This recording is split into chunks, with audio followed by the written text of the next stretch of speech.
by Kathy Sunshine Properties, Kruger Contracting, Bank West, Overhead Door, Stalk and Peterson LLP, Shane's Pharmacy, and Capital City Ford, Lincoln, and Toyota. Swings and lines it in the right center field. One run will come in to score. They will round the other runner. He will come to the plate. The throw not going to be in time. A two-run single for Parker O'Brien gives the Govs a 9-7 lead. Your baseball is also brought to you by American Family Insurance Brittany Scheffelbein Agency, CHS River Plains, Dakota Plains Federal Credit Union, Ferding Electric, Pierre Closets, Dakota Sprinkler and Landscaping, and AGE. 2-0 pitch. That will be a line shot into left center field. That's going to get down for extra bases, and it's going to score Terwilliger. That's one way to bust out of a slump. Sunshine round second. He's on his way to third. The throw will come in. He will slide in. Your baseball is also brought to you by Edward Jones Financial, Gales Gas, Lamb Motors, Xander Auto Parts, Comtech, Envirotech, First Dakota National Bank, Kruger Climate Systems, May Adam, and Hunsley Auto Body. Here's the 0-2. Runner takes off. Terwilliger will sky this one out to center field. Out towards the wall. It is going to get out of here for a two-run shot for Cooper Terwilliger on an 0-2 pitch.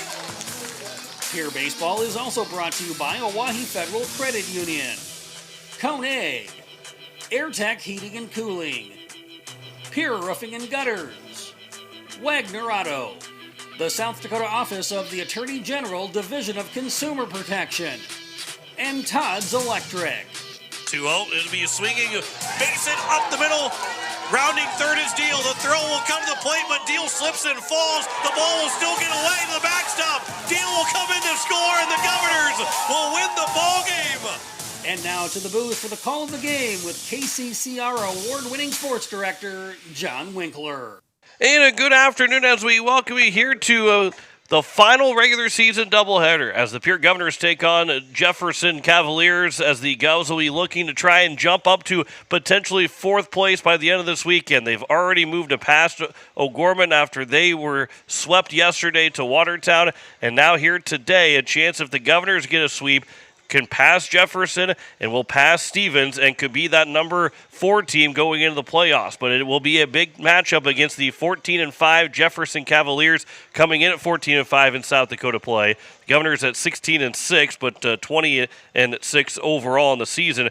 And this will be a big matchup. This Jefferson team is a very stout baseball team that hits near 300. They're pitching as an ERA at 2.1, and this will be a very big matchup for both these teams because, again, Jefferson can jump up to number 4. They may even be able to jump up to number 3 by the end of the weekend if they get a little bit of help from Brookings on Sunday against Yankton. And I guess the Governors, if they get some help from Brookings as well, they can jump up to number 3 by the end of the weekend too. But this is you will find yourself falling back in the standings if you don't win these games. Now, Pierre could be sitting okay by the end of this doubleheader, even if they don't win and staying in the number 6 spot. But they should be able to stay in that top 8 going into the playoffs, considering that Lincoln, the number 9 seed, is no longer playing the rest of the regular season. And so that, again, they should not fall below that number 9 spot. Obviously, a lot of things can still happen with the teams jumping from one seed point average to the other, win percentage to the other. But this, again, for the Jefferson Cavaliers, they know if they lose, they're going to fall back to this, especially to Pierre, and they might fall back again to potentially O'Gorman, but I think they should be okay. But the Governors know they can move up with a couple wins, and they can move up a couple spots with wins. Stevens will play Douglas tomorrow, and that will hurt their seed point average, regardless of a win or a loss. And Pierre can find a way, and they would jump over Stevens today, and then would stay above Stevens even with the result of tomorrow. And so there's a lot at stake for both these teams, but a lot can happen going into the playoffs, which will be next week, Friday and Saturday, in that best-of-3 series. And the Govs know that, again, winning, they don't have to worry about if they're going to be at home or not. They will be at home with a couple of wins. You start to then standings watch a little bit more if you don't come away with at least one win today. to make sure that you're going to stay in that top 8. But this is a very good Jefferson Cavaliers team as they're going through the coaches meeting right now, and we will get set to get rolling here in just a little bit for the Pierre Governors and the Jefferson Cavaliers as we wrap up the regular season. Both these teams wrap up the regular season today. There are no teams that are playing today other than Brookings that will play again tomorrow. Everybody that's playing today will wrap up the regular season. Here on in Brandon Valley, we're playing a doubleheader. Aberdeen and Brookings are underway. They're playing a doubleheader. And Washington and Watertown are also playing a doubleheader that's getting started right around this time as well. Let's take our first break of the pregame show. When we come back, we will talk starting lineups and have that first pitch between the Pierre Governors and the Jefferson Cavaliers. Back in 3 minutes here on KCCR. You're watching it on YouTube at KCCR Sports. Building a home. It's the biggest investment most of us make in a lifetime. Not to mention it's a decision that, well, you pretty much live with day and night. The quality of the workmanship stares back at you like a reflection. It also affects the value of your investment. Choosing the right contractor is critical. Kruger Contracting is that contractor. Call 222-2523. Quality workmanship and materials completed on time. Kruger Contracting. In a word, quality. Call 222-2523. Capital City Ford, Lincoln, and Toyota in Pierre is proud to sponsor today's game. Whether you're in the market for a brand new Ford, Lincoln, or Toyota, or a quality pre-owned vehicle, our team is here to get you back on the road in style. From tough trucks to family SUVs, we've got the selection you need and the hometown service you deserve. Browse online anytime at CapitalCityFordToyota.com. Capital City Ford, Lincoln, and Toyota, where community drives us forward. Hey you. Are you at a job that is fulfilling, has good benefits to support you or a family today, and retirement goes down the road? If you just said no, listen up. CHS River Plains is hiring operations personnel, drivers, and custom applicators at several locations. These come with a knockout affordable benefit package for you and the whole family. Apply to a job with CHS River Plains and up your benefits straight up. To apply, visit us online at chsriverplains.com or stop in at one of our locations. CHS is an equal opportunity employer. Financial investments are very important, but so are the investments of time, patience, and encouragement our young athletes receive from their coaches, teachers, and mentors. Your Pierre area Edward Jones Financial Advisors understand this. That's why Edward Jones is a proud sponsor of Governor Athletics on KCCR. Go Govs! For all your investment needs, call or stop by one of our offices to visit with your Pierre area Edward Jones Financial Advisor. Edward Jones, member SIPC. Step up to the plate with Kathy Sunshine Properties in Pierre, your go-to for buying, selling, and finding your perfect home. Whether you're looking for a cozy cottage or a spacious family home, Kathy Sunshine Properties has you covered. We're committed to helping you make your next big move, on the field or in your life. Ready to find your dream home?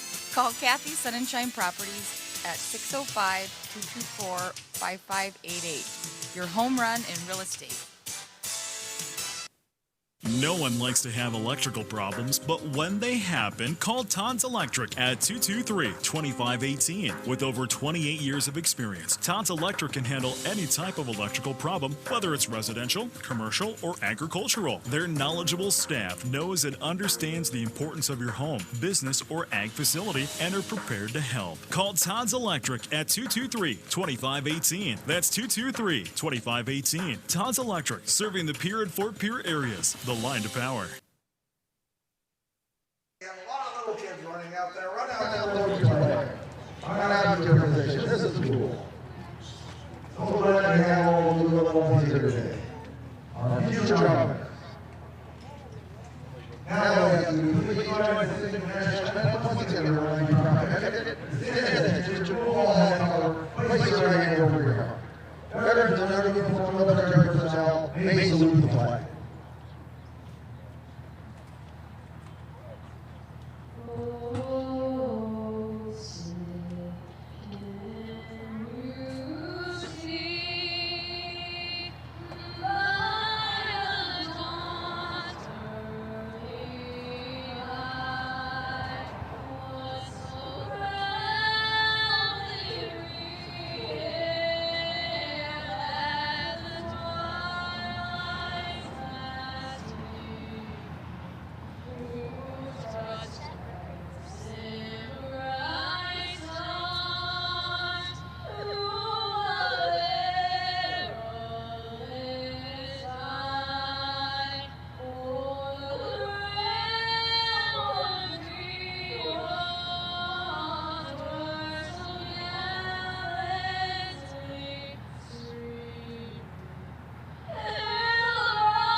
So we are ready to go here from Hyde Stadium. Swaley Husko with the national anthem here this afternoon, and John Winkler along with you on this Saturday afternoon as is Carter Templeton that'll be on the mound, and he will be looking to replicate what he did the last time that he was on the mound, as he was able to throw a 7-inning shutout, one hit shutout against Sturgis last Sunday, 2 walks and 12 strikeouts, 93 pitches. He had an immaculate inning and had 6 1/3 innings of no-hit baseball before his only hit given up, as the Govs end up winning that game 7-0 over the Sturgis Scoopers the last time that Carter Templeton was on the mound. Let's look at the lineup for the Jefferson Cavaliers. We'll look at both lineups. We'll pull both up there for you on KCCR Sports. As it is, Kason Mediger, the second baseman, to lead things off. Brody Jacobson, the shortstop, will bat second. Noah Kenzie, the first baseman, batting third. Caleb Goodrow, the center fielder, batting fourth. Maddox Zenz, the right fielder, will bat fifth. Noah Grabeau, the left fielder, is batting sixth. Batting seventh is Boston Bryant, the third baseman. Mantle Jensen, the DH, batting eighth. And Quentin Huddleston, the catcher, is batting ninth. Everett Solonen is the pitcher on the mound for the Jefferson Cavaliers. And you look at the Governor batting order, we'll go through that as well. If you're listening on KCCR, you're going to have to wait until that bottom of the first to go through that batting order. But you're able to see it on the screen if you're watching on YouTube at KCCR Sports. So Kason Mediger will step to the plate to lead us off here in the top of the first inning as we are ready to go from Hyde Stadium, a final doubleheader of the regular season between the Governors and the Jefferson Cavaliers. First pitch to Mediger is going to be upstairs for ball one as we are underway here at 12:58. 2 minutes ahead of schedule and a beautiful, beautiful afternoon here at Hyde Stadium. Here's the 1-0 pitch. That one's over for a strike, and the count's now 1-1. The temperature, 60 degrees. It feels like 52, and I have a hard time believing that it feels like 52. It feels amazing outside here at Hyde Stadium. And what a beautiful day to finish out the regular season. That'll miss blown away for ball two, and the count's now 2-1. Between games, they will honor the seniors as well as also being able to honor the academic All-States. And they'll have a Mother's Day salute here as well for the doubleheader. This one is flown out towards left center field, backing up as Parker O'Brien's going to get over his head. It's going to be down for extra bases to kick off the ball game. Mediger will cruise into second. It is a leadoff double. And after only one hit allowed last time out, it is the first man to get a base hit against Carter Templeton here in the top of the first inning. And it will bring up now Brody Jacobson, the shortstop. There's a team hitting .297 overall with an OPS at .819. They've got, as a team, 27 doubles, 8 triples, 2 home runs. They've scored 139 times, and 103 of those have been driven in.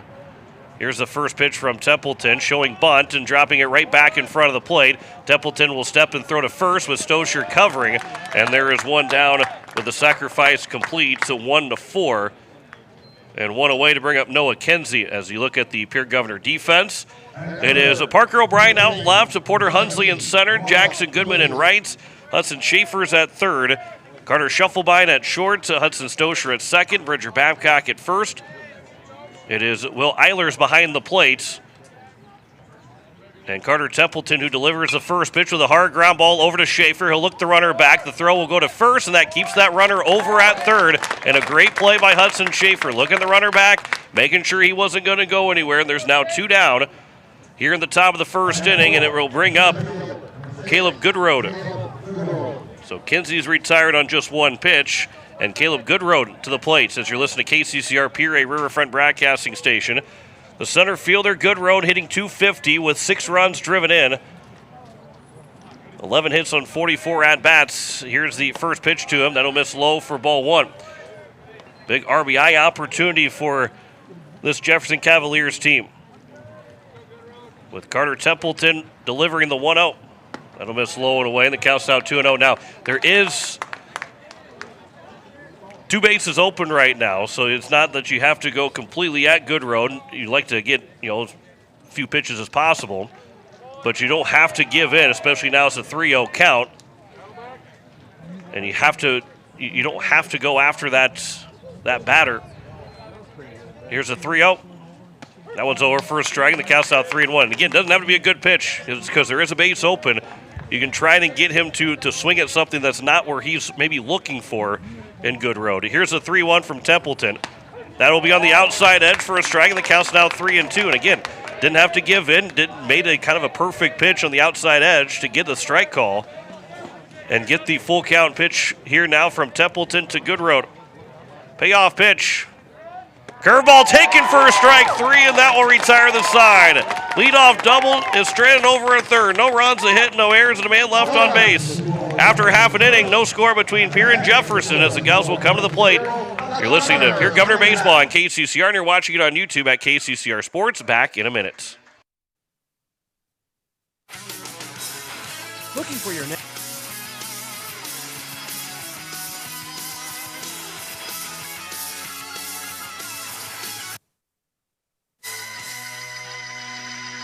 Looking for your next new or used car, truck, or SUV? Then go no further than the comfort of your own home. Shop online at lambmotor.com. On lambmotor.com, you'll find the vehicles Lambs has in stock. You can schedule a test drive or your vehicle's next tune-up all online. New or used, shop for it all online, anywhere you are. Lamb Motor has the right vehicle for you.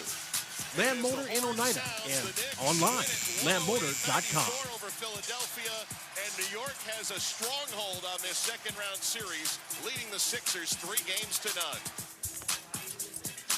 As we welcome you back, it is the bottom of the first. No score between the Pierre Governors and the Jefferson Cavaliers, as the Govs will look to strike here early on. Carter Shufflebine, Porter Hunsley, and Will Eilers be the first 3 hitters here for the Governors.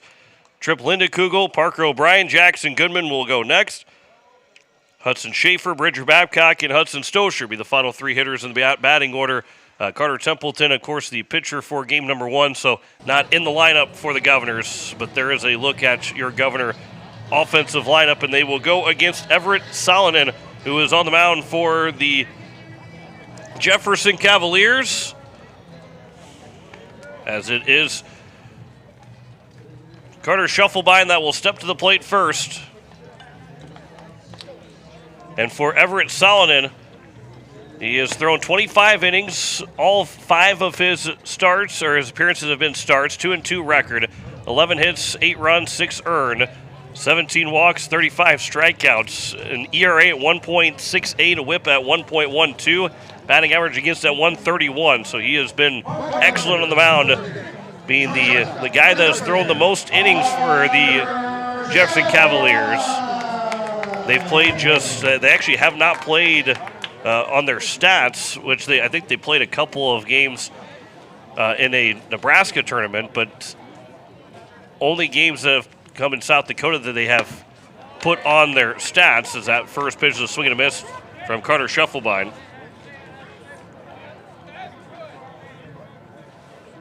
So Everett Salonen, the man on the mound against Carter Shufflebine to lead us off. 475 batting average for Shufflebine coming into today. 7 doubles, 4 triples. That one comes high and tight on Shufflebine. The count's now 1-1.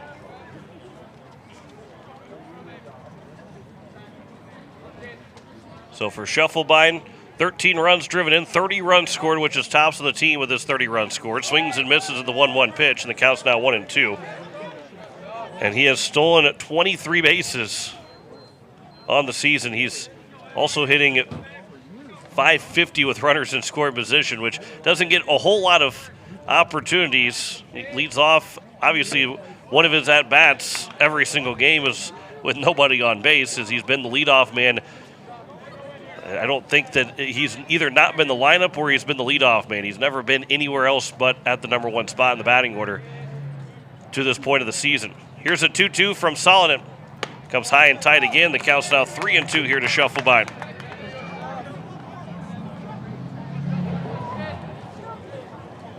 So the bottom of the first of game number 1 of our final doubleheader of the regular season. Here's the 3-2. That'll be up high for ball 4, and it'll be a leadoff walk issued by to Shufflebine. And it will bring up Will Eilers, the catcher. Like that Porter Hunsley, excuse me. Getting ahead of myself, thinking there should be first and second with nobody out. But Porter Hunsley will come to the plate next. And for Hunsley, he's hitting .324 on the season, 3 doubles, 11 runs driven in.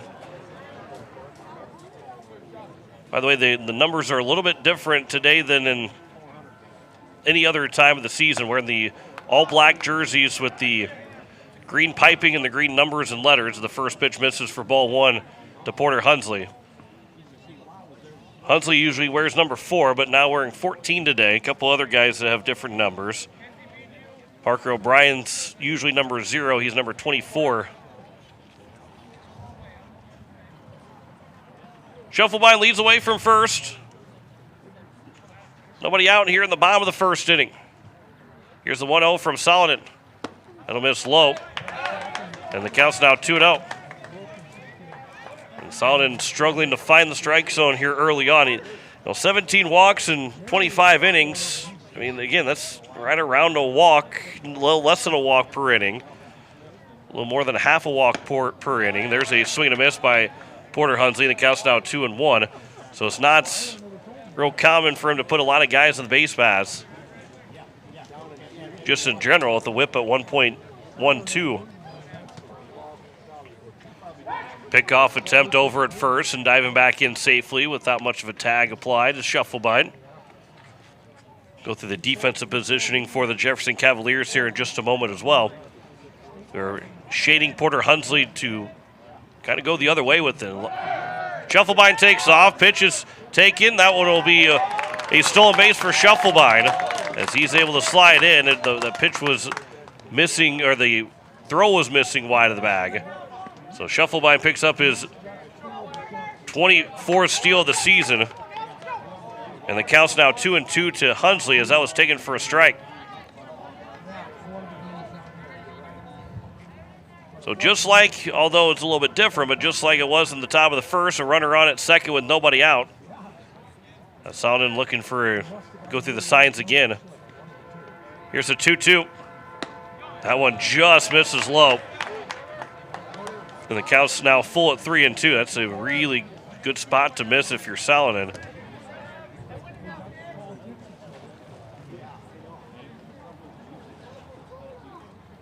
Shufflebein leads away from second. Solomon will get the sign. Oh, no, he wants to go through the signs again, and Porter Hunsley had enough of standing there waiting for that pitch to come, and so he'll step off or step back and do it again here at a 3-2 count. Second straight full count pitch to now Shufflebein and to Hunsley, and that one will miss just low below the zone. And it's now first and second with nobody out, and it will bring up Will Eilers to the plate.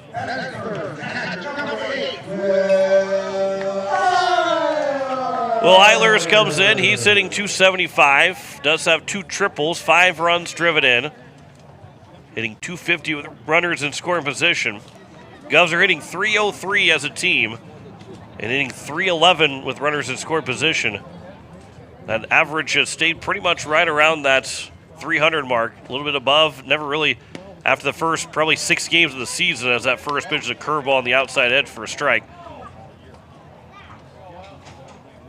Really, outside of the first 6 games, that average was below 300 as a team, but part of that 14-game winning streak that they have had helped that average go way up. This will go to the off of the catcher into the right of Huddleston, moving both runners up.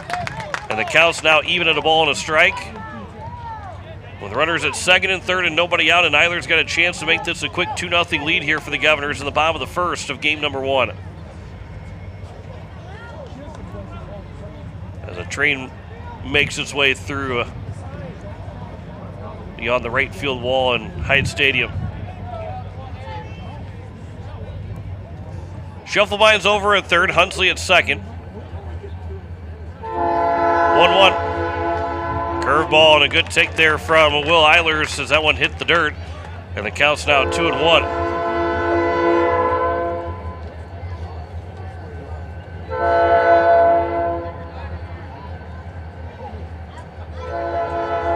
Two-one pitch here to Eilers This is popped foul. That'll get out of play to the right side, just right of the press box. And the count's now 2-2.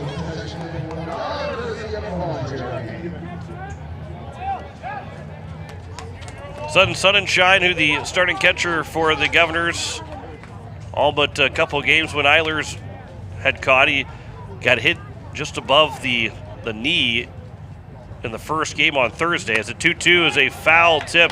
Goes off the home plate umpire, and he'll stay alive for another 2-2 pitch upcoming. But he came out of the game, did not return, and he is not. He's in the jersey, but not dressed today. Seems to be moving okay. So maybe just more precautionary for the Governors to hold him out for the doubleheader and get ready to go for the playoffs next week, Friday. It's not a forgiving job to be the catcher, and anything can re-aggravate an injury pretty quickly. 2-2 pitch, swing and a miss by Eilers. And there's the first down, a strikeout for Salonen.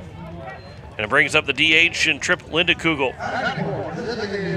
Linda Kugel had one of the few RBIs on Thursday. He had the RBI in the 3-2 win for Pierre, which was the only RBI of that game.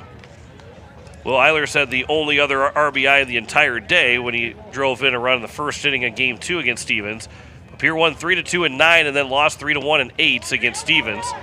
This one scoots away from the catcher Salonen, but not far enough to his right, and no chance of Scheffelbein or Hunsley trying to advance.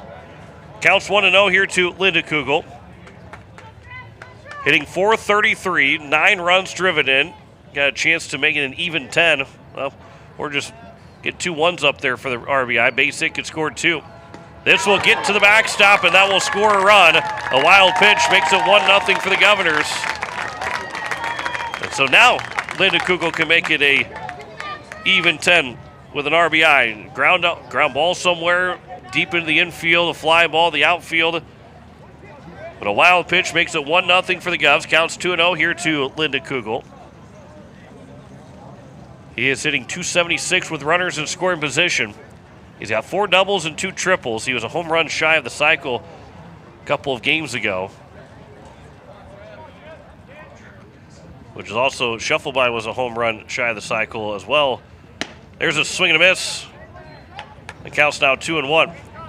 It's a rarity to see just in general of any professional level all the way down to the high school level. Here's a 2-1 pitch to Linda Kugel. Swing and a miss. Some good velocity for Salonen. And again, the infield's drawn in all the way around, so got to get through the infield for Linda Kugel to try and drive in Porter Hunsley.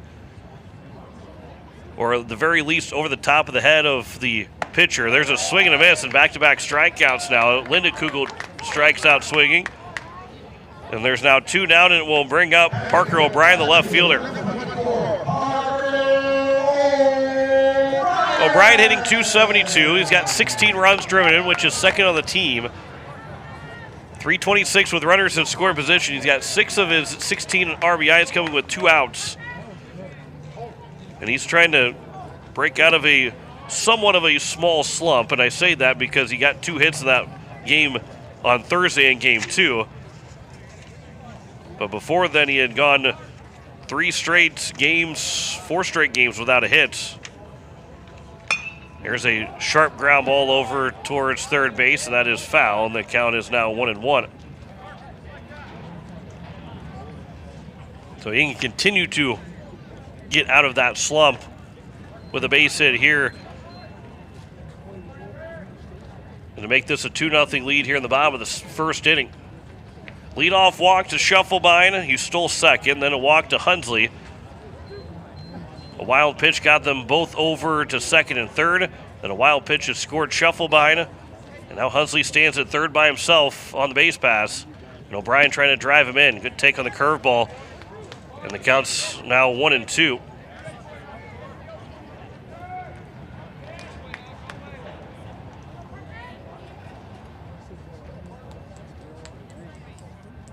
Parker O'Brien waits on the 1-2 pitch from Salonen. That's upstairs, evens the count at 2 balls and 2 strikes.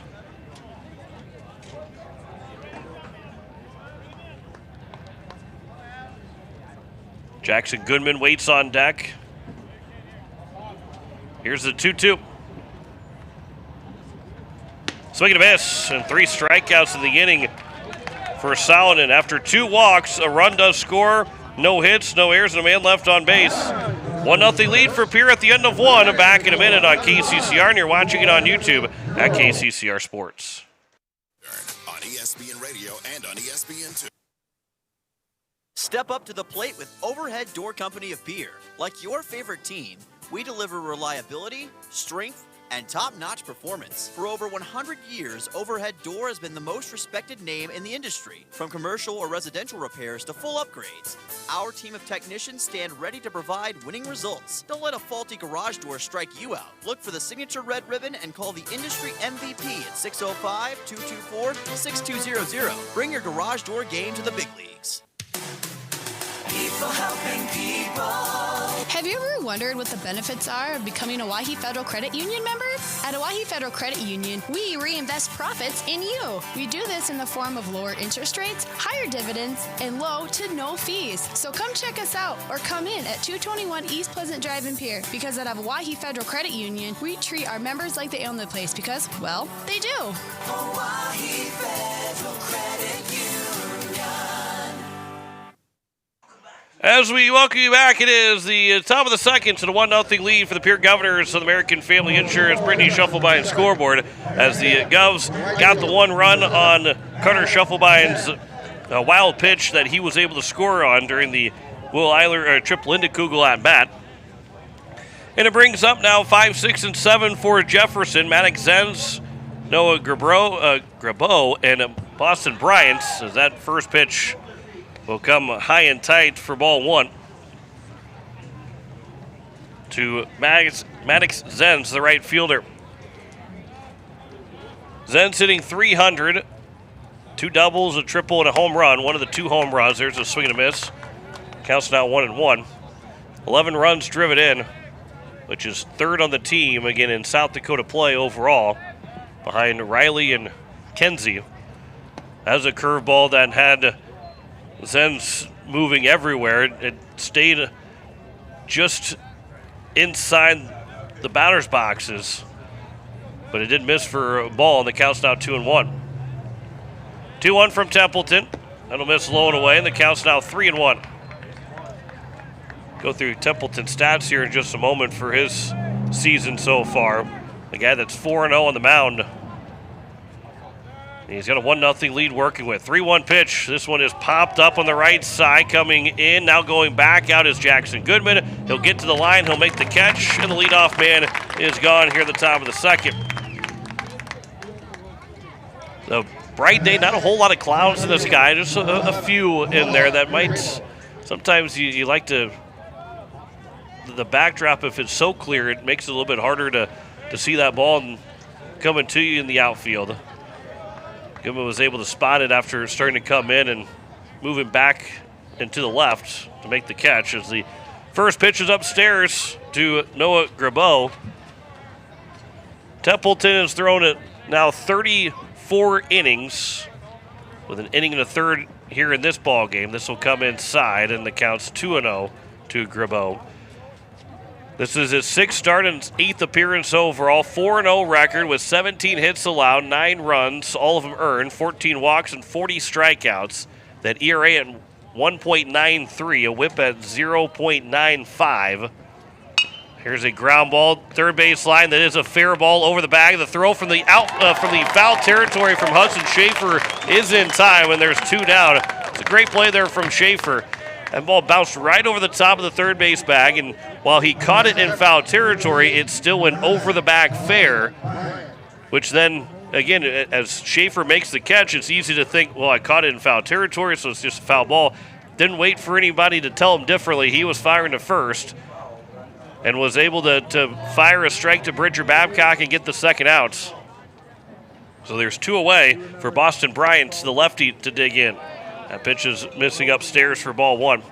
Finish out Templeton's stats, 150 batting average against.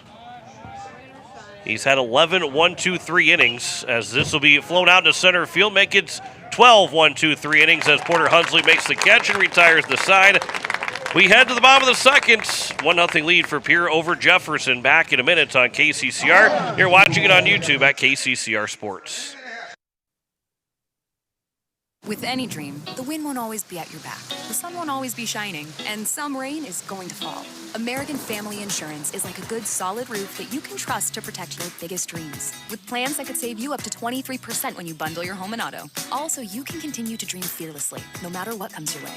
American Family Insurance. Visit mfam.com to learn how discounts may apply to you. American Family Mutual Insurance Company assigned its operating company, 6000 American Parkway, Madison, Wisconsin. Contact the Brittany Scheffelbein Agency, LLC, 224-6627. Spring is the season for a fresh start, and that includes your technology. Whether you are looking to upgrade or need to breathe new life into your current device, CommTech is your one-stop solution. Experience the brilliance of LG OLED TVs, the immersive sound of Sonos and JBL, or the unmatched performance of Lenovo laptops. Buy with confidence thanks to our price match guarantee and 0% interest on selected purchases. We're your locally owned technology experts on the truck bypass. CommTech. We sell the best and fix the rest. As we welcome you back, it is the bottom of the second. Pierre Governors are on top 1-0. The American Family Insurance Brittany Scheffelbein scoreboard. As we look at some of the stats here from, or some of the scores from today. It is one game done so far. Make that actually 2 games done so far. It was a 15-0 win for Brandon Valley over Huron in game number 1. And then Brookings won 17-1 over Aberdeen. Washington and Watertown were getting underway at 1 o'clock. It's a 4-0 lead for Watertown. Brandon Valley's already leading game 2, 9-0 over Huron. And T and Mitchell also getting started at 1 o'clock. That is a 1-0 lead for Mitchell right now. As Jackson Goodman digs in to lead us off here in the bottom of the second inning. First pitch to him. That'll be a check swing. They will ask the first base umpire. He says Goodman did not swing, and it will be ball 1 as the pitch missed upstairs. Jackson Goodman comes in. He's hitting .349 on the season. 2 doubles, a triple, 7 runs driven in. He'll swing and miss at that one. The count's now 1-1. The guy that tore it up when they were at that border battle back in the beginning of April or mid-April. There's a check swing again from Jackson Goodman, but this time he does go around, and the count's now 1-2. And then he kept hitting as he kept getting put in the lineup, and to the point where he's earned every bit of the playing time that he has had on this Governor team. Swing and a miss for a strikeout by Salonen. 4 straight strikeouts here from Salonen. And 1 down here in the bottom of the second. And it brings up Hudson Schaefer to the plate. Schaefer with the good play over at third in that bottom of the first inning. He's hitting 140, make that the top of the second. He's hitting 147, a double and a triple, 4 runs that he's been able to drive in. OPS at 510 for Schaefer. And he'll swing the first pitch and pop this one up. First ball put into play. Backing up is the shortstop to make the catch in Mediger. And there's now 2 down here in the bottom of the second. As we go around the horn defensively for the Jefferson Cavaliers, it is Noah Grabreau in left, the center fielder Caleb Goodroad, the right fielder Maddox Zenz, the third baseman is Boston Bryant, Brody Jacobson, the shortstop. Kason Mediger is the second baseman, so Jacobson made that catch out at short. Here's the first pitch to Bridger Babcock over for strike 1. It is Noah Kenzie at first, Quentin Huddleston behind the plates, and Everett Salonen, who is looking to retire his 6th straight batter as the count's now 0-2 quickly here to Bridger Babcock.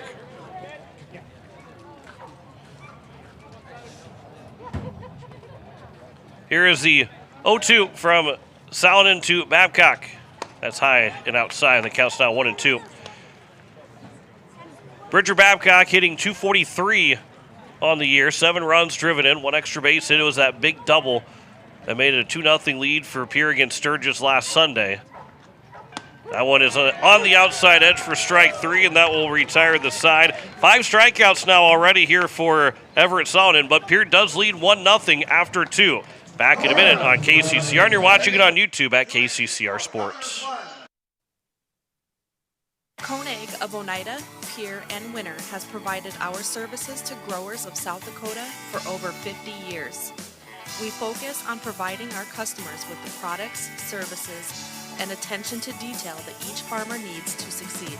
For your individual needs of custom spraying, liquid or dry fertilizer, chemical, soil sampling, seed sales, and treating, stop in and see us at Koenig with offices located in Oneida, Pierre, and Winter. Is it the competition that keeps bringing you back? The long-standing rivalries? Or is it seeing friends again and cheering on your favorite team? At First Dakota, we're here for it all. We appreciate the fans, the players, the coaches and officials, the concessions crew. The shared community experience is part of what makes life here great, and we're here for it. See you at the game. First Dakota National Bank, member FDIC. 8-9-1 here for the Jefferson Cavaliers at the top of the third. Matt Jensen and Quentin Huddleston, and then it will be Kason Mediger with the top of the order here in the top of the third inning. 1-0 lead for the Pierre Governors on the American Family Insurance Brittany Schuffelbein scoreboard. Jefferson, it shows that they will play Lincoln on Monday, but that will be an exhibition game. Sunday is the final day of games. After Sunday is done, there will not be any more games to go to the standings, as Jensen is hit by the pitch to open up the top of the third inning. That one stung him. It's not worth it. And a runner on at first here to lead off the top of the third. I'm about ready to send out an SOS for you. And it brings up Quentin Huddleston, the catcher. For Templeton, that was, well, I actually don't have it sitting right here, but for as Jensen got hit by that pitch, ends up being leadoff man on base, and Huddleston now will come to the plate. And the number 9 man here for the Cavaliers. Pickoff attempt and back in safely. That's a close play over at first, but was able to get back in safely. The 7th guy that Templeton has hit, now in 34 innings of work. Huddleston, the catcher, as he steps to the plate, he is hitting, this is actually his first at-bat of the season, first plate appearance of the season. He has been a courtesy runner or a pinch runner and has scored 3 times. Shows bunt, that will get to the backstop, and a wild pitch makes it a runner on at second. With nobody out here in the top of the third. And the count being 1-0, and that pretty much, well, we'll see if Huddleston continues to bunt. They did bunt with the leadoff double in the top of the first. Moved the runner over to third, but did not score on it. So it doesn't necessarily mean that they're not going to bunt now. The number 9 man, he is showing bunt again. He's able to bunt it up the first base line. Bridger Babcock will make the tag. And there is one down. The runner does move over to third. So the second sacrifice bunt of the ball game already for the Jefferson Cavaliers puts a runner on at third with 1 out for the second time in 3 innings for the Cavs. Sacrifice bunt goes 3-U. And Kason Mediger to the plate, who doubled to lead off the ball game and was left stranded over at third after it was 6 straight retired by Templeton. He's showing bunt on a safety squeeze. Pulls it back and misses for ball 1. Trying to draw that infield in a little bit. The middle is back. They're going to allow that run to score, train out for a run. Here's the 1-0. That's upstairs, and the count's now 2-0.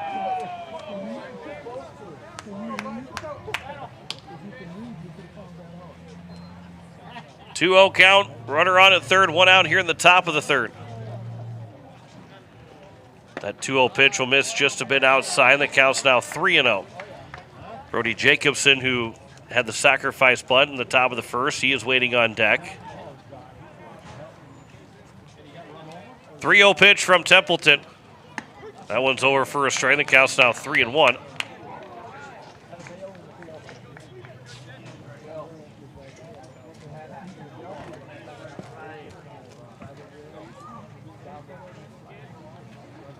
(3-1) from Templeton. On its way. Outside for ball 4. So first and third now with only one out. And Brody Jacobson now into the plate. The middle will for sure stay back to be in double play depth to try and turn 2 up the middle and get out of this inning without a run scoring. But Jacobson, who bunted the ball the first time he came to the plate, he's hitting .389 coming into today. 3 doubles and 10 runs driven in. Templeton with a quick pickoff move, and it goes off the glove of Bridger Babcock, off the runner, and the run will come in to score. It'll be an air charge to Templeton on the throw. But either way, a run scores, and it's now 1-1 tie.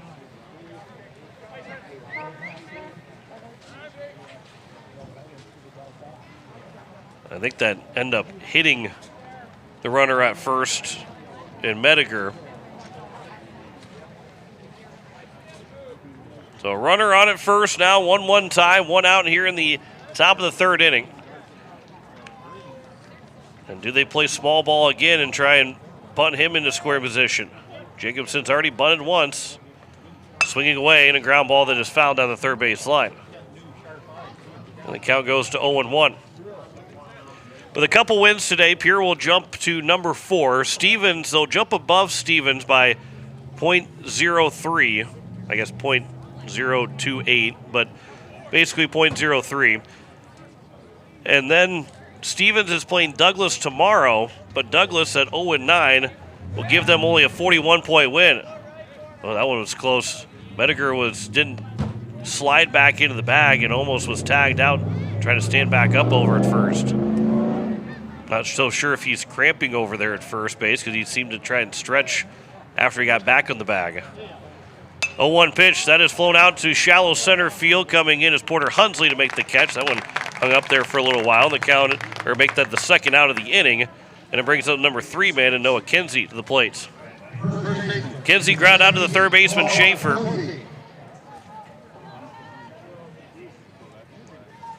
With that runner on third with only 1 out, he hit that sharp ground ball over to Schaefer, who looked Mediger back to third and then was able to fire a strike to first and kept that a scoreless first inning.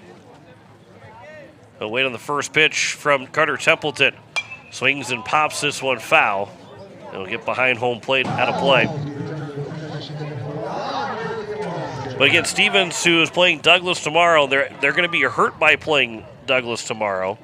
Even with the win, they're going to get 41 points, and they will drop their seed point average. So even though that the Govs would jump above them, they don't have to worry about them playing or not playing at that point. 0-1 pitch, that will miss low. It got past the glove of Will Eilers, but it hit the feet of the home plate umpire. And so Eilers didn't have to go far to get to it, and Mediger had to stay over at first. This is number 5 and 6 in the standings, with Jefferson being number 5. Here's the 1-1. And is outside, the count's now 2-1. So Pierre can jump Jefferson, and again with 2 wins, they would jump Stevens as well. A split keeps everybody in where they're at. They wouldn't be able to pass Jefferson with the split with the Govs. Here's now the 2-1 from Templeton. Swinging a foul back, and the count's now 2-2. And strike away here for Templeton to get out of this inning. Govs will have 9-1-2 in the bottom of the third.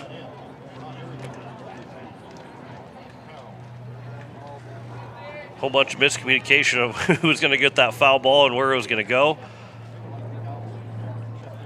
Maddox Zenz and Trip Lindekugel were talking back and forth that they were going to get it. Runner takes off, 2-2 pitch, ground ball. Shufflebine will stay down on it. And the throw to first will be in time. He was moving over to second to cover the throw. And the ground ball from Kenzie went right to him. And that retires the side here in the top of the third. A run does score with no hits in the inning, 1 error, and 1 man left on base. We head to the bottom of the third. It is 1-1 between Pierre and Jefferson. Back in a minute on KCCR, and you're watching it on YouTube at KCCR Sports.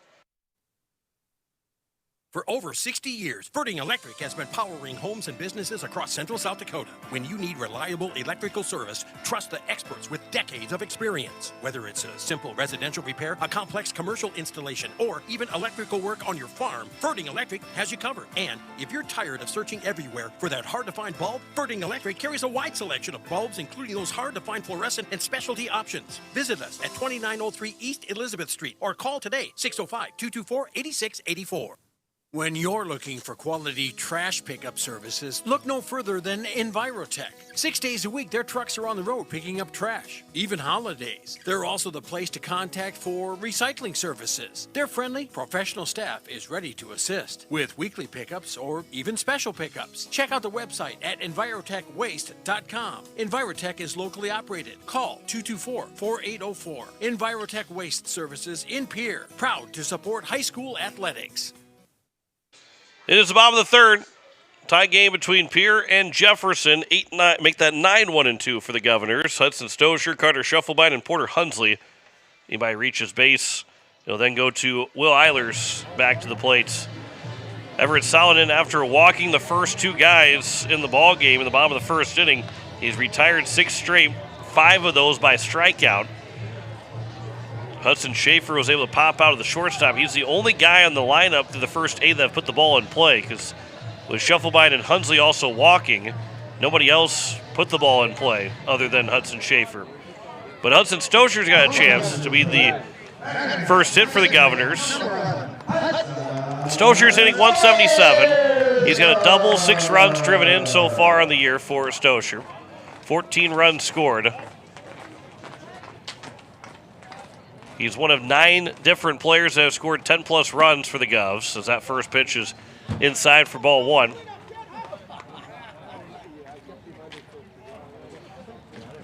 Nine, 1, and 2 here for the bottom of the third inning. Here's the 1-0. That one's at the letters, and the count is even at a ball and a strike.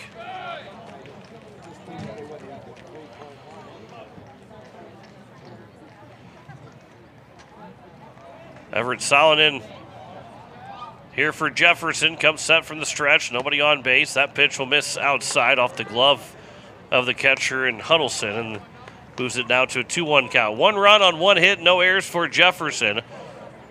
1 run, no hits, and 1 error for the Governors. Here's the 2-1. Line shot towards right center field. That's going to get over the head of the right fielder and all the way to the wall. Stosher's on his way to second. He's going to stop there. The throw will come back in, but it went over the top of the shortstop's head. I don't think they would have got him anyway, but Hudson Stosher with a leadoff double, and the Govs get their first hit of the ball game and do so with that runner on at second now. With that top of the order to the plate. And Carter Shufflebine, who drew a walk and scored the only run so far for Pierre.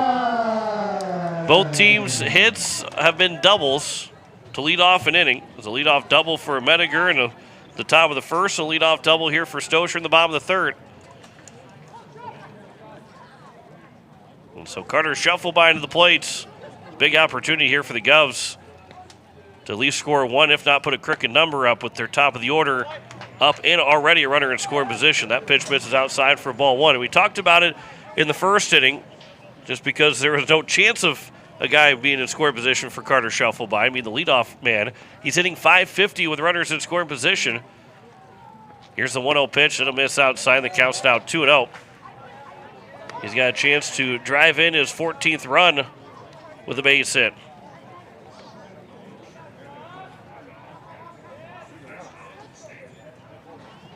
And the left fielder for Jefferson, Grabeau, is playing well off the left field line. Expecting not a lot of guys to turn on the ball. Playing more towards that left center field gap, but even the center fielders, that one's over for a strike. He's shading towards right center field.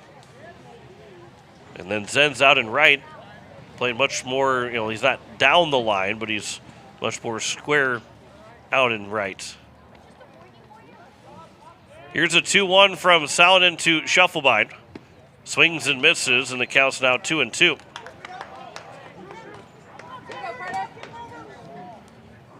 Shufflebind followed by Hunsley and then Will Eilers.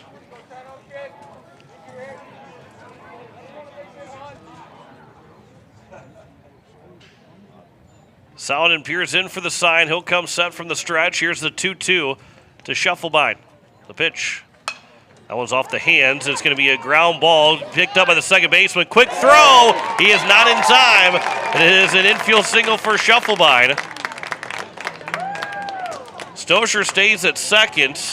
That one's kind of a tough one for Hudson Stosher over at second base, as it's an infield single for Shufflebind. Hunsley now will come to the plate. With it being popped up, Stosher, again, it's on the right side of the field, so you see an infield single, and you're going, well, it's an infield single, so that means Stosher should be over at third. But if that second baseman is able to make that catch and come in, which I think he took a step back first and then started to come in, it turned into, as Hunsley will offer at the bunt, didn't pull it back in time, and it's taken for a strike, as it's a strike to Hunsley. Did not pull the ball back in time. It was a ball, but the bat didn't come back to not offer at it. And again, going back to that Shufflebind play, if the ball is caught, then it's an easy double play. As Hunsley, this one he'll take. That one will be thrown to second. Stosher is picked off between second and third. Now the throw will go to second, and Shufflebind will stand over there. And it is, he's out at third. And then Shufflebind safe at second. And so there's, one down. The Govs run their way into that first out. Well, the count now being 1-1 to Porter Hunsley.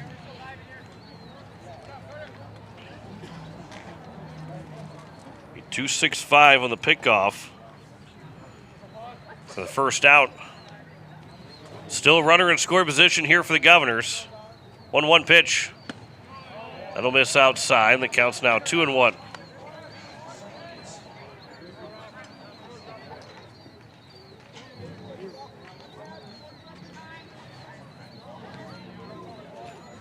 Stosher got too far off at second in that play and ended up finding himself in a spot where he couldn't get back to second, so he just took off for third. As that one's over for a strike, and the count's now 2-2 as it hit the bottom of the zone. And the quick catch and throw from the shortstop to the third baseman of Jacobson to Bryant. They will put the tag on, but Shufflebind, seeing that, was able to head to second and get there standing up to make sure that he at least took that extra base. Here's now the 2-2 from Saladin to Hunsley. Couple of checks at second, he'll deliver. That one's fouled back. And the count remains at 2-2.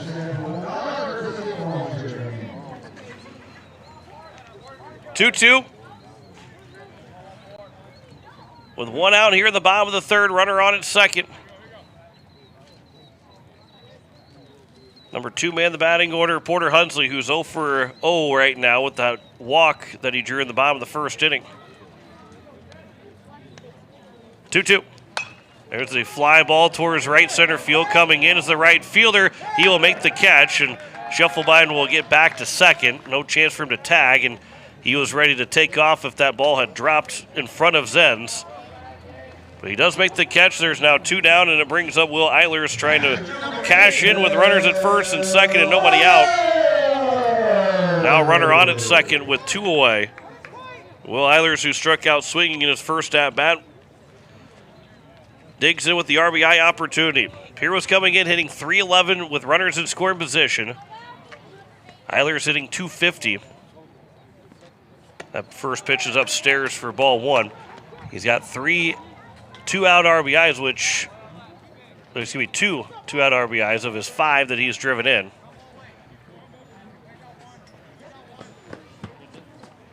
Here's the 1-0 from Saladin to Eilers. Here's the pitch. That one misses outside. The count's now 2-0.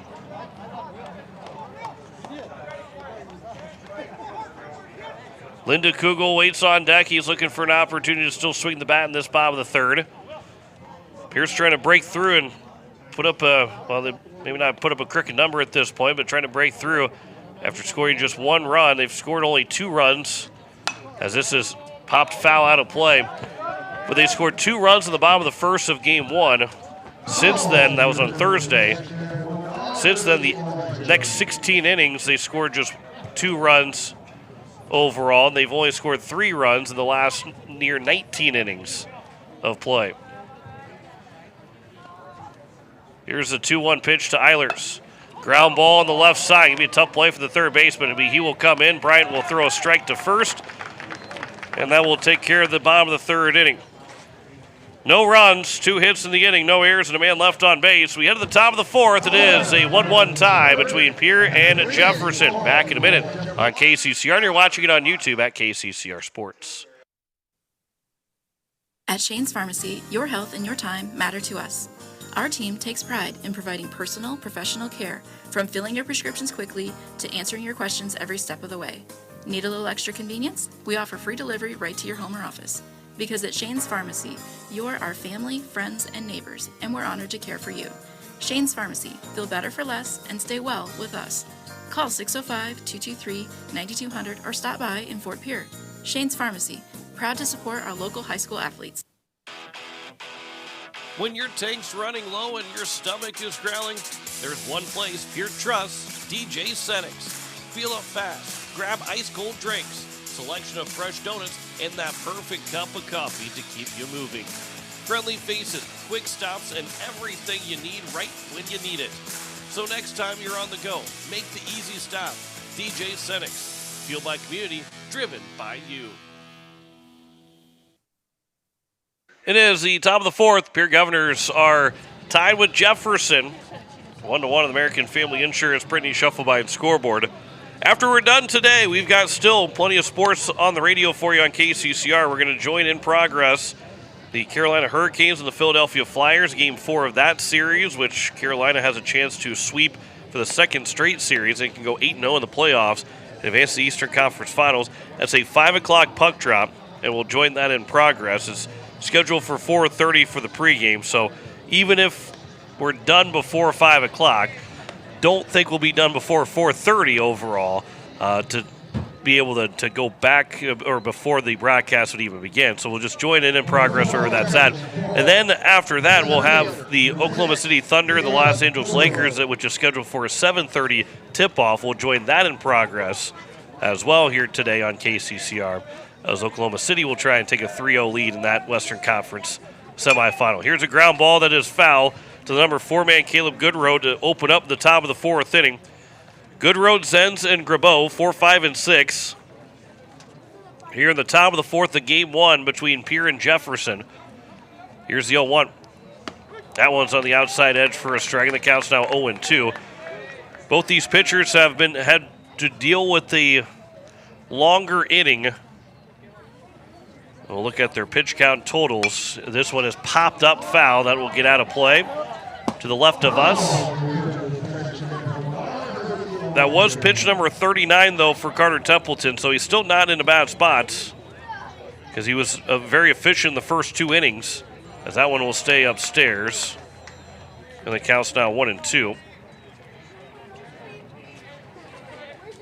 55 pitches for Everett Solomon going into that bottom of the fourth inning. 0-2 pitch, way in the curveball. It's going to be floating into center field, but Hudson Stocher is able to go back on it out of his second base position and make a catch as he was running back towards that center field fence and makes the grab about 15 steps into the outfield grass. And there's one down here at the top of the fourth, and it will bring up now Maddox Zenz to the plate. Zenz is 0 for 1. He flew out of the right fielder Goodman in his first trip to the plate. Swings and fouls the first pitch off for strike 1. Govs will also have 4, 5, and 6 to start the bottom of the fourth inning.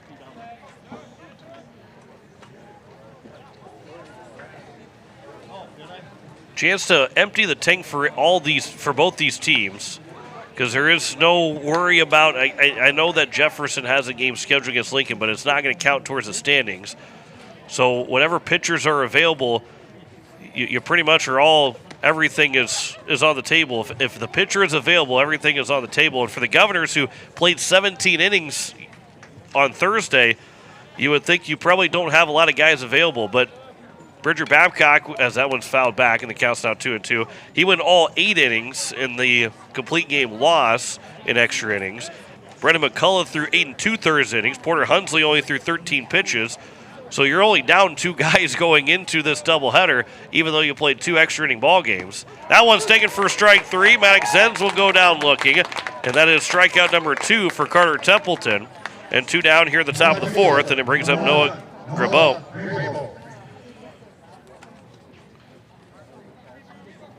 And then for the Jefferson Cavaliers, again, they haven't used a whole lot of pitchers overall. They've only used 8 different pitchers in the 19 games that they have played in high school baseball. This is grounded over to the first base bag, and that one ate up Bridger Babcock and gets off to the left of him, and it will be a 2-out error. And the inning will continue to bring up Boston Bryant's. Hard to tell from this angle if that took a bad hop right at the end. And Boston Bryant will get a chance to hit. But as a first baseman, you like to stay. I mean, you can really smother a ball and don't have to field it completely clean. You just got to keep it in front of you. Which makes you feel like that might have taken a odd hop on the last hop to Babcock to scoot away from him. And especially how quickly that was moving down the first base line. All you got to do is, again, just keep it in front of you, and you're able to just step on the bag and retire the side. You don't have to be as clean as a shortstop or a third baseman maybe has to do. 0-1 pitch. That one's off the end of the bat. Leaping for a small leap by Hudson Stosher. He's able to make the catch, and that will end the top of the 4th. No runs, no hits, 1 error, and 1 man left on base. We head to the bottom of the 4th. Still 1-1 between Pierre and Jefferson. Back in a minute on KCCR, and you're watching it on YouTube at KCCR Sports.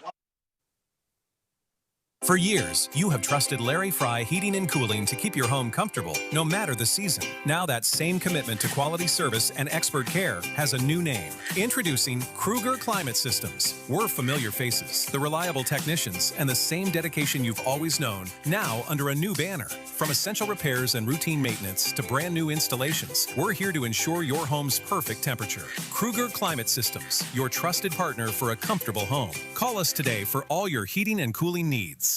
Inheritance, romance, and investment scams continue to plague South Dakotans with high dollar amount losses. They prey on vulnerable adults and swindle consumers out of their funds. Scammers befriend the victim, making it difficult for them to see the reality of what's happening. If you have a loved one susceptible to this type of scam, sit down and talk with them about these issues before it happens to them. If you or a loved one have been scammed in this manner, please reach out to the South Dakota Office of Attorney General's Consumer Protection Division at 800-300-1986. It is the bottom of the 4th and a 1-1 tie between Pierre and Jefferson. American Family Insurance, Brittany Shuffleby and scoreboard. 4, 5, and 6 here for the Governors, as it will be Trip Linda Kugel to lead things off, followed by Parker O'Brien and Jackson Goodman. He might reach his base, beat a Hudson Schaefer. So 4 innings complete, 50 pitches for Carter Templeton. So he's still sitting in a good spot to make a long appearance. And then it's on the same side, 55 pitches for Everett Sound, and he's going to be a little bit more efficient to make sure that he can get through 7 complete.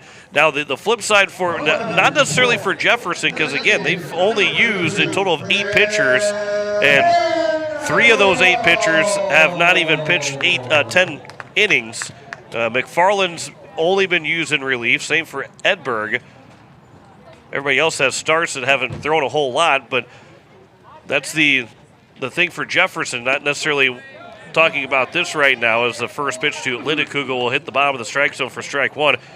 Pierce had a stretch of, and you can even put Thursday in there too, but they've had a lot of complete games this year because guys have been very efficient on the mound and have not exceeded pitch counts. They've been good on the mound as well when they've been able to get through a complete game.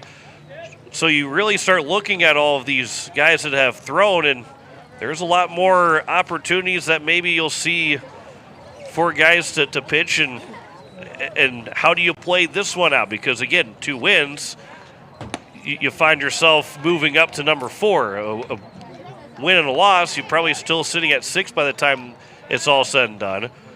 So you don't want to change pitchers just to change pitchers, because, if Carter Templeton, like he is right now, 50 pitches through 4 innings, there has to be a very good reason why you want to go to a different pitcher. Because the last thing you want to do is say, well, we need guys to work, even though this guy's giving up 1 hit through 4 innings, we're just going to take him out now. And then all of a sudden it ends up being a 7-1 game in the 5th inning, and not because the other pitcher was bad, but the other pitcher was on. This is fouled away by Linda Kugel, and it will stay a 2-2 count.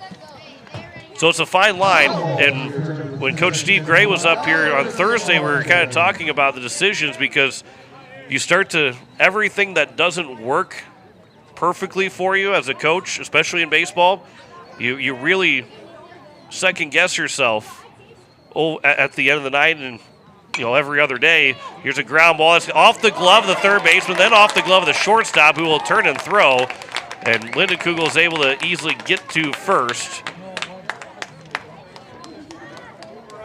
And it will be a leadoff man on base to kick off the bottom of the 4th. We'll see how they want to score that one. It would be an error on the third baseman if it would be. I mean, it's a tough play, but do you get the hometown scoring of a base hit, or do you have the hometown, or do you just have the scoring of an error? As Parker O'Brien weighing the first pitch, it will be an error to the third baseman. The first pitch to Parker O'Brien will miss for ball 1. I think that probably close enough for that third baseman while he wasn't diving for it. That's biggest reason. This was popped up, foul territory, long run for the first baseman, and that will bounce right in front of the bricks. And Kenzie got over to it, but couldn't find a way to look down to see where he is at. And you got the warning track around here, but you still have a couple of steps to go. So you look down, you think you might be at the wall, you might have another step left to go. And that's what it was for Kenzie over at first base. Here's the 1-1 now to Parker O'Brien. The leadoff man on base here in the bottom of the 4th. That's upstairs, and the count's now 2-1.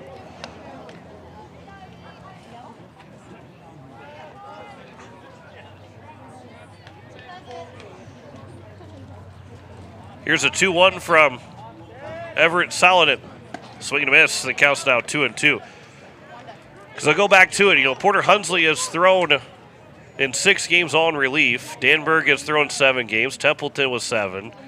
Hudson Stocher and Hudson Schaefer kind of been the mid-tier guys. Bridger Babcock, those mid-tier guys of not having starts every single time out. Says here's a ground ball. The second baseman throw to second for 1. Back to first is going to be in time for a 4-6-3 double play. So the leadoff error does not hurt Jefferson at this point in the inning. And there is 2 down and nobody on a double play turn, 4-6-3. And 2 away, nobody on. Jackson Goodman to the plate. Carter Shufflebein has thrown in just 1 game so far. He's probably a guy that you'd like to have a few more innings, but again, when you look at how the Governors were playing at the midpoint of the season and even to this point, how many games were you really going to get him in relief because of how many guys that just kept going with a complete game and getting those complete games? I mean, Brennan McCullough throws 8 2/3 innings because he can with the pitch count. He was able to stay efficient enough with it because that one missed low. And he was throwing he had 2 unearned runs. So when these guys go deep into games, they're not going deep into games just because they want them to. They're going deep because they've earned the right to go deep into a game. Here's a 1-1 pitch to Jackson Goodman. Here's a ground ball over to the third baseman, off the glove again, then goes off the glove of the shortstop as well. So it'll be another error. And it will be a runner on at first with 2 outs. So a second error in the inning. I believe it went off the third baseman's glove of Bryant's. And then the shortstop also, while it would be a tough play for the shortstop in Jacobson, went off of his glove as well. Yes, now Hudson Schaefer to the plate. First pitch is over for strike one to Hudson Schaefer. He flew out to short. He's 0 for 1.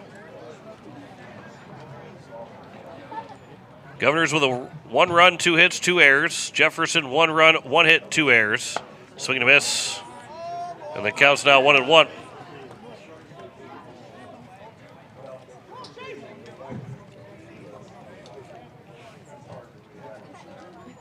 Everett Salonen looking to get through 4 complete and work around 2 different errors in this inning. Is able to get through that first one, turning a double play.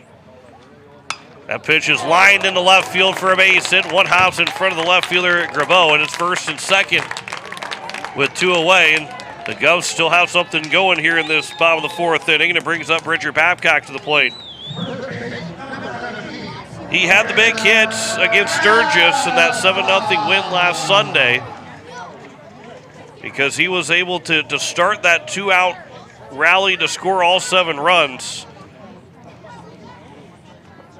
And he had the, I guess there was an RBI for Sunshine Trip Lindekugel, but all the errors that took place in the inning, it was still that 2 RBI double with 2 outs for Babcock in that top of the 6th that got the Govs in front, and then they were able to stay in front for that game. He swung and missed the first pitch. Here's the 0-1. That's high and outside, and the count's now 1-1. Base hit could give the Govs the lead here at the halfway point of game number 1. Listen to KCCR Pierre Riverfront Broadcasting Station. We're just past 2 o'clock on this Saturday afternoon. That one will get away to the backstop. Both runners will move up. And it's second and third. That one skipped away from Huddleston, who was hesitated after the ball got away from him. He didn't realize that the ball wasn't in his glove. And so now second and third and a base hit to give the Govs a 2-run lead. Goodman's over at third, Schaefer at second. Bridger Babcock trying to drive in a couple runs here. Looking for RBIs number 8 and 9, and for his 5th and 6th 2-out RBI of the season. 2-1 pitch. That one's fouled back to the netting. And it's now a 2-2 count. Deuces are wild here in the bottom of the 4th.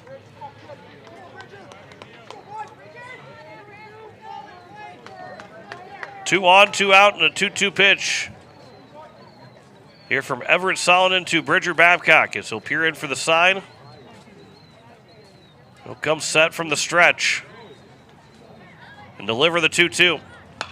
Line shot into center field. It is sinking, and it will drop in for a base hit.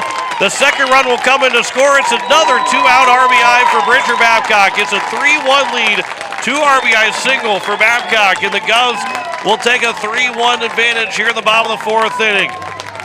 Good piece of hitting with 2 strikes for Bridger Babcock.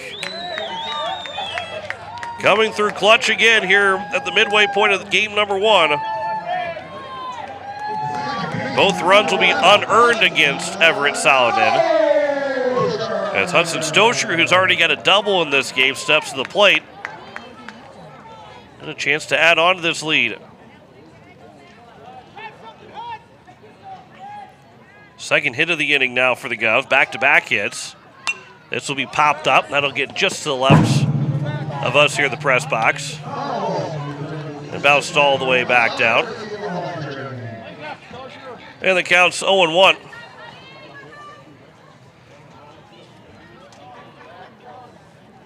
Here's the 0-1 pitch from Salonen to Stosher. Runner takes off. It is called a strike. The ball will get away from the catcher. Babcock slid into second, so he'll have to stay there at second. And so now an 0-2 count. Stolen base for Babcock. And another base hit here for the Govs makes this a 3-run advantage. As Everett Salonen here with his pitch count starting to really accumulate here. 0-2 pitch. from Saladin to Stosher. That's upstairs, and the count's now 1-2.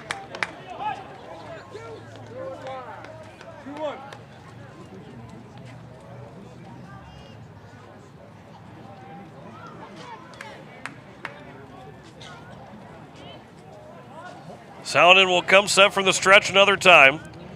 They'll deliver the 1-2 pitch to Hudson Stosher. That one will get off the glove and the mask of the home plate umpire. It'll move the runner to third. Babcock is over there at third. And maybe a miscommunication on the call of the pitch. And the count is now 2-2 here to Stosher.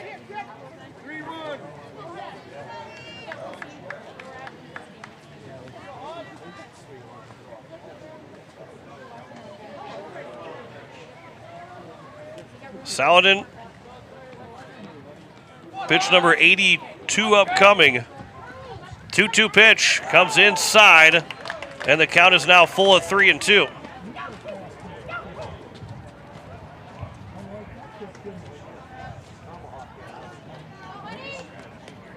There's some stretching going out on the left field bullpen right now for Jefferson. 3-2 pitch. That will miss for ball 4. They will, he's going to check the base umpire, or maybe just tell Stosher he was going to first. And so it's now first and third. And Stosher, who is down 0-2 in the count right away, has now got a walk to make it first and third, and Carter Shufflebein to the plate. So Saladin, who's thrown now 83 pitches, is first and third with 2 away. First pitch comes high and tight to Shufflebein. He's able to back away from it. Can't tell if that's Snow McFarland that's out there stretching out in the left field bullpen. It looks like it's either number 16 or number 18, but Dunn has not thrown any innings yet. There's a pickoff attempt and nearly throwing over the head of the first baseman. It was the starting pitcher, Everett Saladin. Govs have scored 2 runs here in this 4th inning, still threatening. Top of the order, Carter Shufflebein, 1-0 pitch. That one's off the hands, floating into left field, coming in, sliding and making the catch is Grabeau to end the inning. And that will put an end to the bottom of the 4th. But the Govs do get 2 runs with 2 hits, 2 errors in the inning, and 2 men left on base. Halfway home in game 1. It is a 3-1 lead for Pierre over Jefferson. Back in a minute on KCCR, and you're watching it on YouTube at KCCR Sports. Stulkin Peterson LLP has been your local CPA firm for over 40 years, offering tax preparation, bookkeeping, payroll, and consulting services.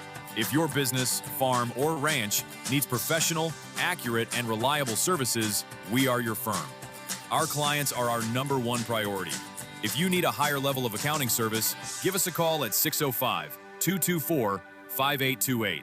That's Stulkin Peterson LLP, 222 East Missouri Avenue in Pierre.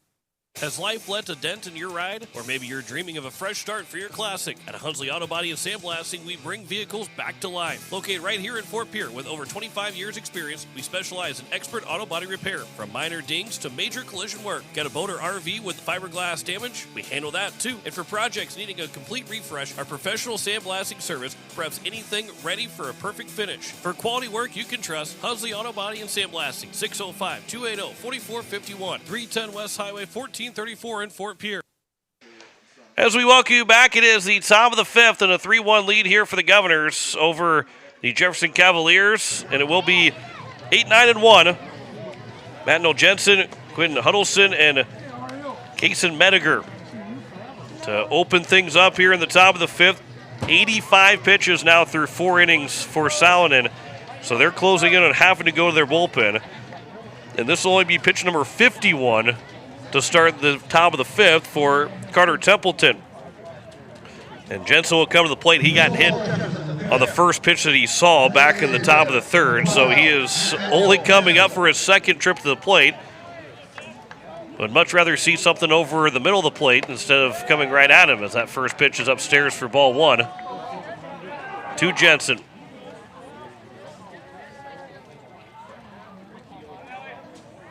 Here's the 1-0. That'll miss outside. The count's now 2-0. Here to Jensen. He's hitting 167, just 2 of 12 on the season so far. He does have a double and 2 runs driven in.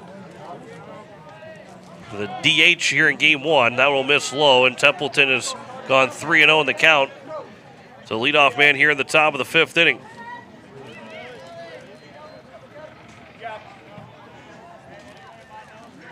.3-0 pitch. Over for a strike, and the count's now 3-1.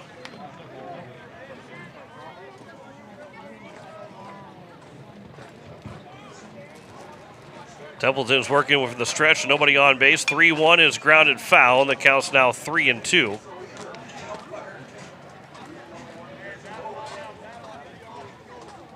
Looking for his 3rd strikeout is Templeton. Only 1 hit allowed through 4 innings. 1 unearned run allowed. There's a swing and a miss, and there's the first swinging strikeout for Templeton. 1 down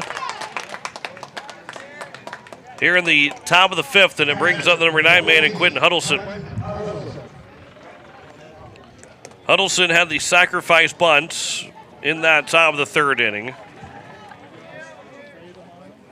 Actually, it still might be an earned run against Templeton with being hit by a pitch, and the only error was a throwing error. But it is an unearned run. As the first pitch is missing high for ball 1. That 1-0 pitch is over for a strike. The count's now 1-2. So just 1 hit, 1 unearned run, 1 walk, and 3 strikeouts. And a hit by pitch for Templeton to this point. This one will be skied up behind home plate, but it will get out of play. I believe it will get out of play.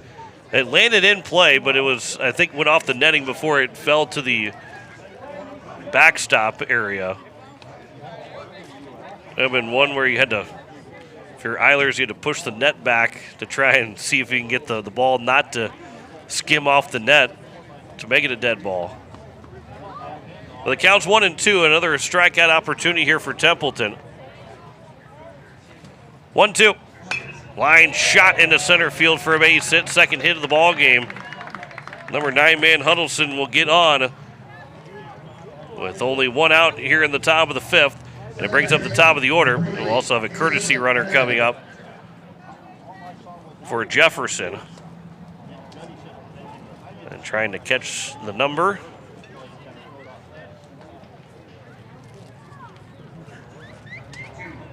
Looks like it will be Warnke that will be the courtesy runner for Jefferson. Had to watch him go all the way to first base before I finally was able to see what the number was.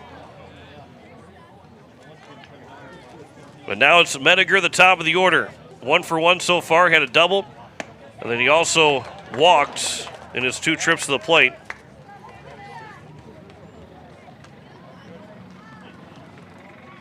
It is going to be McFarland that's warming up out in the, he's just stretching out in the left field bullpen, not actually throwing yet. And he's been stretching for over half of an inning. That one's over for a strike, and the count's now 0-2.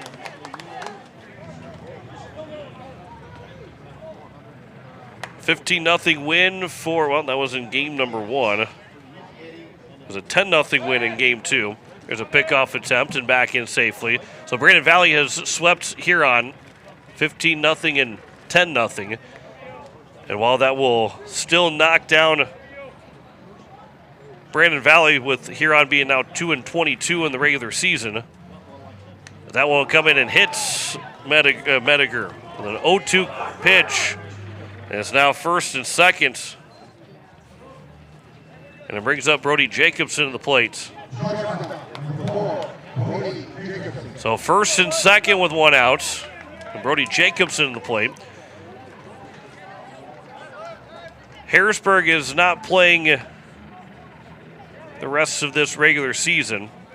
So with the quick math that we'll do here, we'll see if that changes, if Brandon Valley stays in first place or not.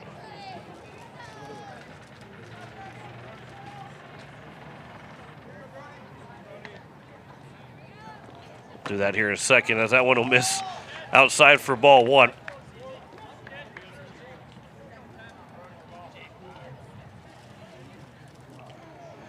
Jacobson is 0 for 1. He had a sacrifice bunt in the first, flew out to center in the third. That will get through the glove of Schaefer at third, but O'Brien was able to come away with it. And it's the bases loaded now. An air charge to Schaefer. Bases are loaded here with only 1 out. And Noah Kinsey to the plate.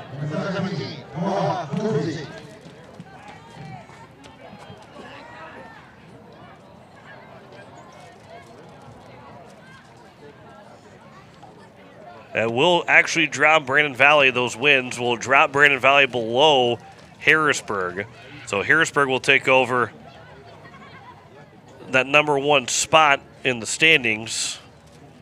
And then Yankton, who is playing Brookings tomorrow, and Brookings right now below 500. There's an opportunity maybe for the Yankton Bucks to move ahead, as well of the Brandon Valley Lynx. It'll keep them, will not move them ahead of Harrisburg. So Harrisburg will be, or excuse me, ahead of Brandon Valley. So Harrisburg will be the number 1 team. Brandon Valley will be number 2. First pitch will miss outside for ball 1 to Noah Kinsey, who is 0 for 2. Ground out to third, ground out to short. Bases loaded with 1 out, 2-run lead here for the Governors. This will be flown out towards left center field. Long run for O'Brien out to the corner, and the gap is going to get down for extra bases. Runners at first and second are tailing each other. The throw will come to the plate, but it'll be wide up the line, and moving over to third will be Kinsey. It is a 3-run double for Noah Kinsey, and it is a 4-3 lead now for the Jefferson Cavaliers.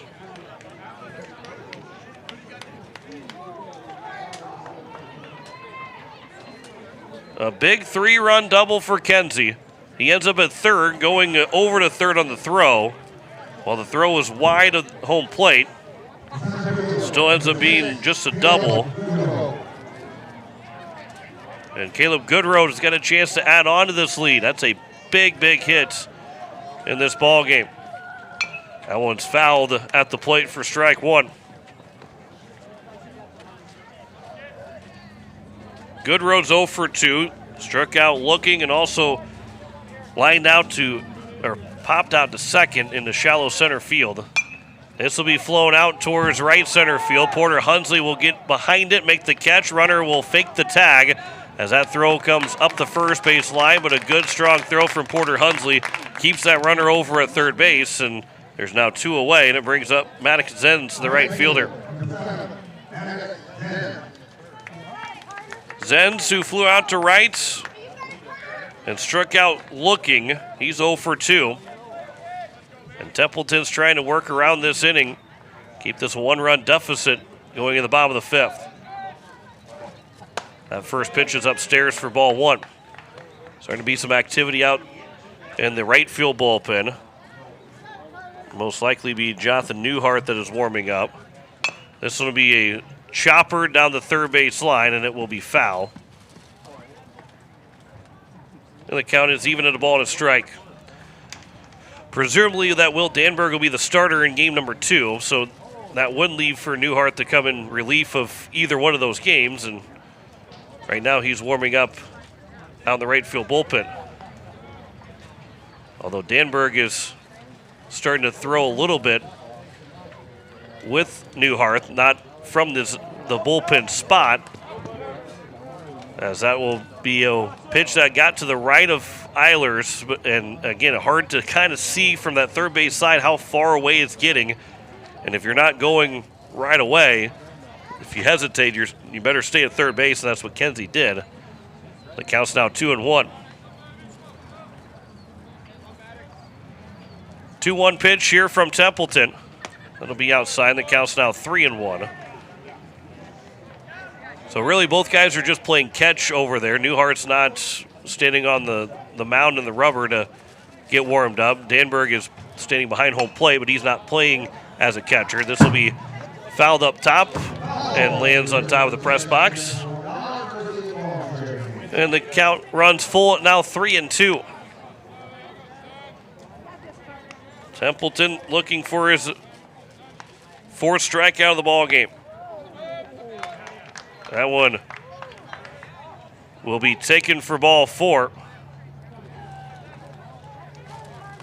And Zenz thought it was strike 3 for a second.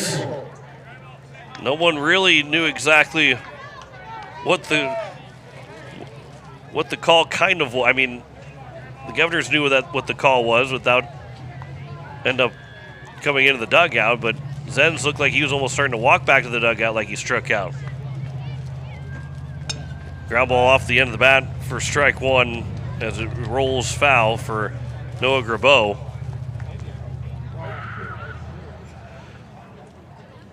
Two outs, runners at first and third, 4-3 lead for Jefferson over Pierre. Here's the 0-1 pitch. That one is grounded foul over to the third base dugout. Count goes now 0-2. By the way, JV in their state tournament, they were eliminated just a little while ago. They lost 7-5 to Roosevelt, so they went 0-2 in their state tournament. Here's the 0-2 pitch from Templeton. That one stays upstairs and did not chase was Grabeau. He's the 8th guy to come to the plate here in this 5th inning. 3 runs have scored on the 3 RBI double from Noah Kenzie.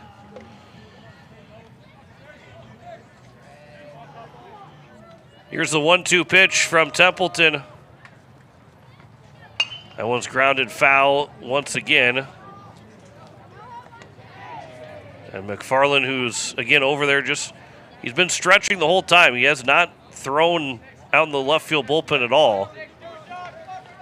Makes you think that he'll be the starter in game number 2, although he has never started a game yet. 1-2 pitch, line shot into center field, another base hit, another run will score. It's a 4-run, top of the 5th inning for Jefferson. An RBI single for Grabeau, and it's 5-3. Runners at first and second, still with 2 outs. And Boston Bryant to the plate. 9th man to come to the plate. He's 0 for 2, flew out to center and also lined out to second. Here's the first pitch from Templeton to Bryant. That is outside for ball 1.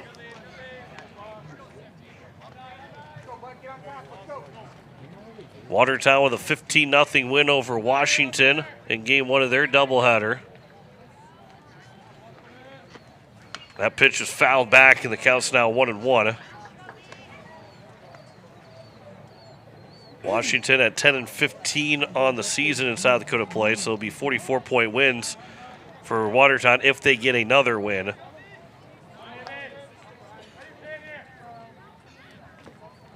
That pitch will be upstairs, and the count's now 2-1.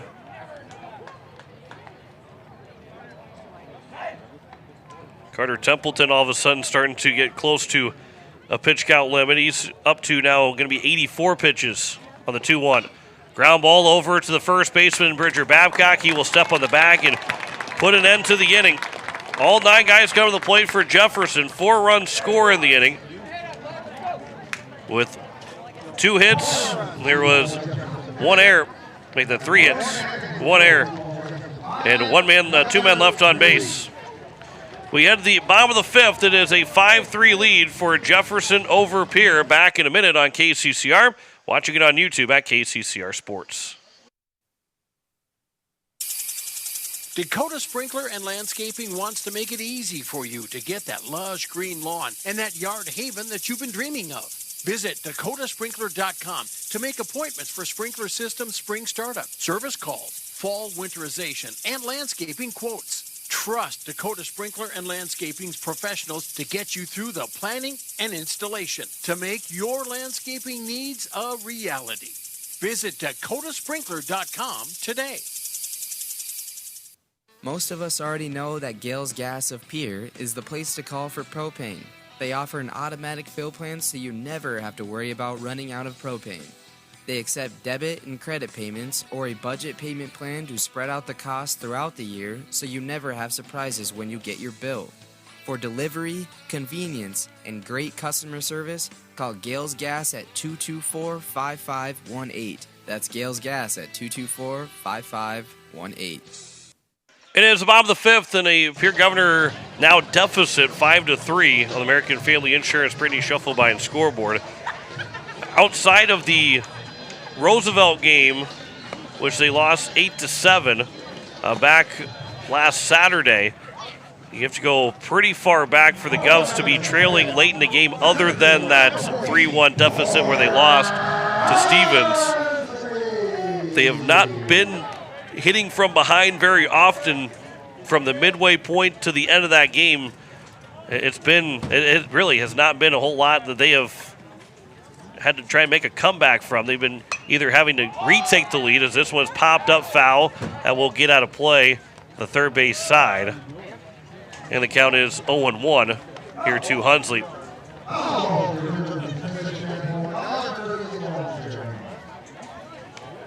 As Hunsley is 0 for 1, he walked in the first and flew out to right in the third.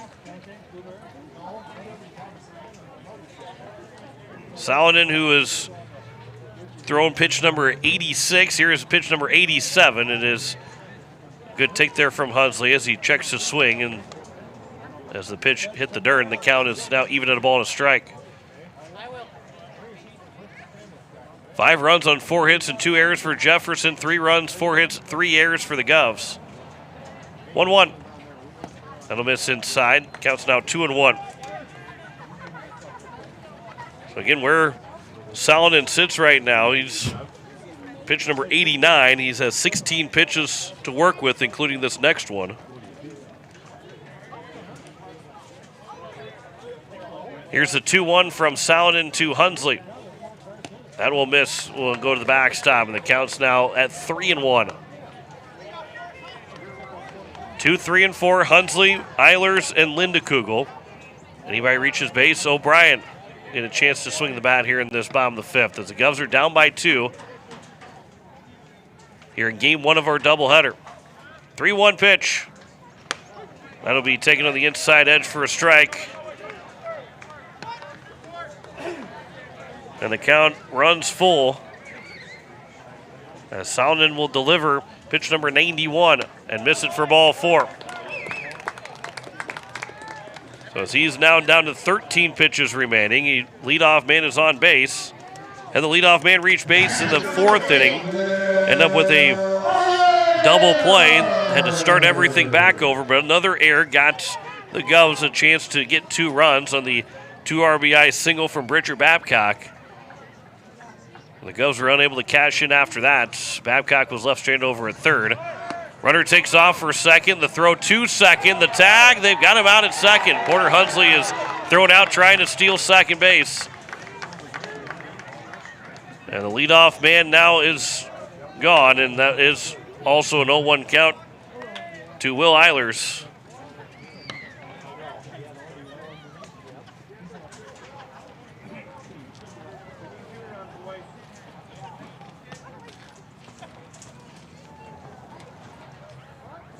Time is called.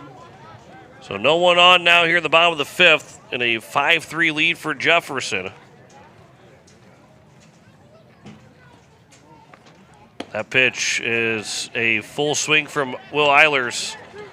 Cannot hold up, and the count quickly goes to 0-2. At the beginning of this at-bat for Eilers, it looked like that Saladin had a very limited shot to get through this inning. The 0-2 pitch taken for strike 3. And all of a sudden, he was very much in play to get through 5 complete, and even could start the 6th inning if they wanted him to. As it brings up Trip Lindekugel to the plate. He's 0 for 2.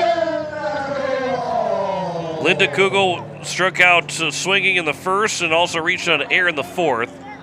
That led off that bottom of the 4th inning. Here's the first pitch to Lindekugel. Buckles the knees on a curveball that drops in for strike 1.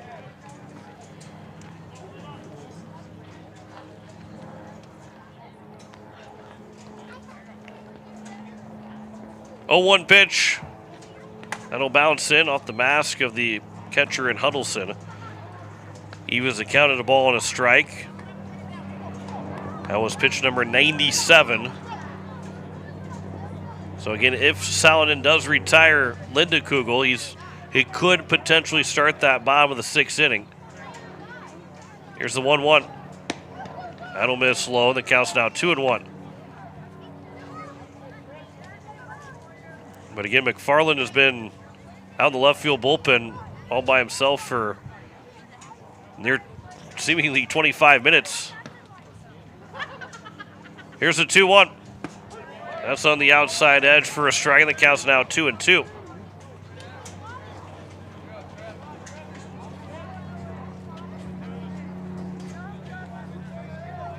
Strike away from a 1-2-3 inning.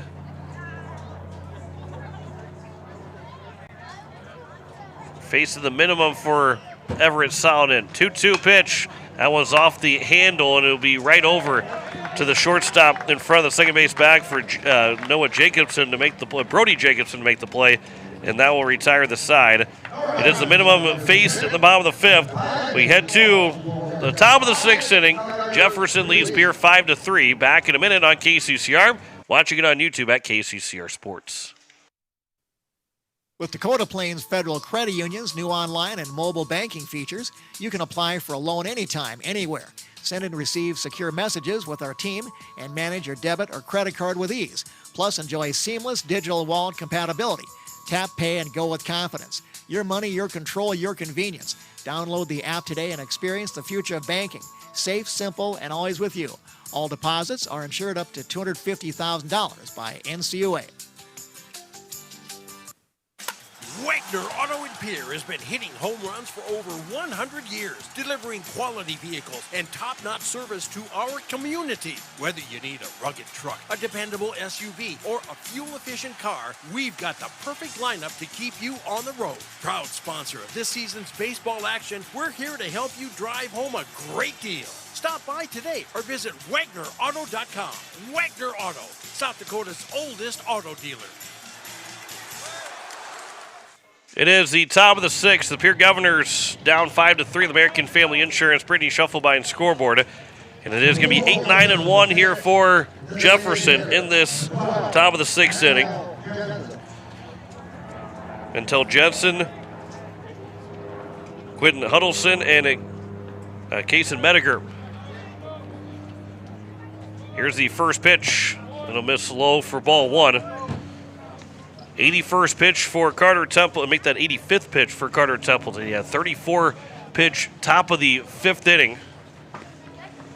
That pitch will be upstairs, and the count's now 2-0. Jensen struck out swinging to lead off the top of the 5th inning. Now there is legitimate activity on the left field bullpen. That one will miss inside. The count's now 3-0. Brody Jacobson's the guy warming up out in the left field bullpen. Here's a 3-0 from Templeton. That one finds the zone. The count's now 3-1. And again, Newharth will make his way out to the right field bullpen, because this will be pitch number 89. There's a swing and a miss, and the count's now 3-2. And pitch 90 upcoming here from Carter Templeton. Govs will have 5, 6, and 7 in the bottom of the 6th. The baseball will get all the way to the backstop. Have to be picked up from the on-deck hitter in Huddleston.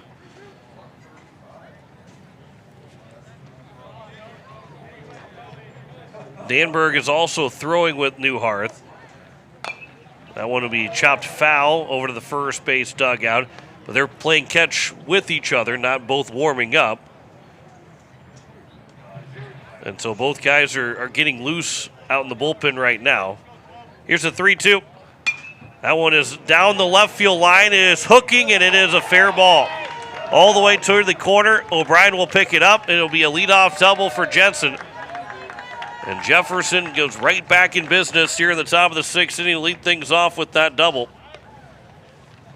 And it will bring up now Quentin Huddleston, the catcher who had a base hit. He came around to score on that 3 RBI double from Noah Kenzie.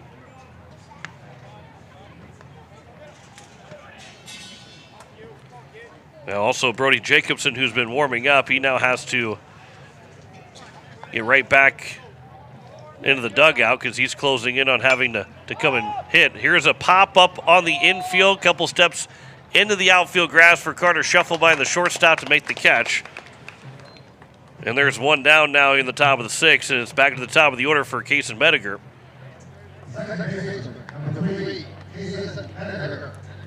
Mediger, who is still 1 for 1. He doubled in the first, was hit by a pitch in the third, and then also makes it that a walk in the third, and then he was hit by a pitch in the fifth.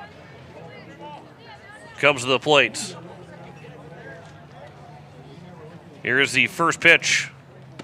That one's over for strike one to Kason Mediger. Only got to reach base all 3 times to this point from either side. Hudson Stoscher's the only guy that still could do that.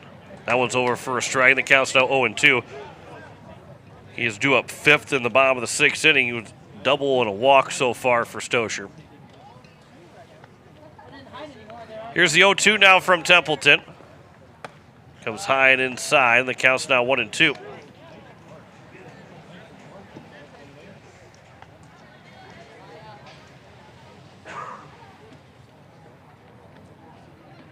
Templeton will come set from the stretch. The 1-2 pitch. That one's outside, and not chasing was Mediger, and the count goes now to 2-2.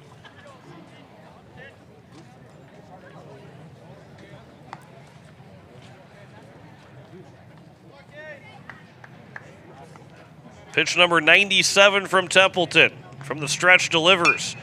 Line shot to left field, right to Parker O'Brien, who will fire back to second, overthrows his man, then gets away from Bridger Babcock, and he's going to run to go get the ball quickly as Jensen will round third, and he will stay there at third base. And another error by the Governors puts that runner only 90 feet away. O'Brien saw the opportunity potentially to try and double him off, but threw it well over the head of Stoscher, and now we'll get, well, no, will be time called at a baseball that started coming to the first base dugout. There'll be an air charge to O'Brien. That moves the runner to third base. As the first pitch is popped up, foul territory. Bridger Babcock gets over, makes the catch, and that will retire the side, so they're able to get away with that 2-out error. No runs, 1 hit, 1 error, 1 man left on base. Head to the bottom of the 6th. It is still a 5-3 lead for Jefferson over Pierre. Back in a minute on KCCR. You're watching it on YouTube at KCCR Sports. When the South Dakota wind howls and the rain pours, is your home ready? Introducing Pierre Roofing and Gutters, the newest name serving Pierre, Fort Pierre, and surrounding communities. Owned by Karsten Erickson, the same expert you've trusted for years at Karsten Erickson Roofing and Construction. We're expanding to keep our community covered. From full replacement to seamless gutter installs, Karsten and his team deliver. Don't wait for the next storm. Call Pierre Roofing and Gutters today for a free estimate. 605-280-8080. Pierre Roofing and Gutters. Built strong, built local. As community bankers, BankWest employees are deeply committed to supporting local causes, growing the local economy, and creating local opportunities. At a time when you can bank anywhere, we hope you choose BankWest. We'll be your financial partner for the long haul, helping you and your community achieve financial success. BankWest. Convenient, connected, committed. Member FDIC. As we welcome you back, it is a 5-3 lead going into the bottom of this 6th inning. And we have a new man on the mound as Brody Jacobson will take over to pitch. And there'll be some defensive changes, I believe, all the way around. Jensen, I believe, is going to come out of the ball game because Warnke has moved into the game. And so Goodroad will move over to short from center. Warnke moves into the game to center field. And I think that will be the only changes that we'll see. I believe that is the only changes that we'll see. And we'll tell you the stats here in just a moment for both what Everett Solonen did, but also what Brody Jacobson has done to this point. It will be 5, 6, and 7. Parker O'Brien, Jackson Goodman, and Hudson Schaefer. We'll tell you the stats here quickly for Brody Jacobson. This will be his second relief appearance, 5th appearance overall, 17 innings so far. He is 4-0 this season. 9 hits, 2 runs, both of them earned, 5 walks and 20 strikeouts. The ERA is 0.82, and whip at 0.82. The batting average against at 150. It has been very, very good. As Parker O'Brien, as Brody Jacobson facing Parker O'Brien to lead things off in this bottom of the 6th, and the first pitch is swung on and missed for strike 1. Now for Everett Solonen, he went 5 innings, giving up 4 hits, 3 unearned runs, 4 walks, and 6 strikeouts on 101 pitches. Make that 100 pitches. As there's a swing and a foul that counts now 0-2.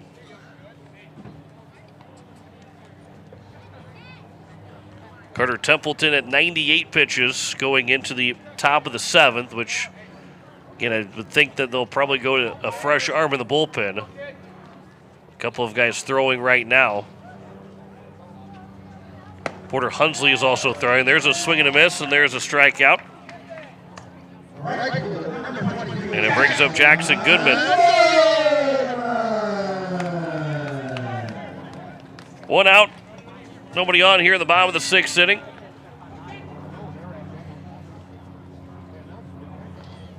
Jacobson is trying to get through this 6th inning and potentially try and get a 6-out save. That one will miss low and inside for ball 1. He is 0 for 2 so far. Struck out swinging in the 2nd, reached on an error in the 4th. Came around to score in that 4th inning on the 2-out RBI from Bridger Babcock, as it counts even at a ball and a strike from that strike thrown by Brody Jacobson. Here's the 1-1 now from Jacobson to Goodman. That one will miss inside, and the count's now 2-1. In that top of the 7th, there'll be 3, 4, and 5 for Jefferson, Kenzie, Goodroad, and Zenz.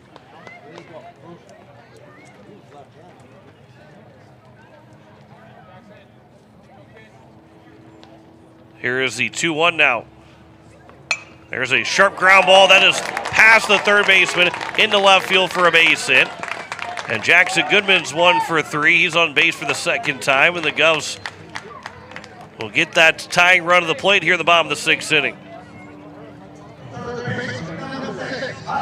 And Hudson Schaefer, who is 1 for 2 in the ball game, popped out to short, singled in to left. Represents the tying run here for the Governors with 1 out in the bottom of the 6th inning. First pitch is upstairs for ball 1.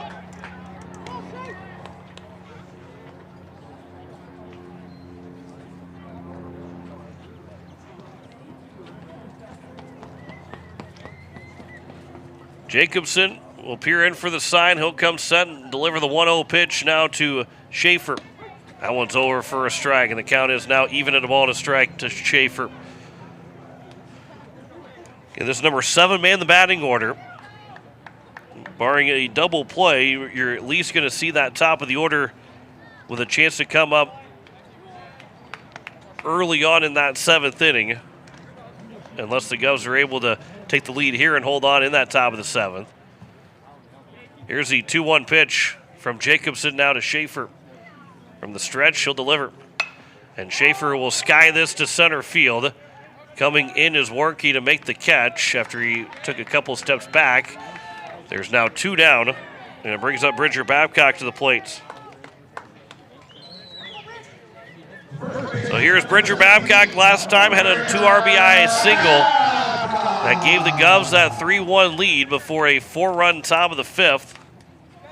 Gave Jefferson their first lead, and they are holding on to it now 5-3 in this 6th inning. First pitch, taking on the inside edge for a strike.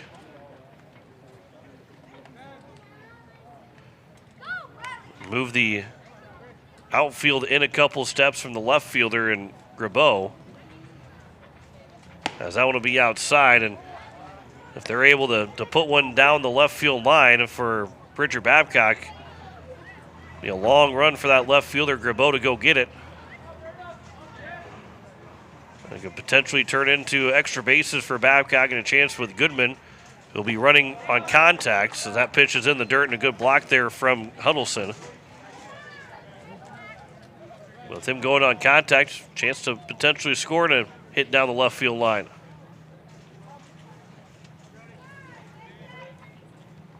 Number 8 man in the batting order, 2-1 pitch to Bridger Babcock, swing and a miss. And the count's now 2-2. Everett Salonen with those 3 unearned runs through 5 innings. Only gave up 4 hits. He didn't work around 4 walks, ended up with 6 strikeouts.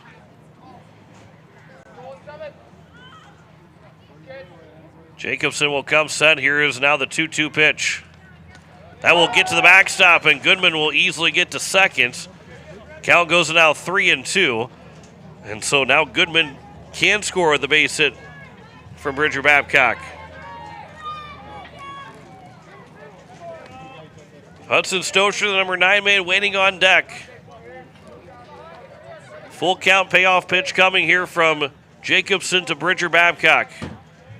Down by 2 are the Govs here in the bottom of the 6th inning. Jacobson will come set from the stretch. Swing and a miss. And Babcock will go down on strikes, and it retires the side. No runs, a hit, no errors, and a man left on base. To the top of the 7th we go. It is a 5-3 lead for Jefferson over Pierre. Back in a minute on KCCR, and you're watching it on YouTube at KCCR Sports. AGE Corporation has been building South Dakota for over 60 years. For all your site work, construction, and crane needs, AGE is there for you. If you need a boat dock and dock lighting, AGE has what you need. Visit their website, agecorp.com, or give them a call at 223-2732. AGE Corporation, providing high-quality services without sacrificing safety. Visit agecorp.com or call 223-2732. Your mornings shouldn't start in chaos. At Pure Closets, we create custom closets, laundry rooms, mudrooms, and more designed to change how your day starts, lowering stress, lifting your mood, and helping you get out the door on time. Manufactured locally in Pierre, our solutions are built around how you live. Reclaim your time by reclaiming your space. Call Pure Closets at 605-223-5855 for a free in-home design consultation. Pure Closets, organized for life. Carter Templeton will come out to start this top of the 7th inning. He has 7 pitches to work with, so he could potentially still get through 7 complete. But he'll need to be efficient on the mound at least for the first 2 outs. Because he's got to get through 2 outs with 6 pitches, and then he can go and get that final out with however many pitches he needs to. But he's got 3, 4, and 5 to deal with. Noah Kenzie, Caleb Goodroad, and Maddox Zenz to lead things off. Kenzie is 1 for 3. He had 3 RBI double in that top of the 5th inning. Here's the first pitch. That was over for strike 1 to Kenzie, who grounded out the first 2 times he came to the plate, then had the 3 RBI double, and that's the difference in this ball game right now. He also came in and scored an RBI single from Grabeau, and the count's now 1-1. However, it is that 3-run double that made it a 3-1 lead for Pierre to now a 4-3 lead for Jefferson, and now a 5-3 advantage. That's a curveball that's over for a strike, and the count's now 1-2. This will be the 4th pitch of the 7 that Templeton has. Here's the 1-2. That one's fouled back, and that one will hit the came into the press box. The count's now 1-2. A couple years ago, while it didn't happen in this side of the press box, there was a window that got shattered during a game on a foul ball. It didn't shatter a window this time. That one will miss inside, and the count's now 2-2. And this will be the final batter. Could be the final batter. This will be pitch number 6. A 2-2 pitch, swing and a miss as it'll be picked up by Will Eilers. He'll have to throw it to first, and he will do that in time. That was pitch number 104. So it will be one more batter here for Carter Templeton, but he will not be able to get through 7 complete. He'll strike out 2-3 on the putout. And there's one down. So this is the final batter, Caleb Goodroad, who's 0 for 3. There's the first pitch, the upstairs for ball 1. Struck out looking in the first. Popped out to second and also flew out to center. That's upstairs, and the count's now 2-0.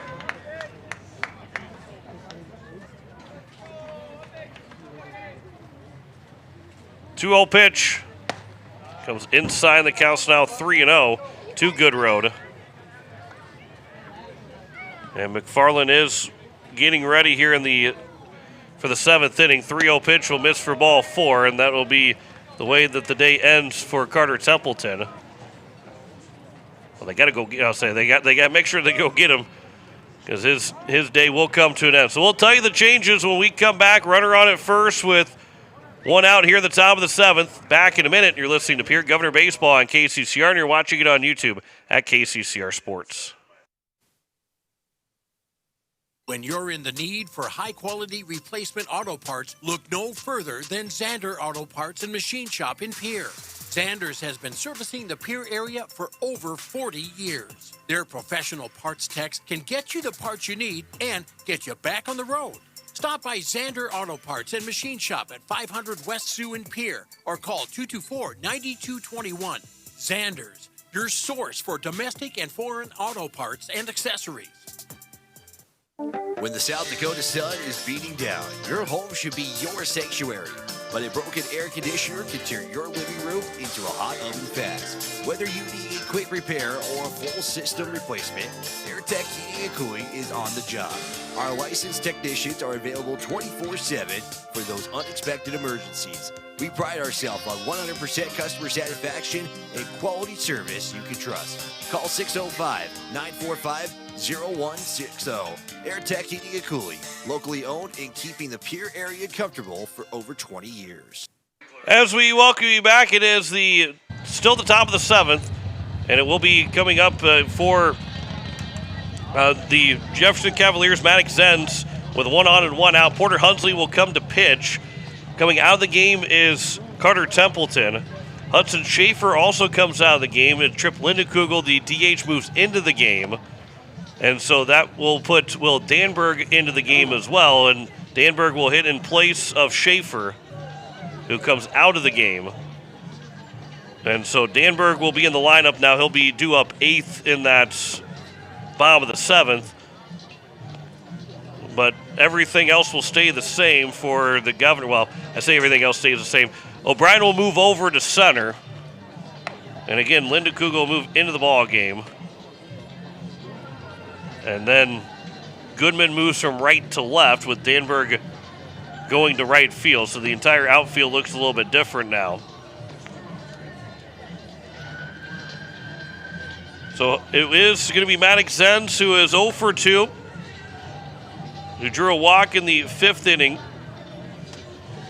Carter Templeton, by the way, 6 1/3 innings, 5 hits, 3 walks, 4 strikeouts, 3 unearned runs of the 5 runs that he has given up, but he still is responsible for the runner on at first. So he can't close the book officially on Carter Templeton, who threw in 108 pitches.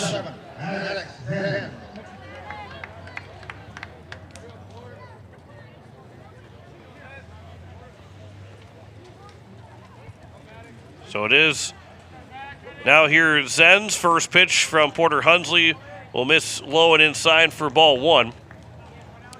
Porter Hunsley on the season, he has thrown 10 innings. This is his 7th appearance, all in relief. 2-0 with 3 saves, 8 hits, 3 runs, only 2 earned. As this one skied out to center field. Coming in is Parker O'Brien, and there's now 2 away. And retreating back to first is Goodroad.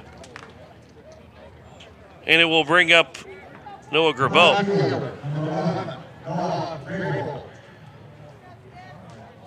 To finish out Hunsley's stats, 5 walks, 10 strikeouts, ERA at 1.4, whip at 1.3, batting average against at 242. Pickoff attempt and diving back in safely as Good rode over at first. First pitch strike percentage for Hunsley near 74%.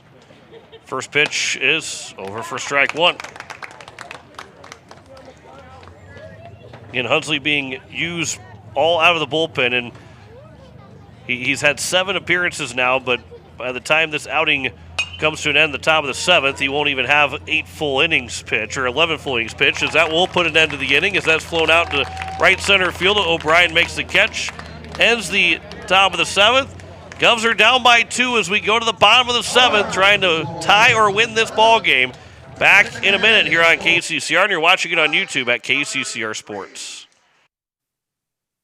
When life throws you a curveball, May Adam Law Firm in Pierre is here to help you knock it out of the park. For over 130 years, we've been providing trusted legal expertise in business, family law, criminal defense, and more. Proud sponsors of this season's baseball action, we're committed to serving our community both on and off the field. Need legal advice? Step up to the plate with May Adam Law Firm. Visit mayadam.net or call today. May Adam, South Dakota's law firm since 1881. Building a home. It's the biggest investment most of us make in a lifetime. Not to mention it's a decision that, well, you pretty much live with day and night. The quality of the workmanship stares back at you like a reflection. It also affects the value of your investment. Choosing the right contractor is critical. Kruger Contracting is that contractor. Call 222-2523. Quality workmanship and materials completed on time. Kruger Contracting. In a word, quality. Call 222-2523.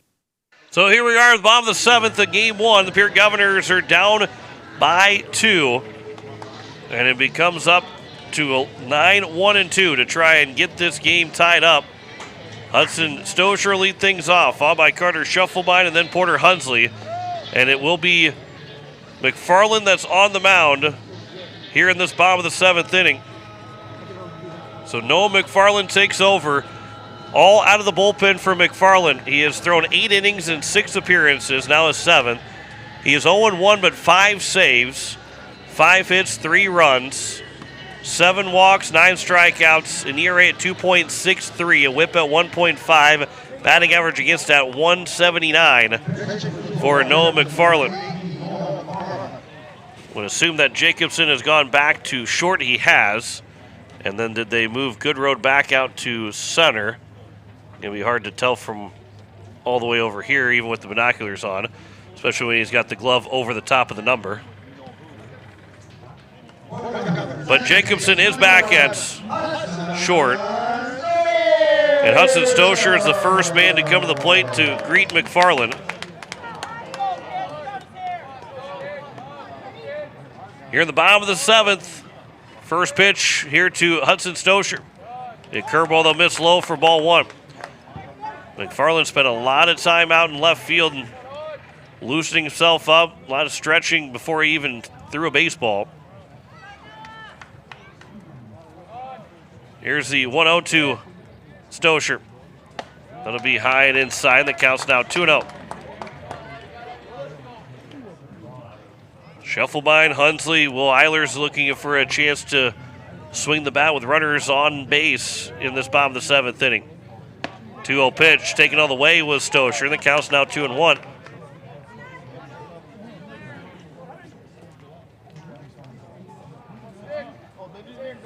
Two-one pitch here to Stosher. Line shot right to the center fielder, though, to make the catch, who took 2 steps back. And the leadoff man is gone here in the bottom of the 7th.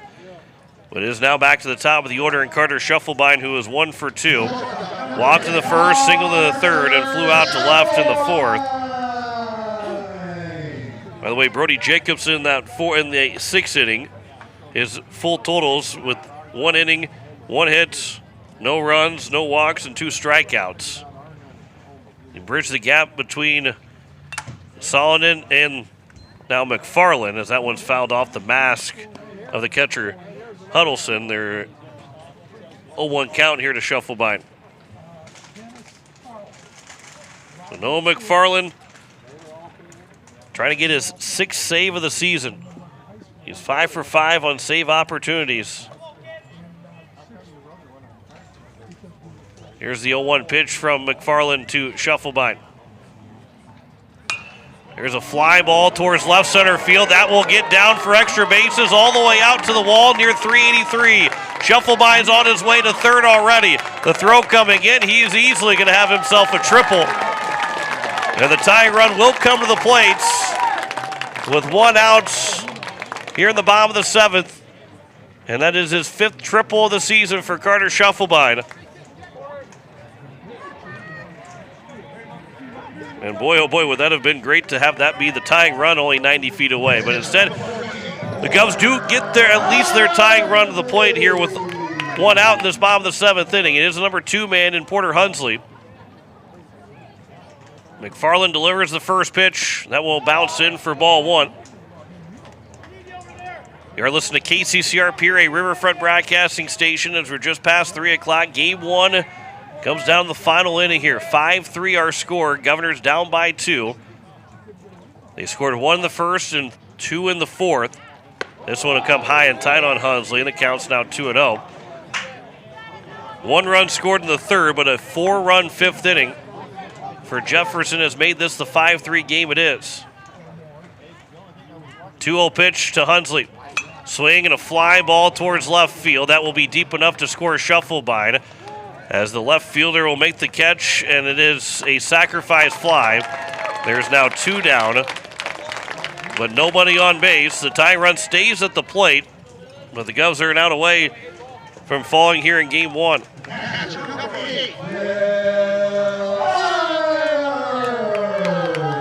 So the RBI for Hunsley makes it a 5-4 game.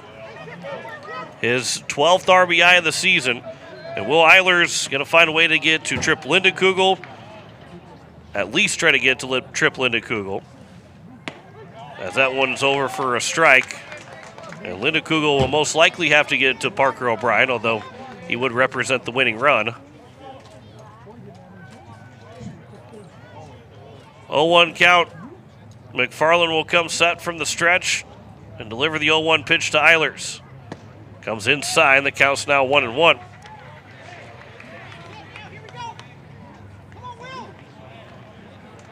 Two down, nobody on here in the bottom of the 7th. 5-4 our score.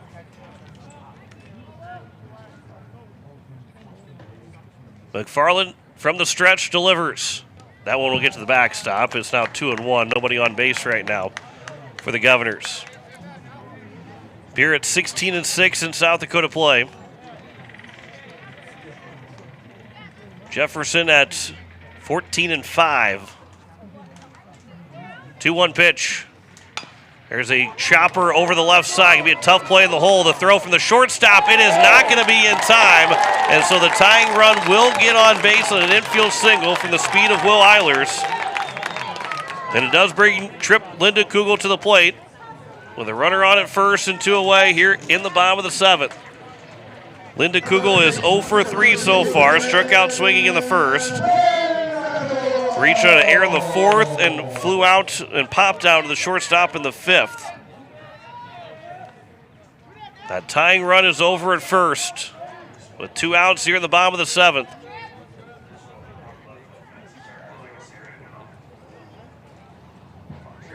McFarland comes set from the stretch. Here's the first pitch. Missing low for ball 1. Parker O'Brien waits on deck.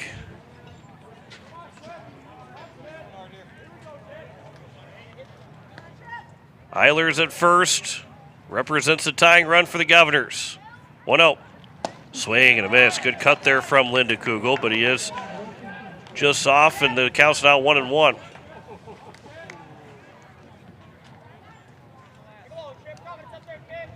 Lindekugel with 9 runs driven in on the season. 1-1 from McFarland. Swing and a miss. Lindekugel went up to chase that one. The count's now 1-2. And the Govs are down to their final strike here in game 1. Big spot for the 8th grader with 2 outs and a runner on at first.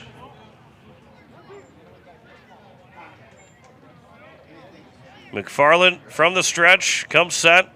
Here's the 1-2. Fly ball towards right center field. Coming in as the right fielder in Zenz. He will get underneath it.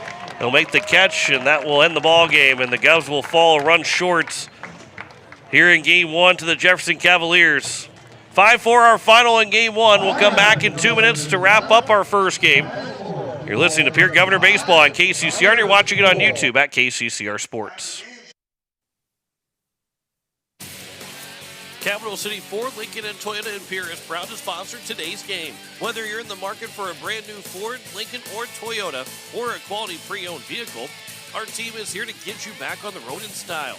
From tough trucks to family SUVs, we've got the selection you need and the hometown service you deserve.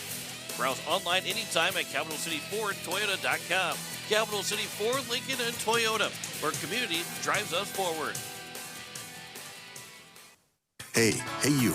Are you at a job that is fulfilling, has good benefits to support you or a family today, and retirement goes down the road? If you just said no, listen up. CHS River Plains is hiring operations personnel, drivers, and custom applicators at several locations. These come with a knockout affordable benefit package for you and the whole family.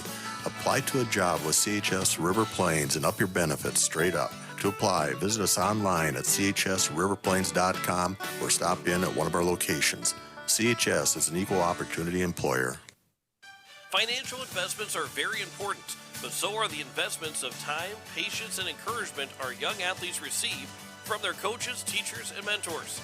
Your Pierre area Edward Jones Financial Advisors understand this. That's why Edward Jones is a proud sponsor of Governor Athletics on KCCR. Go Govs! For all your investment needs, call or stop by one of our offices to visit with your Pierre area Edward Jones Financial Advisor. Edward Jones, member SIPC. Step up to the plate with Kathy Sunshine Properties in Pierre, your go-to for buying, selling, and finding your perfect home. Whether you're looking for a cozy cottage or a spacious family home, Kathy Sunshine Properties has you covered. We're committed to helping you make your next big move, on the field or in your life. Ready to find your dream home? Call Kathy Sunshine Properties at 605-224-5588. Your home run in real estate.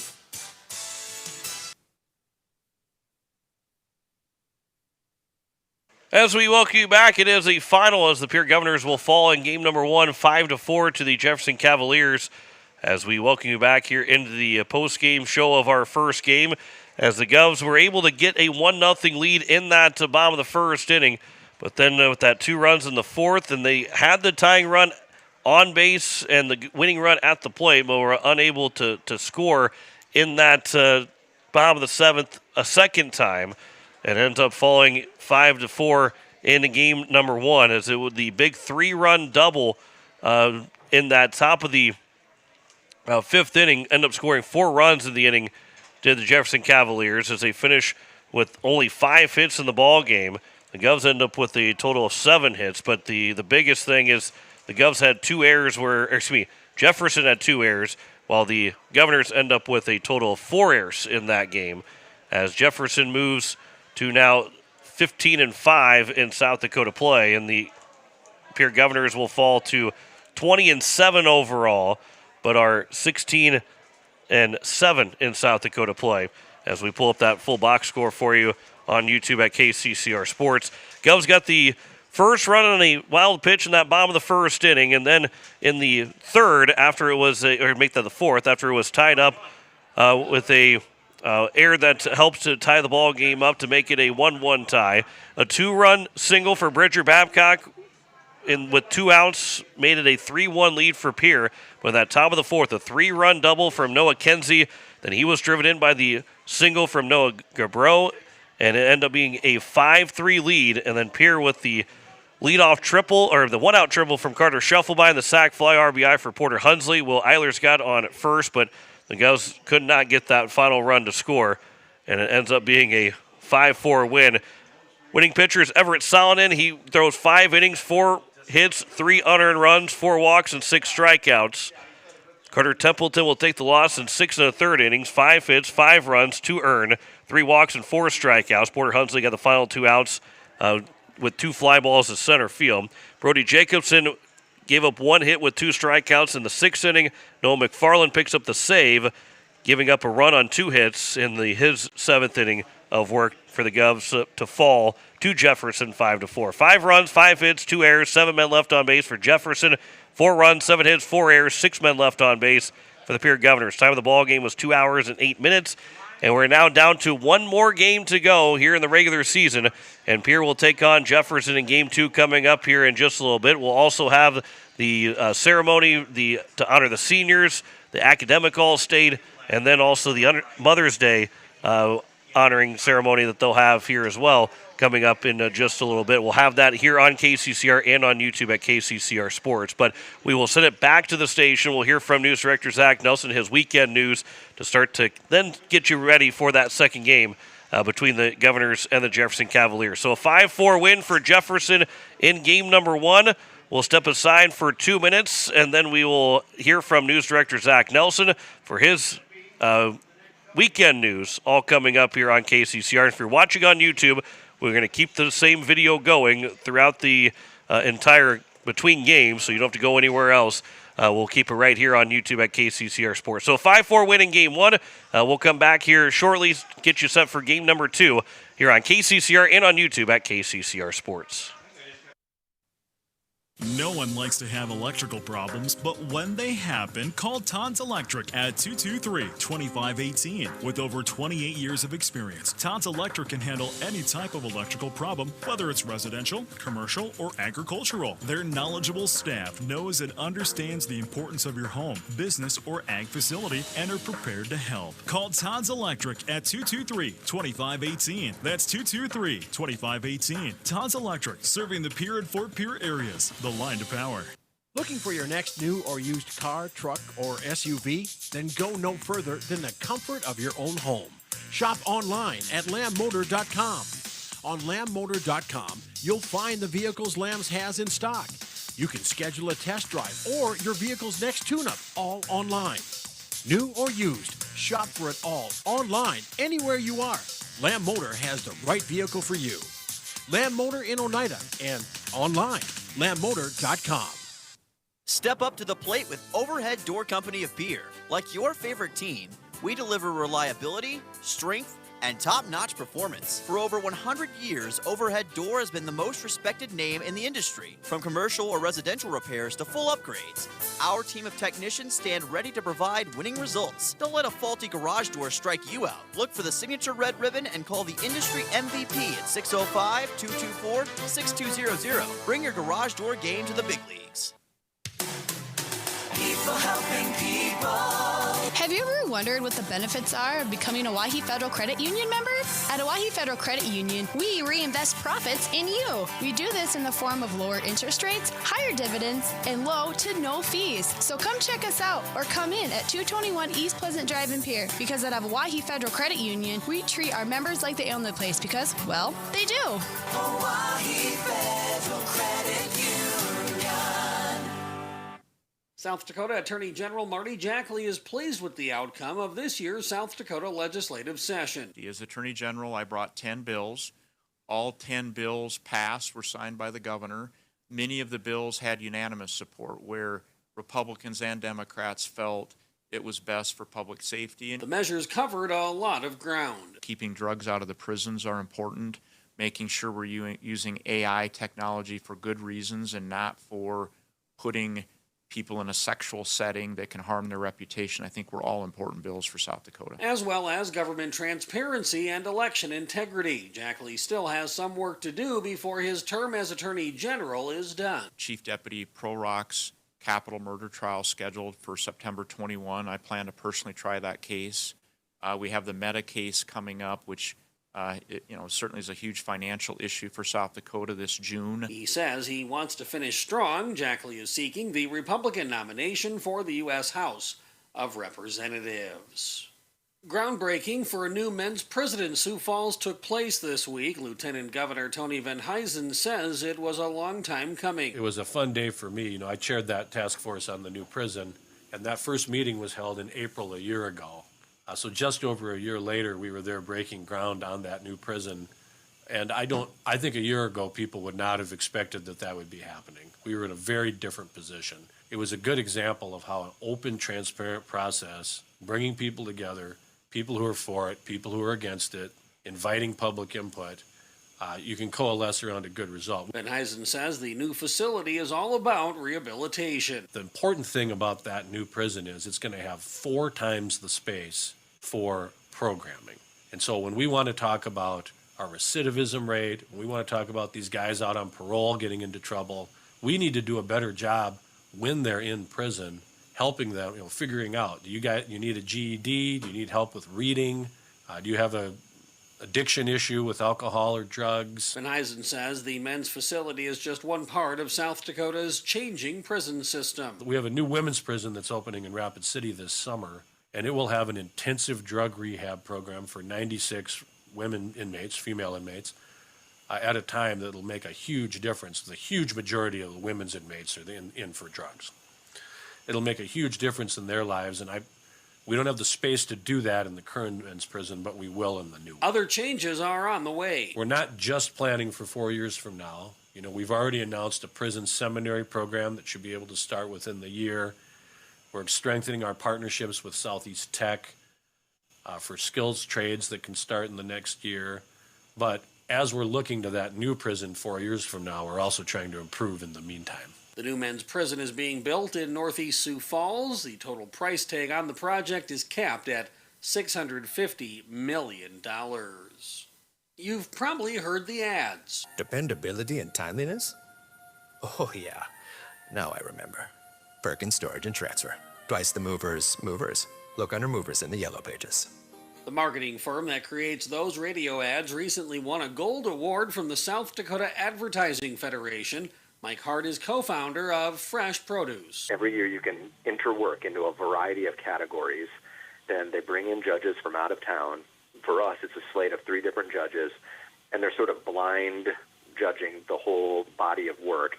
And then they can choose to give it either a silver or a gold. And it isn't their first gold award. In February of 2017, we actually won Best of Show, which is the absolute highest honor you can win. And we've won a variety of golds and even some best of classes along the way for the Perkins work. This year happened to be a gold Addy, and we're super proud of the work that we do for them. It's really fun, engaging work. Hart and co-founder Ted Herron got started in radio in Brookings before teaming up to co-found Fresh Produce in 2004. In the early years, Ted would concept and write all of those ads. But then we started including other writers on our team. And so now it's sort of a fun moment when your name comes up and you're in the rotation to get to write the Perkins ad for the next 2 months. The writers on our team take turns concepting and coming up with the idea, and then, we still record them here on site. Fresh Produce has a staff of 19 serving clients in not just South Dakota, but throughout the region. And South Dakota Senator Mike Rounds is pushing for funding for radio stations for tribal populations. He found a willing listener in Interior Secretary Doug Burgum. As the former governor of North Dakota, Burgum knows the importance of stations to tribal populations. Tribal radio funding was proposed for elimination in fiscal year 26. Rounds was able to get it restored and says he's grateful to see it introduced by the Interior Department for next year. With your Riverfront Broadcasting News, I'm News Director Zach Nelson reporting. News anytime online at kccrradio.com. No one likes to have electrical problems, but when they happen, call Todd's Electric at 223-2518. With over 28 years of experience, Todd's Electric can handle any type of electrical problem, whether it's residential, commercial, or agricultural. Their knowledgeable staff knows and understands the importance of your home, business, or ag facility and are prepared to help. Call Todd's Electric at 223-2518. That's 223-2518. Todd's Electric, serving the Pierre and Fort Pierre areas. The line to power. Looking for your next new or used car, truck, or SUV? Then go no further than the comfort of your own home.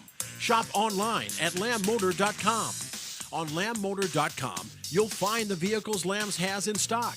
You can schedule a test drive or your vehicle's next tune-up all online. New or used, shop for it all online, anywhere you are.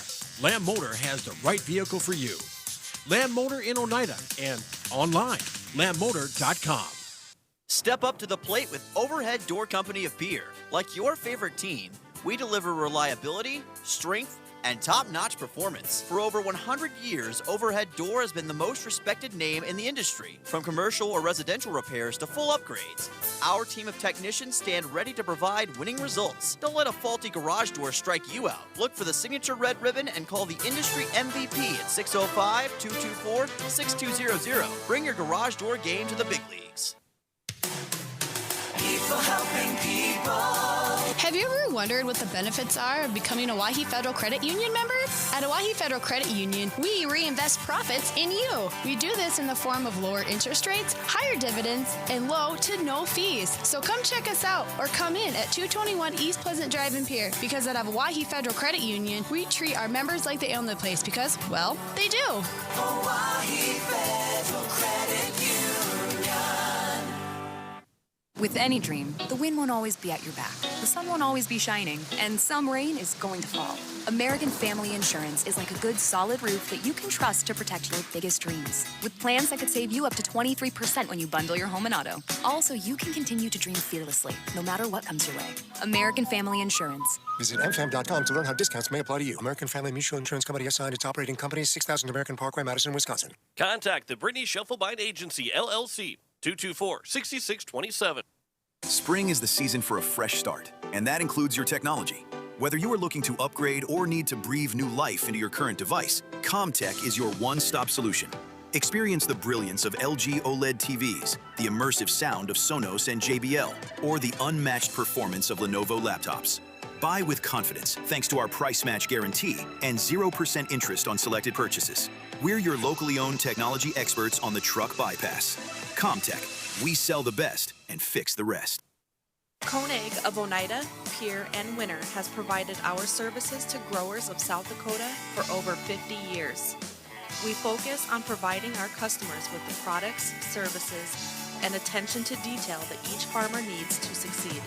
For your individual needs of custom spraying, liquid or dry fertilizer, chemical, soil sampling, seed sales, and treating, stop in and see us at Koenig with offices located in Oneida, Pierre, and Winter. Is it the competition that keeps bringing you back? The long-standing rivalries? Or is it seeing friends again and cheering on your favorite team? At First Dakota, we're here for it all.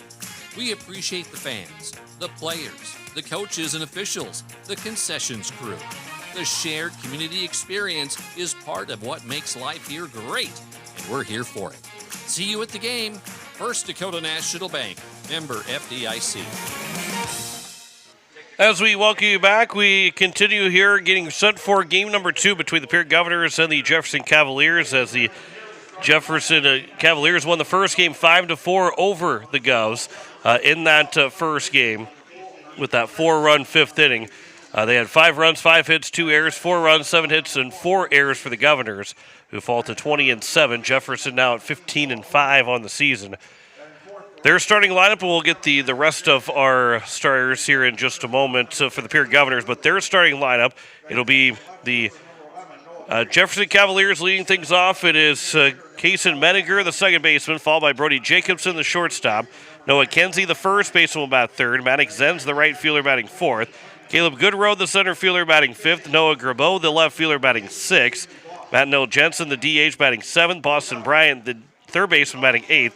And Quentin Huddleston, the catcher, is batting ninth for the Jefferson Cavaliers. So the Govs, and then Caden Voss will be the starting pitcher to go against the Govs, who is making his 5th start of the season. We also have the honor ceremony for the seniors, along with also the academic All-State and the Mother's Day tradition here at Hyde Stadium before we get the second game started. We'll have it here coming up in this second game as well for Pierre and Jefferson. Let's take another 3-minute break. We'll come back with more from Hyde Stadium, getting set for game number 2 between Pierre and Jefferson. Back in 3 minutes on KCCR, and you're watching it on YouTube at KCCR Sports.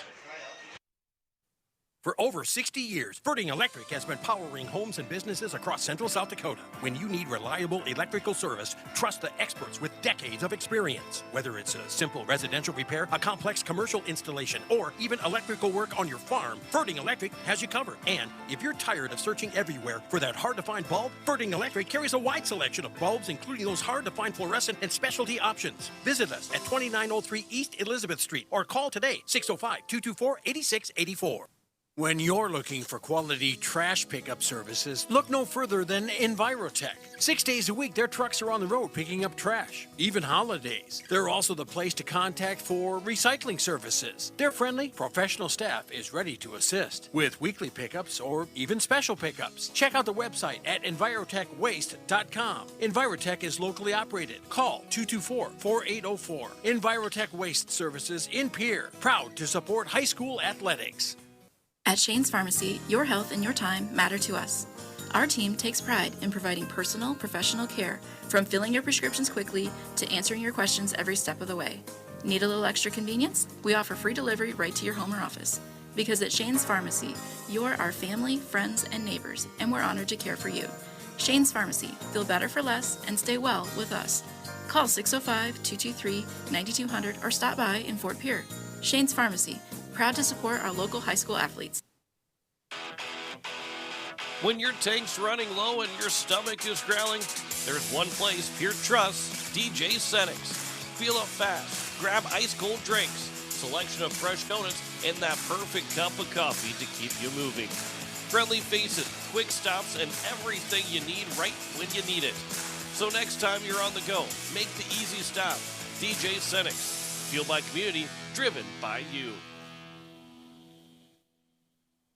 For years, you have trusted Larry Fry Heating and Cooling to keep your home comfortable, no matter the season. Now that same commitment to quality service and expert care has a new name. Introducing Kruger Climate Systems. We're familiar faces, the reliable technicians, and the same dedication you've always known, now under a new banner. From essential repairs and routine maintenance to brand new installations, we're here to ensure your home's perfect temperature. Kruger Climate Systems, your trusted partner for a comfortable home. Call us today for all your heating and cooling needs.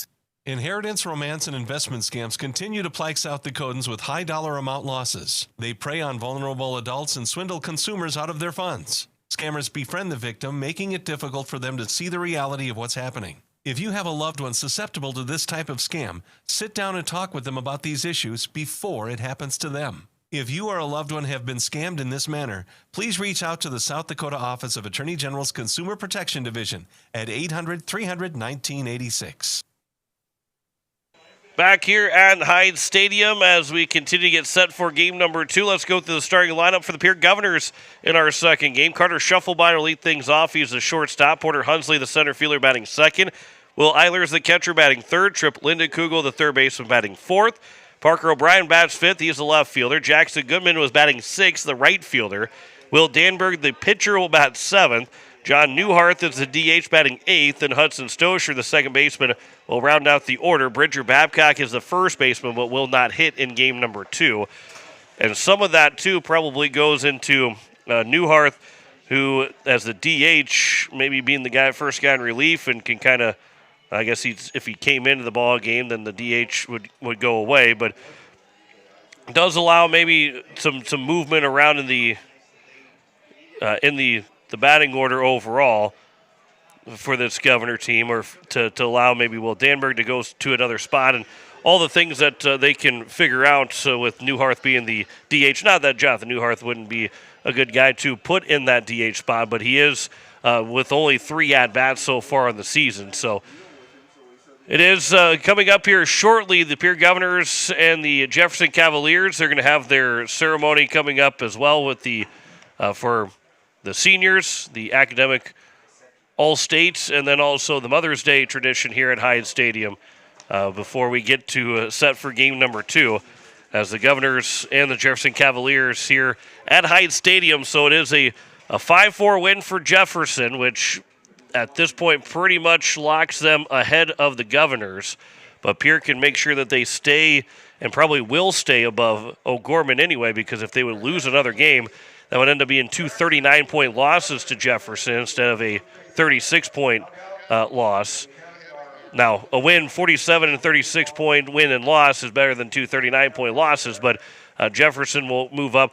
Although that does maybe change things for O'Gorman as well, who may have played Jefferson in the regular season. That's one of the things that you start to realize, okay, this can all work, but then you think about all the other teams that Jefferson will affect, because right now they're 15 and 5, and if they win again, that affects everybody that played Jefferson to jump up at least 3 seed points every game they played against Jefferson. So if they played a doubleheader, they get an extra 6 points on top of it, where Pierre won't necessarily be affected by it because they are waiting to put that into the standings for 2 39-point losses or a 47-point win and a 36-point loss.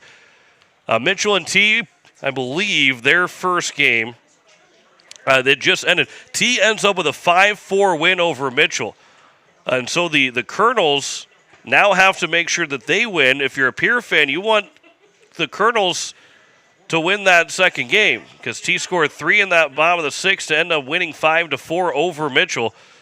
Because if they don't win that second game, that drops Pierre 6 points, because Mitchell stays below 500 then at 10 and 12. But if they do win, that go to 11 and 11. A lot of things can change here before the end of this weekend. Now that Mitchell's lost one of those games and will have to beat T in that second game. T goes to 5 and 20. Although I think if maybe they win at 6 and 20, they wouldn't jump any seed points. Well, let's go down over to Jeff Adele for the ceremony for the Academic All-State and all the seniors.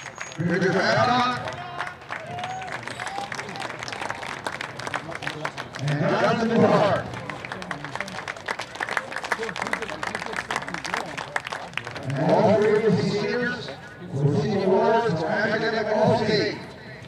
We will congratulate them as well.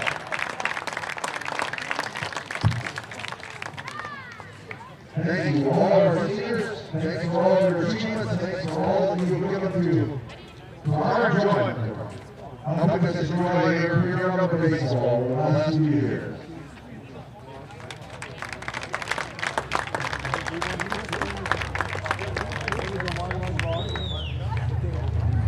Now we would like to recognize parents, especially moms on their Mother's Day tomorrow and Mother's Day Eve. We will introduce our players and their parents. We'll start with the seniors. Hudson Shaver, with parents and Hudson Shaver.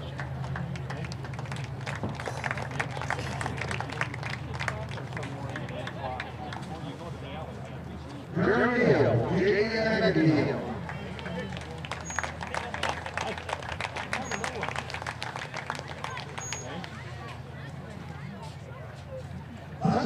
Sunshine, with Sarah and Taylor Sunshine.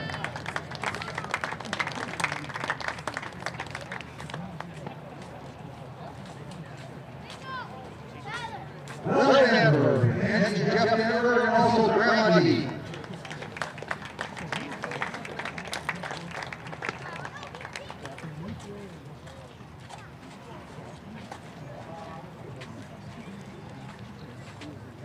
Jackson Goodman, Ron and Greg Goodman.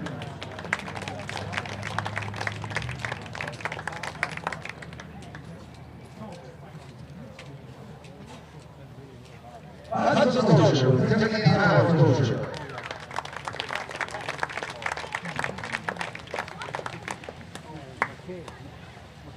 Marco O'Brien, with Spencer and Peggy O'Brien.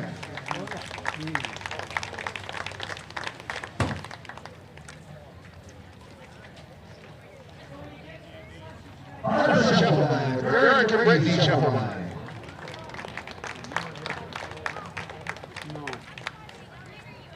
Richard Babcock, Shannon and Jen Babcock.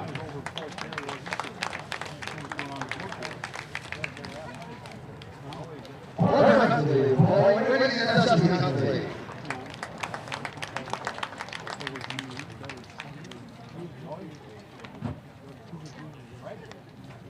Carter Templeton, with Brooke and Lee J. Templeton.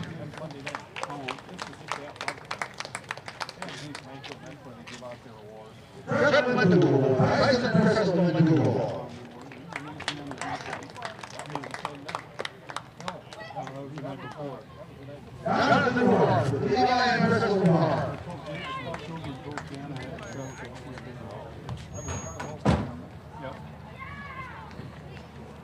Idaho, John Armacost.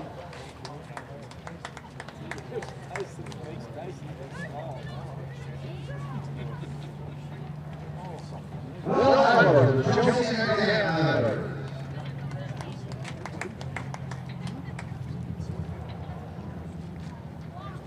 And our coach, Tyson McDougal, and Crystal McDougal.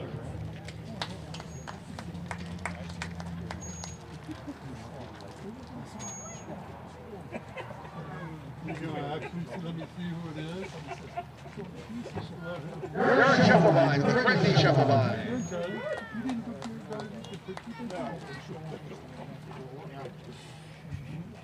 Shane Brady with Laura Brady.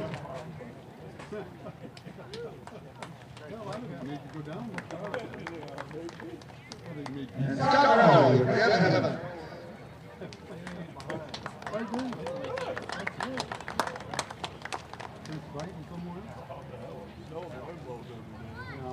We appreciate the players. We have all the players, our moms and dads, and oftentimes brothers, sisters, uncles, aunts, grandparents. All part of the Covenant family. We appreciate the coaches and their families as well. A lot of hours given up to be able to play ball, and we sure appreciate all of it. Let's give them all a hand, folks.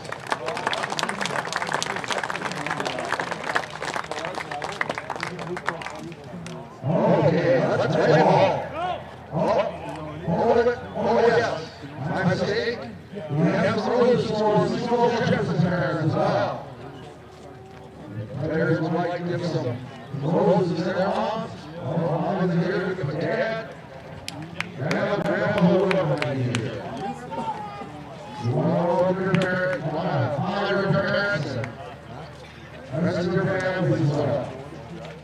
So as those being honored here today, and Jefferson will get a chance to take some roses up to their parents as well for Mother's Day tomorrow. We are closing into the start of game number 2 between the Pierre Governors and the Jefferson Cavaliers, as it will be Will Danberg on the mound for the Governors going against Caden Voss of Jefferson. And we're just closing in on the start of our ball game between these two teams to wrap up the regular season. We'll take one more 2-minute break. We will come back and have first pitch for you coming up next. Back in 2 minutes on KCCR, and you're watching it on YouTube at KCCR Sports. Stulkin Peterson LLP has been your local CPA firm for over 40 years, offering tax preparation, bookkeeping, payroll, and consulting services. If your business, farm, or ranch needs professional, accurate, and reliable services, we are your firm. Our clients are our #1 priority. If you need a higher level of accounting service, give us a call at 605-224-5828. That's Stulkin Peterson LLP, 222 East Missouri Avenue in Pierre. Has life left a dent in your ride? Or maybe you're dreaming of a fresh start for your classic. At Hunsley Auto Body and Sandblasting, we bring vehicles back to life. Located right here in Fort Pierre with over 25 years experience, we specialize in expert auto body repair. From minor dings to major collision work. Got a boat or RV with fiberglass damage? We handle that too. And for projects needing a complete refresh, our professional sandblasting service preps anything ready for a perfect finish. For quality work you can trust, Hunsley Auto Body and Sandblasting, 605-280-4451, 310 West Highway 1434 in Fort Pierre. Dakota Sprinkler and Landscaping wants to make it easy for you to get that lush green lawn and that yard haven that you've been dreaming of. Visit dakotasprinkler.com to make appointments for sprinkler system spring startup, service calls, fall winterization, and landscaping quotes. Trust Dakota Sprinkler and Landscaping's professionals to get you through the planning and installation to make your landscaping needs a reality. Visit dakotasprinkler.com today. Most of us already know that Gales Gas of Pierre is the place to call for propane. They offer an automatic fill plan so you never have to worry about running out of propane. They accept debit and credit payments or a budget payment plan to spread out the cost throughout the year so you never have surprises when you get your bill. For delivery, convenience, and great customer service, call Gales Gas at 224-5518. That's Gales Gas at 224-5518. As we welcome you back and into game number 2 between the Pierre Governors and the Jefferson Cavaliers. John Wickler with you on this Saturday afternoon. And don't forget, after we're done here today, we will have coverage of the NHL, as we'll have game 4 between Carolina and Philadelphia. And then after that game is done, and it could be a sweep for the Hurricanes, we'll join in progress the Thunder and the Lakers. And Oklahoma City will try and take a 3-0 lead. By the way, Cleveland's got a 64-48 lead over Detroit in Game 3 of that second-round series, with Detroit leading the series 2-0. But then we'll have, again, on Sunday, we'll have the Knicks and the 76ers, with the New York Knicks looking for a sweep. And then it will end up being Game 4 between Vegas and Anaheim, with Vegas leading the series 2-1. That'll be an 8:30 puck drop.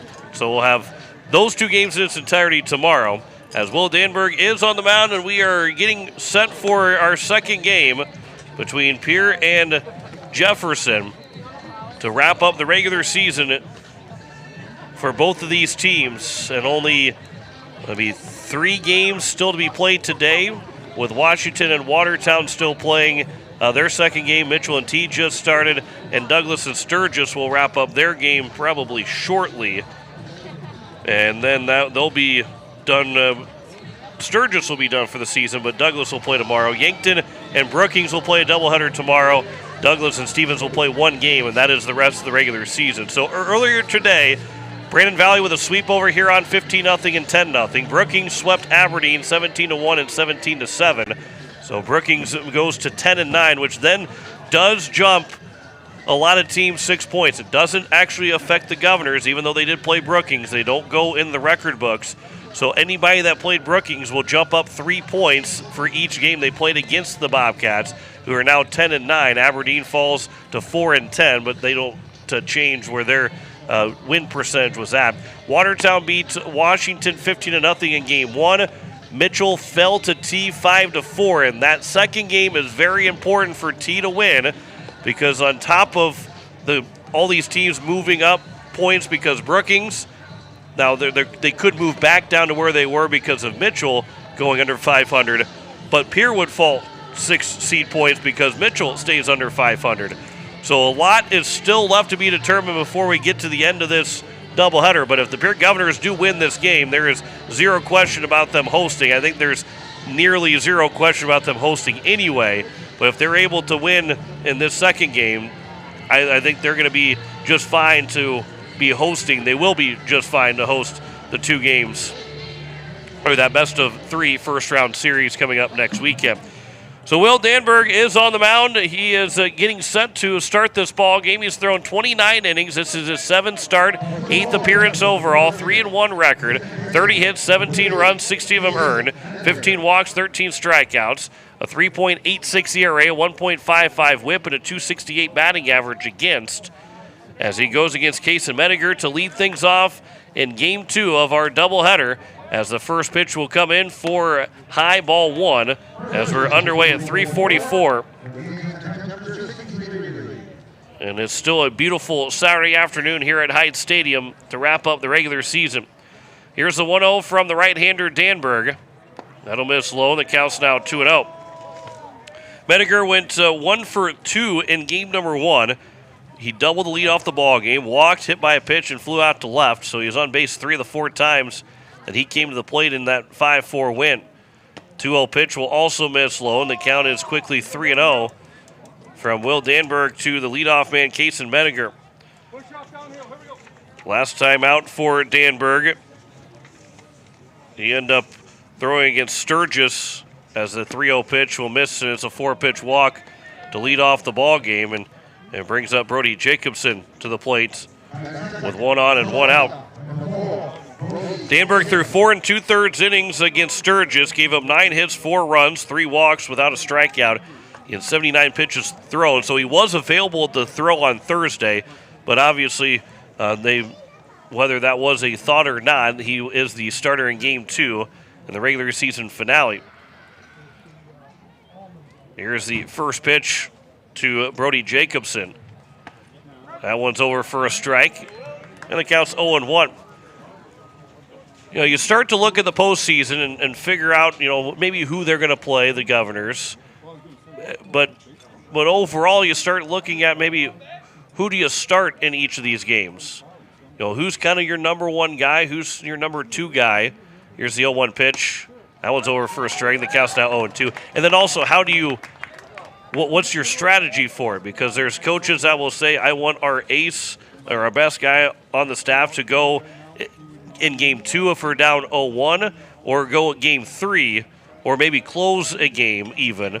You try and save your best guy to throw the if necessary game or the elimination game. Here's a ground ball that's going to get through the left side of the infield for a base hit right between that third and shortstop gap, and it's first and second with nobody out, and it's quickly runner in scoring position here with no one away in the top of the first, and it brings up Noah Kenzie to the plate. But then you also start looking at where the Governors are at, and as Carter Templeton and his one-hit shutout on Sunday, he still threw really well today. He gave up only 2 earned runs in 6 1/3 innings. Does he kind of be your number one guy? Would it be Brendan McCullough? Would it be Jonathan Newhart? Is Will Danberg? As this is flown out to left field, Parker O'Brien moving over to the left field line. He'll make the catch, and everybody will retreat back to their base. And now one down here in the top of the first inning, and it brings up Maddox Zenz to the plate. But the beauty of what the Governors have, and again, they don't have to worry about that decision until later in the week. They don't have to maybe think about who they're going to start till Tuesday or Wednesday. Maybe they already have an idea of who they're wanting to start in game 1 of the playoff series. But there's a lot of guys that I just named that easily could be starters. And that one's over for a strike. And there was more than 3 names that I mentioned. So there's going to be a guy that probably comes in relief that would be normally a starter for you. And, of course, Porter Hunsley has been your late inning guy throughout the entire season.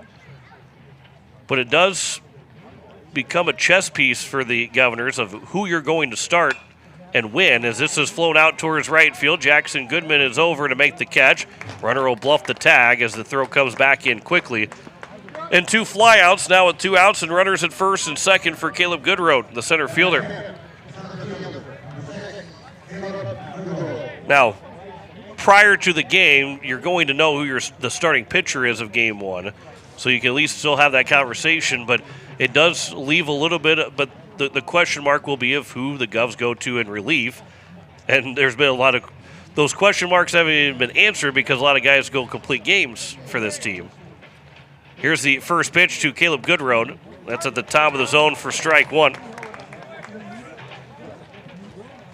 But it is a thought as we are in the final regular season game. The Governors will be playing next Friday and Saturday, of just who you go with. Who is the game 1 starter? Who is game 2, and who would be your game 3 if necessary guy? 0-1 pitch. That is outside the count's now 1-1. And maybe game 2 is dictated on if you win game 1 or not. And then game 3 would be, again, if you throw your guy at game 2, which you thought maybe you throw in game 3, so then your game 2 guy goes to game 3. All the scenarios that go into it. Here's a 1-1 pitch. And that misses low and away, and the count's now 2-1. And again, more of the beauty of it is that nobody has necessarily stood out to be the number 1 guy, but everybody has stood out to be the number 1 guy. So everybody's in that category of the number 1 starter, and you have more guys in that category than just one guy over there. That one's grounded foul over to the third base side. The count's now 2-2, and a chance for Danbury to get out of this inning. Bridger Babcock, I didn't even mention him. Bridger Babcock threw it in a great game on Thursday against Stevens in game number 2. He went all 8 innings and only threw, 678 pitches, so he was even on 3 days rest, and he threw 8 complete innings. Here's a 2-2 from Danberg. Comes into Goodrow. Swing and a miss and a strikeout, and after a walk and a single, the first 2 guys reach base, and Danberg comes away and gets the next 3 out in order.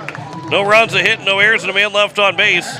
We head to the bottom of the first. It is a no score between Pierre and Jefferson. Back in a minute on KCCR, and you're watching it on YouTube at KCCR Sports. With Dakota Plains Federal Credit Union's new online and mobile banking features, you can apply for a loan anytime, anywhere. Send and receive secure messages with our team and manage your debit or credit card with ease. Plus, enjoy seamless digital wallet compatibility. Tap, pay, and go with confidence. Your money, your control, your convenience. Download the app today and experience the future of banking. Safe, simple, and always with you. All deposits are insured up to $250,000 by NCUA. Wagner Auto in Pierre has been hitting home runs for over 100 years, delivering quality vehicles and top-notch service to our community. Whether you need a rugged truck, a dependable SUV, or a fuel-efficient car, we've got the perfect lineup to keep you on the road. Proud sponsor of this season's baseball action, we're here to help you drive home a great deal. Stop by today or visit WagnerAuto.com. Wagner Auto, South Dakota's oldest auto dealer. Bottom of the first, no score between Pierre and Jefferson. John Wickler with you on this Saturday afternoon.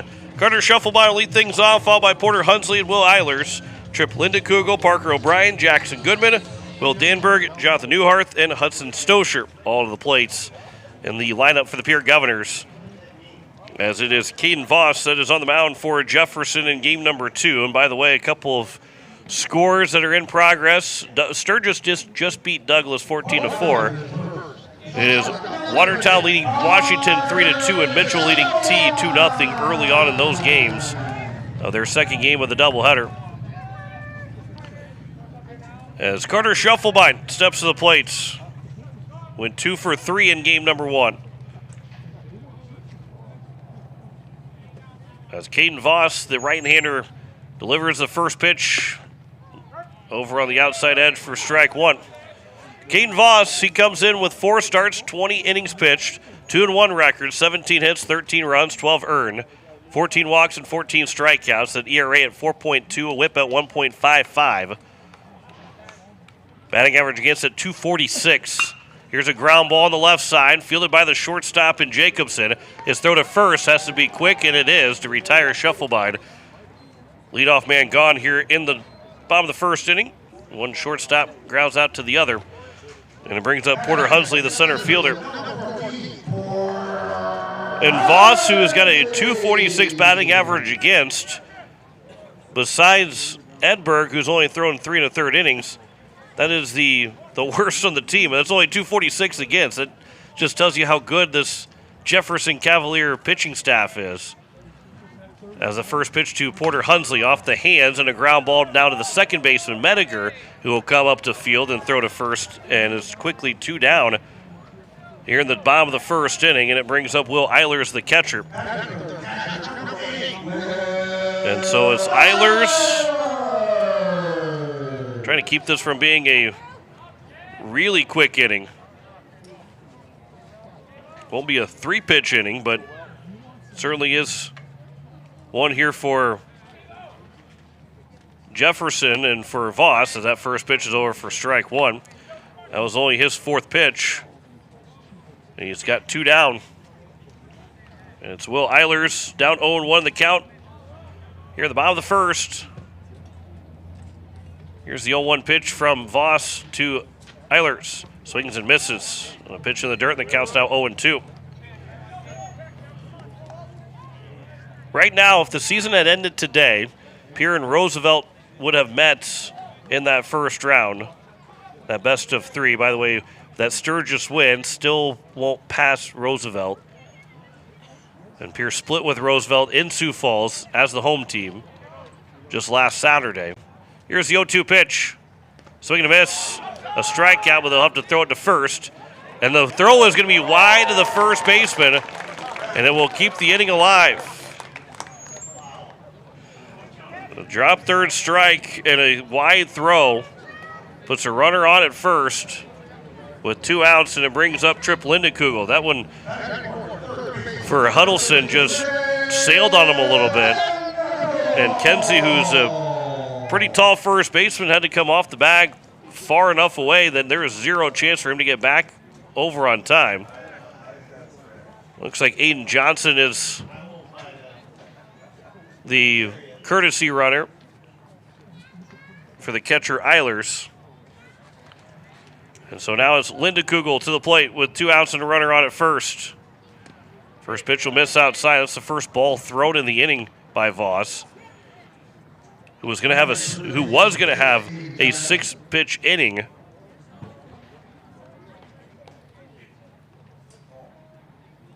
Prior to that drop third strike. That one's over for a strike, and the count's now 1-1.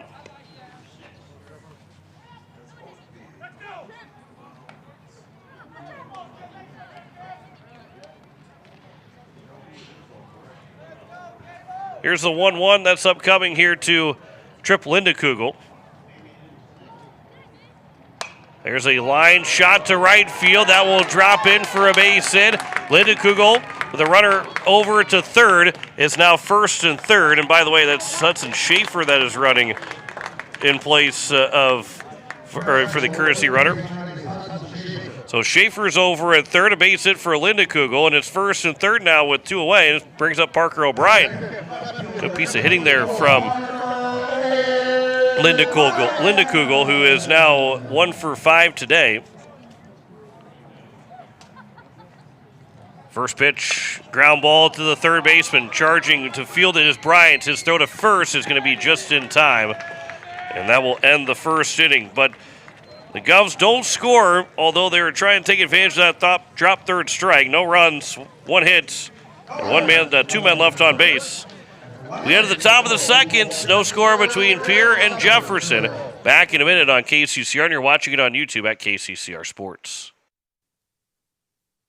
When the South Dakota wind howls and the rain pours, is your home ready? Introducing Pierre Roofing and Gutters, the newest name serving Pierre, Fort Pierre, and surrounding communities. Owned by Karsten Erickson, the same expert you've trusted for years at Karsten Erickson Roofing and Construction, we're expanding to keep our community covered. From full replacement to seamless gutter installs, Karsten and his team deliver. Don't wait for the next storm. Call Pierre Roofing and Gutters today for a free estimate. 605-280-8080. Pierre Roofing and Gutters. Built strong. Built local. As community bankers, BankWest employees are deeply committed to supporting local causes, growing the local economy, and creating local opportunities. At a time when you can bank anywhere, we hope you choose BankWest. We'll be your financial partner for the long haul, helping you and your community achieve financial success.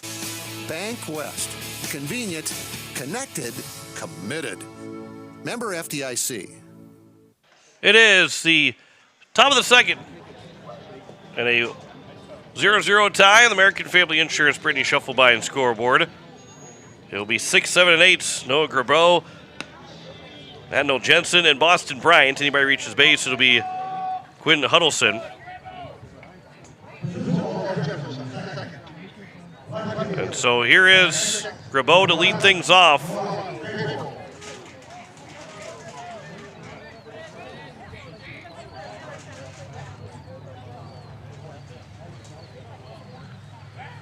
So Will Danberg, first pitch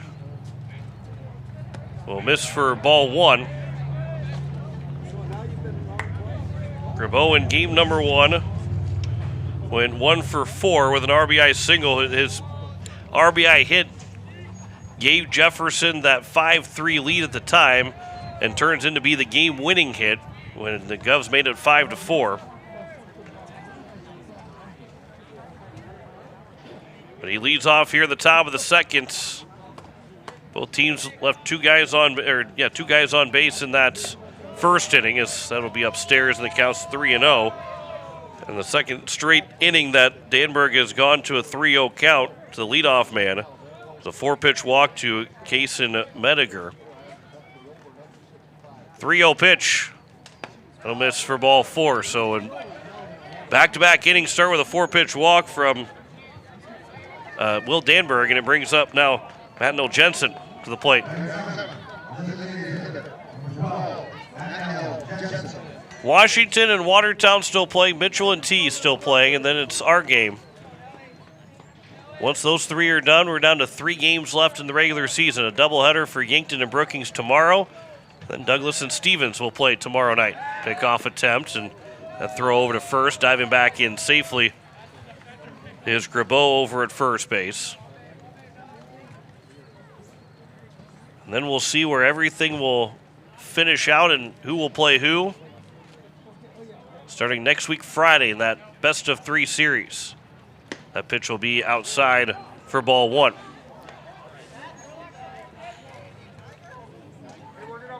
Most likely, and last year it was different because we had the rain out on Friday, and then on top of that graduation weekend, we end up deciding we're going to play all 3 games, and of course that has to be approved by the state to do that because you can only play 2 games in one day. Here's a 1-0 pitch. Runner takes off. There's a line shot into left field for a base hit. And it's first and second again here with nobody out, just like it was in the top of the first inning with a walk and a single. And it brings up now Boston Bryant, the third baseman. But the probability is, one, that first game on Friday and then playing the 2 games on Saturday with that second game if necessary. Somewhere probably 6 or 7 o'clock. I would say maybe a 5 o'clock game, somewhere around there on Friday, and then maybe as early as 11. Boston Bryant showing bunt, but bunts it foul. Linda Kugel was charging in. Scheffelbein was moving over to third. So Bridger Babcock stays home at first, and Stocher will cover second on that bunt attempt. And Danberg will get the right side of the infield. Here's the 0-1 pitch once again here from Danberg to Boston Bryant. Not bunting this time, and he swings and misses. And the count's now 0-2. Winston Huddleston, the number 9 man, is on deck. Then goes back to the top of the order. Here's the 0-2 now from Danberg to Boston Bryant. And the stretch delivers. Fouled away, out of play, and that will go across Capitol.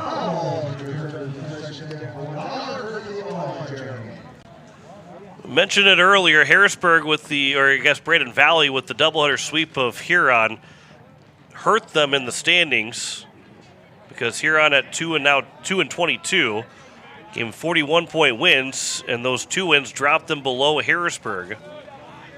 0-2 pitch, line shot, and that is foul. Now, the flip side of it is that if with Brookings moving over 500, you'd have to dig into the schedule. And did Harrisburg play Brookings, or did Brandon Valley play Brookings? Because if Brandon Valley ended up playing Brookings twice and Harrisburg didn't, then that might jump Brandon Valley right back up to first place over Harrisburg. Then if they've played Mitchell and Mitchell ended up losing and the other team didn't, that would drop them 3 to 6 points. That one will miss low. It is in the dirt. The throw will have to go over to third, and the runner is safe over at third. So the count goes to now 1-2. And Grabeau, with that pitch that was in the dirt, he didn't get the cleanest jump. It stayed in front of Eilers, but he was able to hustle his way to third to make it first and third. And now the Govs will have to try and trade 2 outs for a run. A pitch or a ground ball that's be up the middle. 1-2 pitch. Runner takes off. That will get away from Eilers again, and the run will come in to score. And then over to third. The throw will go to third. And then, so Jensen will end up at third base, and Coach Rowley will make his way out and have a conversation with his entire infield right now, and Jefferson will take a 1-0 lead. And the count's now 2-2. So a stolen base for Jensen. He'll get to third on the wild pitch.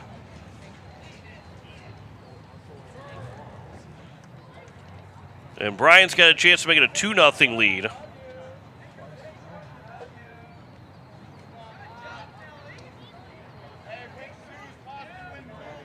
And Boston Bryant, as you're listening to KCCR Pierre Riverfront Broadcasting Station, had a chance with a runner on third, but still has a chance. Now only with only a runner on third. Danberg looking for a second strikeout. The infield start to creep in all the way around. Stocher still playing back at second. Scheffelbein still behind the bag over at short. 2-2 chases a pitch out of the zone, swings and misses for strike 3. And one down now here in the top of the second inning. That's a big strikeout for Danberg, his second of the ball game. And Quentin Huddleston will come to the plate. Number 9 man in the batting order. Danberg's going to go work back from the windup with that runner on at third. Here's the first pitch to Huddleston. That'll miss low for ball 1. It'll get off the foot of Eilers. And the count is 1-0. That's now 9 straight misses from the windup for Danberg. He has not thrown a strike yet from the windup. I wonder if he'll want to go back to the stretch. So he'll go from the windup again. Here's the 1-0 pitch. Here's a ground ball over to third. Lindekugel dives. He is safe over at third, trying to get the runner out at third base, going back to the bag. And it ends up being a fielder's choice, even though the runner's safe at third. But Huddleston is safe at first. And it's first and third with 1 away. And was a good thought by Lindekugel to try and get Jensen, who was far off the bag, over at third base. But he was able, he dove with his feet, was able to kind of almost look like Fernando Tatis trying to get himself to contort his body enough to get the right foot in and keep the rest of his body as far away from Lindekugel as possible so he could dive back in safely. And now it's the top of the order with the runners at first and third and only 1 out. Here's the first pitch from Danberg now to Mediger, who led off with a walk in the first inning. So miss low for ball 1. Jackson Werke is running over at first, and courtesy runner for Huddleston.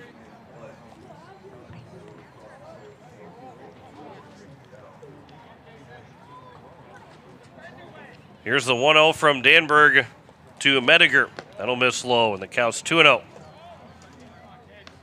1-0 Jefferson lead here in the top of the second. Runners are at the corners with 1 out. Leadoff walk, followed by a base hit. And a couple wild pitches have scored that first run.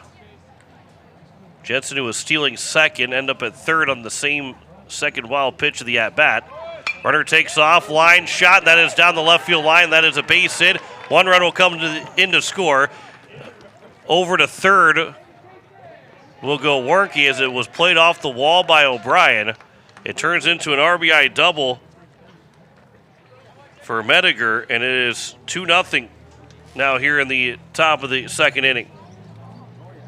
And already some activity out in the right field bullpen for the Governors. And Brody Jacobson will come to the plate. So only 1 out. Danberg will go back to the windup. Here in the top of the second, the Govs will still up the middle, will trade out for a run. And this one's down the left field line again. That's a blooper that will drop in for a base hit. 2 runs will come in to score. This throw will come in. It is late, and the runner will take second. It's a 4-0 lead.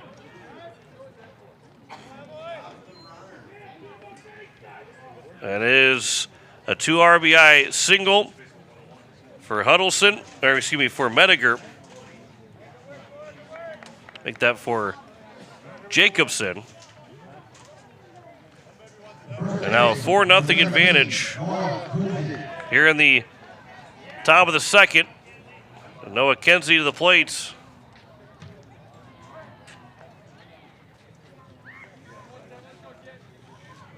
So the RBI double for Mediger, the RBI single from Jacobson, who's now standing at second. And Jefferson has opened up a 4-0 advantage. That one will miss inside for ball 1.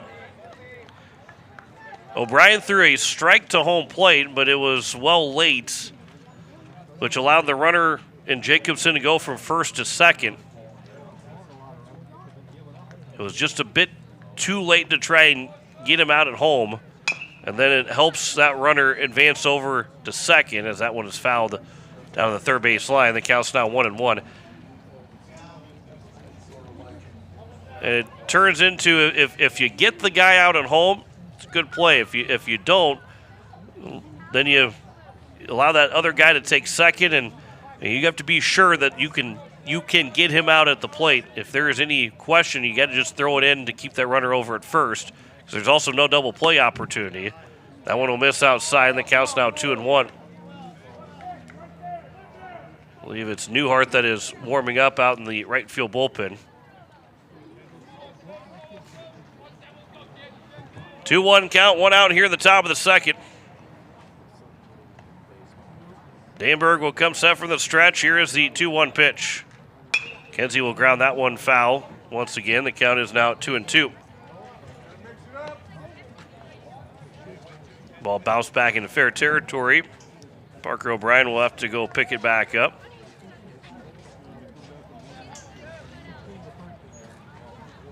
Again, where Pierre stands right now in the standings, we'll just kind of do a quick look at it all of what they might be looking at if they were to fall for that second straight game. That one will miss outside. That's a really good pitch by Danberg, and a really good take there by Kenzie. And the count goes now full at 3-2. Even with 2 losses, they'll still be at above 42 points. That, again, also means that Mitchell stays above 500, so that means they have to beat T in this second game. 3-2 pitch. Reaching for it, popping it up. Hudson Stosher over at second. He'll move over to his left to make the catch.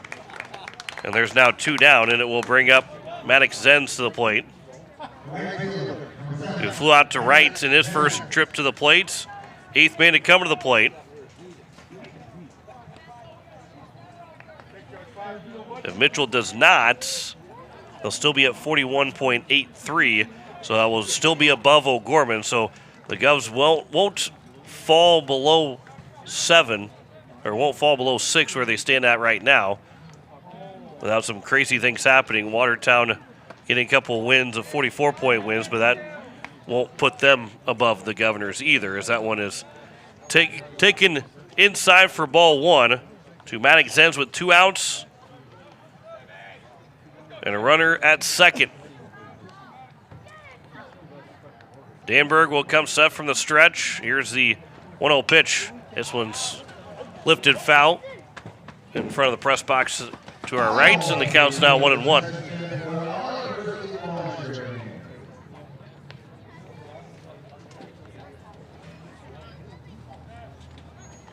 4-0 lead for Jefferson. All 4 runs here in this top of the second. Second time they have put up a 4 spot in this doubleheader. 4 spot was a difference in that first game win for the Cavs over the Govs. Here's the 1-1. That'll bounce in off the blocker of Eilers and over to third. We'll go the runner in Jacobson. And so now he's 90 feet away from scoring. Probably was going to score on the base hit regardless, but now another wild pitch will make it a 5-0 lead for Jefferson here in the second. So the count goes now 2-1. Danberg back to the windup, and the 2-1 pitch here to Maddox Zenz.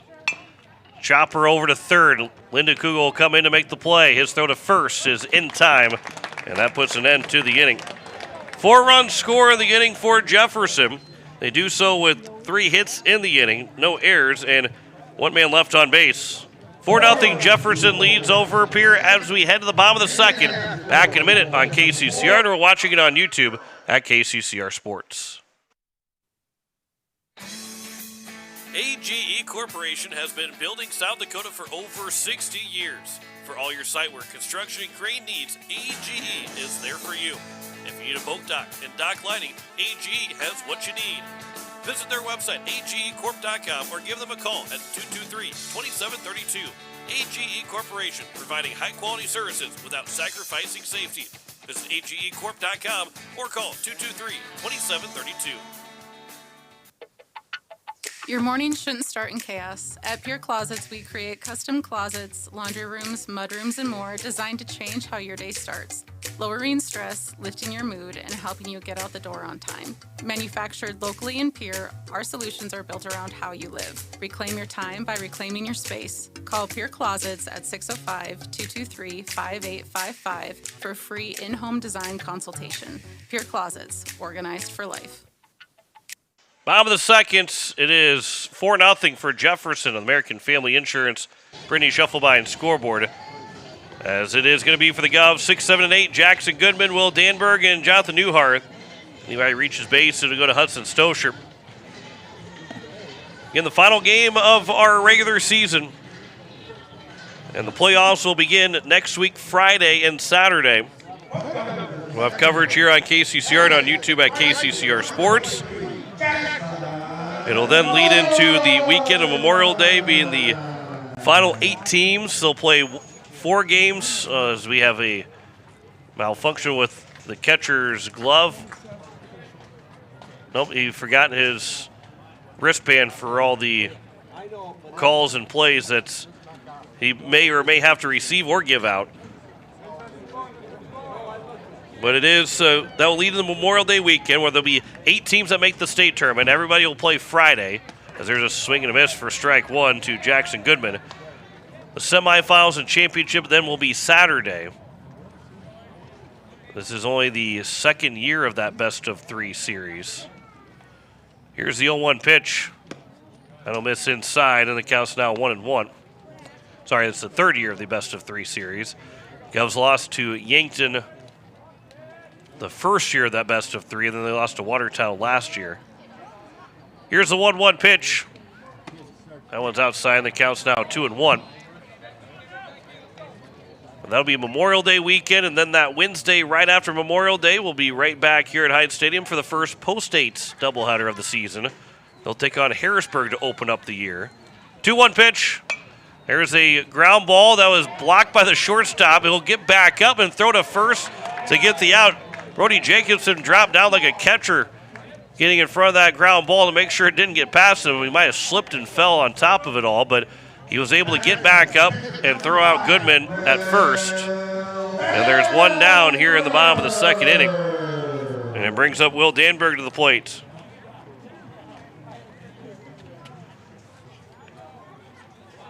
Danberg, he'll get his first swings of the afternoon. .341 batting average. That'll miss low for ball 1. .341 OPS at .828. He's got a triple on the season. 6 runs driven in. That pitch is fouled back, and it's now a 1-1 count. Danberg and Newhart, the only 2 guys added into this lineup that did not hit in game number 1 of the doubleheader. You look at the other side, and everybody for Jefferson hitting game 1 that is hitting in game number 2. 1-1 pitch is over for a strike. The count's now 1-2.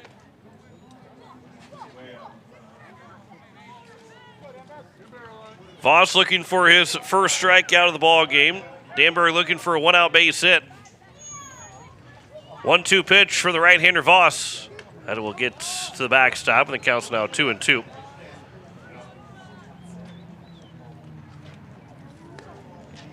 Again, Pierre will be at home next weekend for the playoffs.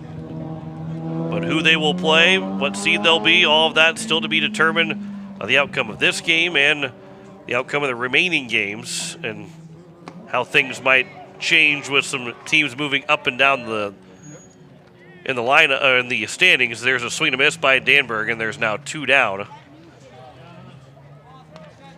And it brings up Jonathan Newhart. Newhart is looking for his first hit of the season, 0 for 3 to this point.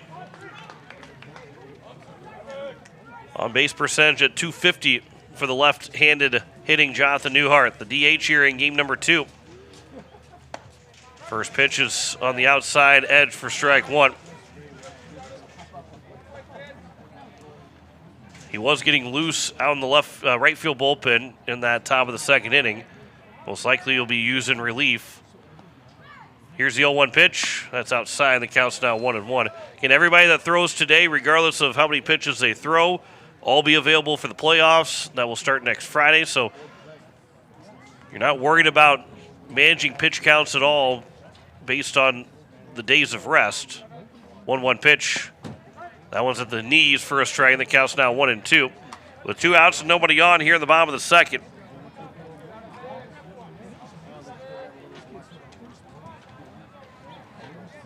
One-two pitch here from Caden Voss to Jonathan Newharth. Pitch on its way.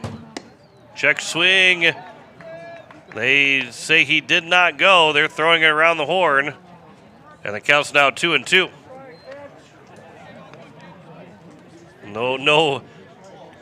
Catcher didn't ask for the appeal to first base. That's going to be a hard one.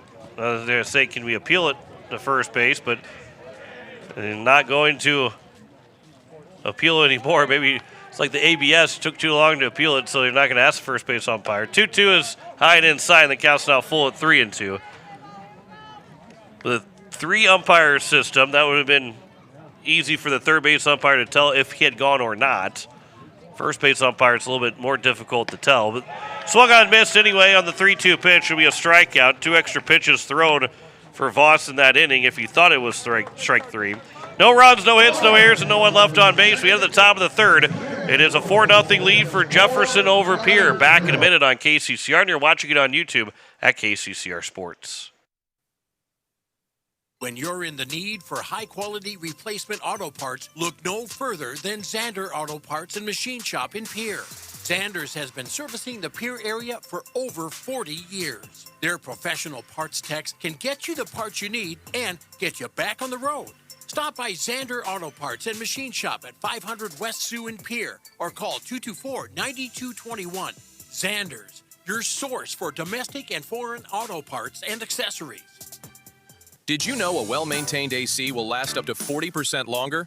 Save money and extend the life of your equipment with AirTech Heating and Cooling. From Oneida to Fort Pierre, we help homeowners and businesses slash their energy costs with high-efficiency cooling systems and precision maintenance. Don't let a dirty filter or low refrigerant drain your wallet this summer. Experience the AirTech advantage. Call AirTech today at 605-945-0160 to join our maintenance program. AirTech Heating and Cooling, locally owned, keeping the Pierre area comfortable for over 20 years. It is the top of the third, a 4-0 lead for Jefferson over Pierre on the American Family Insurance Brittany Shufflebine scoreboard. And it will be 5, 6, and 7 for Jefferson. Caleb Goodroad, Noah Grabeau, and Noel Jensen be the first 3 hitters. 4 runs on 4 hits and no errors for Jefferson. No runs, 1 hit, no errors for Pierre. As we head into the top of the third. Don't forget, coming up after we get done here on KCCR, we will join in progress Carolina and Philadelphia. Here's the first pitch to Caleb Goodroad to lead off here at the top of the third inning. That one is over for strike 1. Goodroad 0 for 1 with a strikeout. They're scheduled for a 5 o'clock puck drop, which in the NHL that stands for a 5:15 puck drop.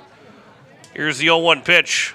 That'll bounce in. The count's now 1-1. But we will join that once we're done with our broadcast here. And then after that, a 7:30 tip-off for Oklahoma City and L.A. We'll have that, joining that in progress after we're done with the hockey game on KCCR. 1-1 pitch. Ground ball over to Lindekugel at third. That will skip underneath the glove as he tried to play the short hop or the quick hop on it. And it is a leadoff man on base. And there will be charged to Lindekugel. Be a tough play. If he waits on it, you don't know if you're going to be able to get Goodroad over at first. But you got to come in on it, and you're unable to make that play. And it will be a leadoff error. And Noah Grabeau will come to the plate, who drew a walk in his first trip. First error by the Governors here in Game 2 of our doubleheader. First pitch is over for strike 1.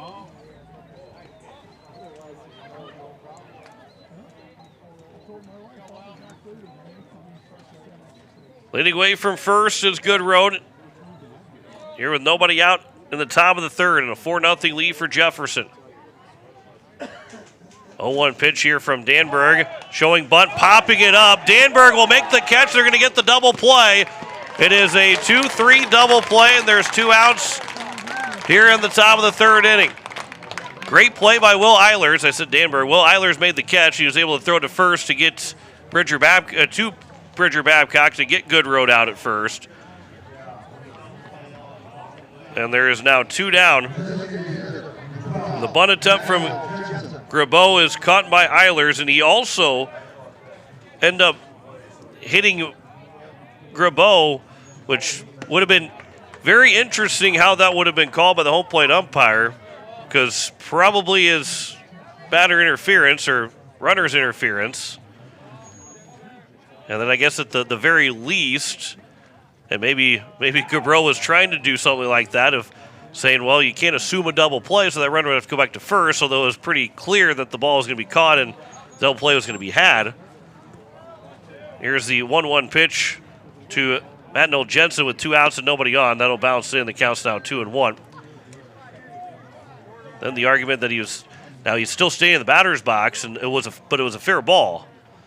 There's all of that what could have been. Don't have to worry about trying to figure out what to call, because Eilers made the play from his crouch, was able to get up to make the catch. There's a swing and a foul, and the count's now 2-2. And then he was able to throw over to first and get the double play, because the runner was off with a pitch in Goodroad, so by the time when he took off with the pitch, he was a couple steps away from second by the time that he stopped, and there was 0 chance of him even running back to first. There's a swing and a miss. There'll be a throw here from Eilers as the pitch was in the dirt. The throw to first will be in time, and that will be the final outs here in the top of the 3rd inning. So after the leadoff error, the double play helps get out of the inning with no runs, no hits, and no one left on base. We head to the bottom of the 3rd inning. It is a 4-0 lead for Jefferson over Pierre. Back in a minute on KCCR. Watching it on YouTube at KCCR Sports. When life throws you a curveball, May Adam Law Firm in Pierre is here to help you knock it out of the park. For over 130 years, we've been providing trusted legal expertise in business, family law, criminal defense, and more. Proud sponsors of this season's baseball action, we're committed to serving our community both on and off the field. Need legal advice? Step up to the plate with May Adam Law Firm. Visit mayadam.net or call today. May Adam, South Dakota's law firm since 1881. Building a home. It's the biggest investment most of us make in a lifetime. Not to mention it's a decision that, well, you pretty much live with day and night. The quality of the workmanship stares back at you like a reflection. It also affects the value of your investment. Choosing the right contractor is critical. Kruger Contracting is that contractor. Call 222-2523. Quality workmanship and materials completed on time. Kruger Contracting. In a word, quality. Call 222-2523. It is the bottom of the 3rd, and it is a 4-0 lead for the Jefferson Cavaliers over the Pierre Governors on the American Family Insurance Brady Shufflebind scoreboard here on KCCR and on YouTube at KCCR Sports. 9-1-2 for the Governors. Hudson Stosher, Carter Shufflebind, and Porter Hunsley. He might reach his base. It'll go to the catcher, Will Eilers, who started that double play in that top of the 3rd to help get through that 3rd inning, get a big 0 for Danberg in that top of the 3rd. As it is Stosher leading things off. He doubled in game number 1, went 1 for 2 overall. He doubled, walked, and then flew out to center. And he will dig in to lead off here in the bottom of the 3rd. As Voss will deliver the first pitch right down the middle for strike 1. Only 1 hit allowed so far.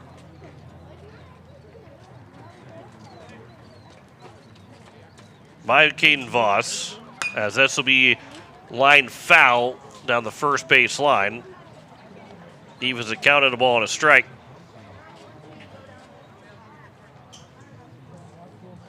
Looking at the pitch count so far for both of these guys. Caden Voss obviously trying to get through 3 innings. This will be pitch number 28 from him.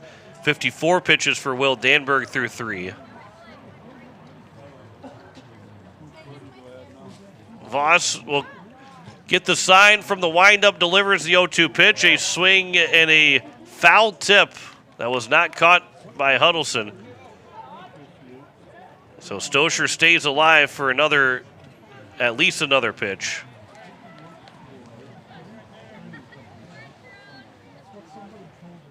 Here's the 0-2 again from Voss to Stosher.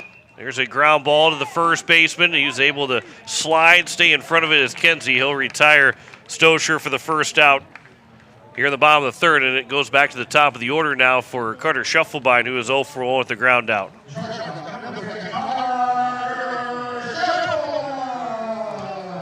Shufflebine had the triple in game number 1. He went to 2 for 3. Of the 7 hits for Pierre, he was the only one that had multiple hits for the Govs in that game. First pitch is a curveball that will drop in for strike 1 to Shufflebine.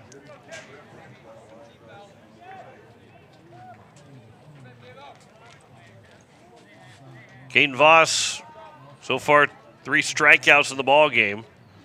Here's the 0-1 pitch. Grounded foul, and the count's quickly 0-2.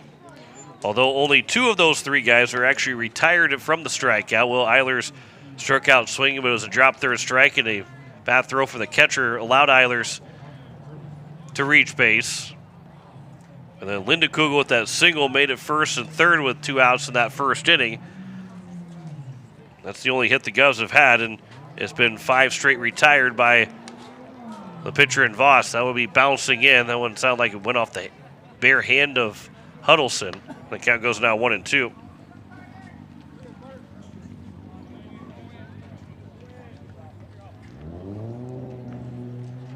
One-two pitch here from Voss into Carter Shufflebine. And from the windup, he'll deliver. Foul. That is off of Huddleston. That one stung him. And he'll stay alive, does Shufflebine. And Huddleston will walk it off as he walked over to the third base dugout, and he'll get back behind the plate. And for Sunshine, who left game 1 on Thursday, moving around okay before the game got started with all the pregame stuff, but not in baseball pants. He's got the jersey on, but just wearing shorts.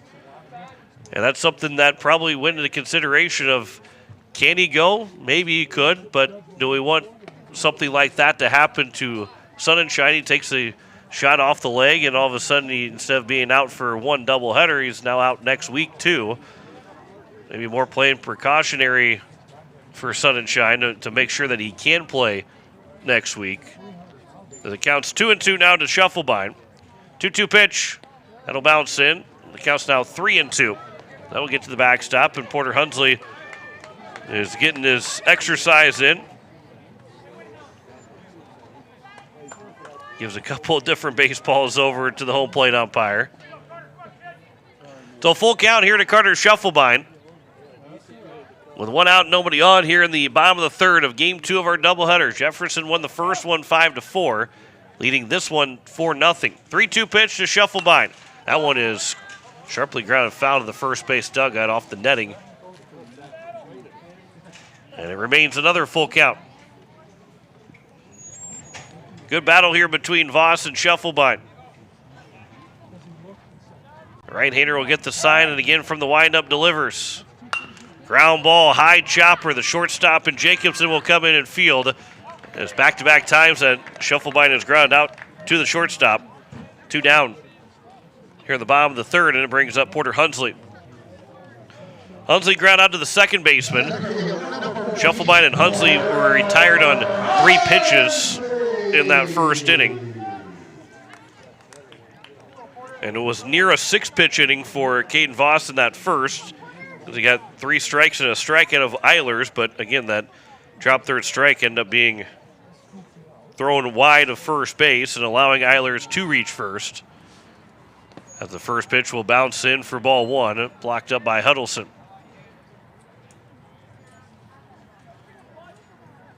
Still watching for those final scores to come in. We'll give you a score update here in just a moment for Watertown and Washington and Mitchell and T. That one's over for a strike. That Mitchell T game is very important to the Governors.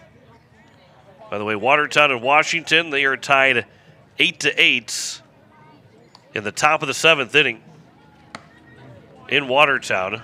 That was a swing and a miss, and the count's now 1-2. Washington trying to get a win over the Watertown Arrows. Through 4 innings, Mitchell has a 4-0 lead through T, so that's a big start to that game. Curveball, and that was floated out towards right field, and the right fielder will come in to make the catch and sends, and it's a 1-2-3 inning in the bottom of the 3rd. We head to the 4th, still 4-0 lead for Jefferson over Pierre. Back in a minute on KCCR, and you're watching it on YouTube at KCCR Sports. Capital City Ford, Lincoln, and Toyota in Pierre is proud to sponsor today's game. Whether you're in the market for a brand new Ford, Lincoln, or Toyota, or a quality pre-owned vehicle, our team is here to get you back on the road in style. From tough trucks to family SUVs, we've got the selection you need and the hometown service you deserve. Browse online anytime at CapitalCityFordToyota.com. Capital City Ford, Lincoln, and Toyota, where community drives us forward. Hey you. Are you at a job that is fulfilling, has good benefits to support you or a family today, and retirement goes down the road? If you just said no, listen up. CHS River Plains is hiring operations personnel, drivers, and custom applicators at several locations. These come with a knockout affordable benefit package for you and the whole family. Apply to a job with CHS River Plains and up your benefits straight up. To apply, visit us online at chsriverplains.com or stop in at one of our locations. CHS is an equal opportunity employer. Top of the 4th inning, and it is a 4-0 lead for Jefferson over Pierre. Will Danberg trying to get through 4 complete here for the Governors. That 2nd inning, that 4-run second. Right now, the only thing that Danberg would like to have back, he was able to get through the 1st inning after the first 2 guys reached base with nobody out. And he faced the minimum in the 3rd, helping with a double play after the leadoff air. A 2-run single from Brody Jacobson, an RBI from Casey Mediger. It's a 4-0 lead, also a wild pitch that helped that 4th run score. So a 4-0 advantage, and it is 8-9-1, Boston Bryant, Quentin Huddleston, and Casey Mediger. The first 3 hitters here in this top of the 4th. We're down to just 6 games left in the regular season across the state. Here's the first pitch to Boston Bryant. I want to miss inside for ball 1. Watertown, Washington closing in, potentially closing in on the end of that game as they're into the final regulation inning. Mitchell and T are halfway through their second game of their doubleheader, and here we are getting close to the halfway point of our second game. Yankton takes on Brookings tomorrow in a doubleheader, and then Douglas and Stevens will play one game to wrap up the regular season. And Jefferson looks to be ahead of Stevens by the end of that doubleheader here. This will be a slow roller, a throw to first by Danberg. Great play coming off the mound by Danberg. Went to his right, was able to field, stopped, and threw a strike over to Bridger Babcock at first base. The leadoff man is gone here at the top of the 4th inning. That's not an easy play for the pitcher to make. And Quentin Huddleston now will come to the plate. It's a chopper that didn't get much momentum going. Would have been a really tough play. Lyndon Kugel was the only other guy that could have made a play on that to try and get him out. But Danberg fielded his position well. This one is popped up to the left of home plate. Lyndon Kugel will call for it. He will make the catch, and there's now 2 down. Good communication by Lyndon Kugel. Call for it. Make sure that Will Eilers backed away from it. It's a hard play for a catcher to make going up the third base line. And Lyndon Kugel was able to make it. There's 2 down. And it's now back to the top of the order for Casey Mediger. 2 outs, nobody on here at the top of the 4th. Here's the first pitch to Mediger. That'll miss outside for ball 1. Maybe looking for a 4-pitch inning there was Danberg, but he can still be efficient in this 4th inning if he can retire Mediger. 1-0 pitch. It's just popped up, but that will get out of play behind home plate. And it lands on top of the grandstand. And it'll roll its way off. And the count goes to now 1-1.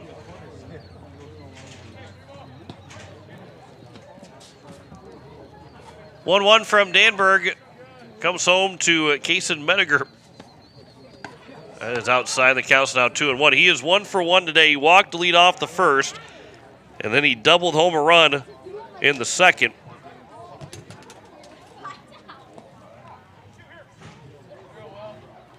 Here's a 2-1 now from Danberg to Mediger. From the windup, that'll miss slow and inside. And it's now a 3-1 count.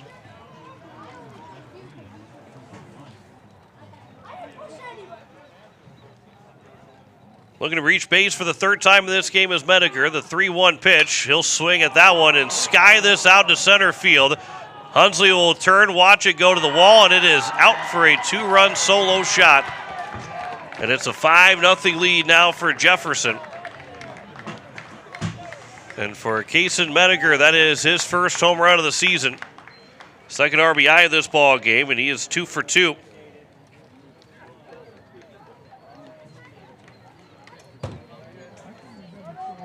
So a 5-0 lead, and no clean inning here for Danberg.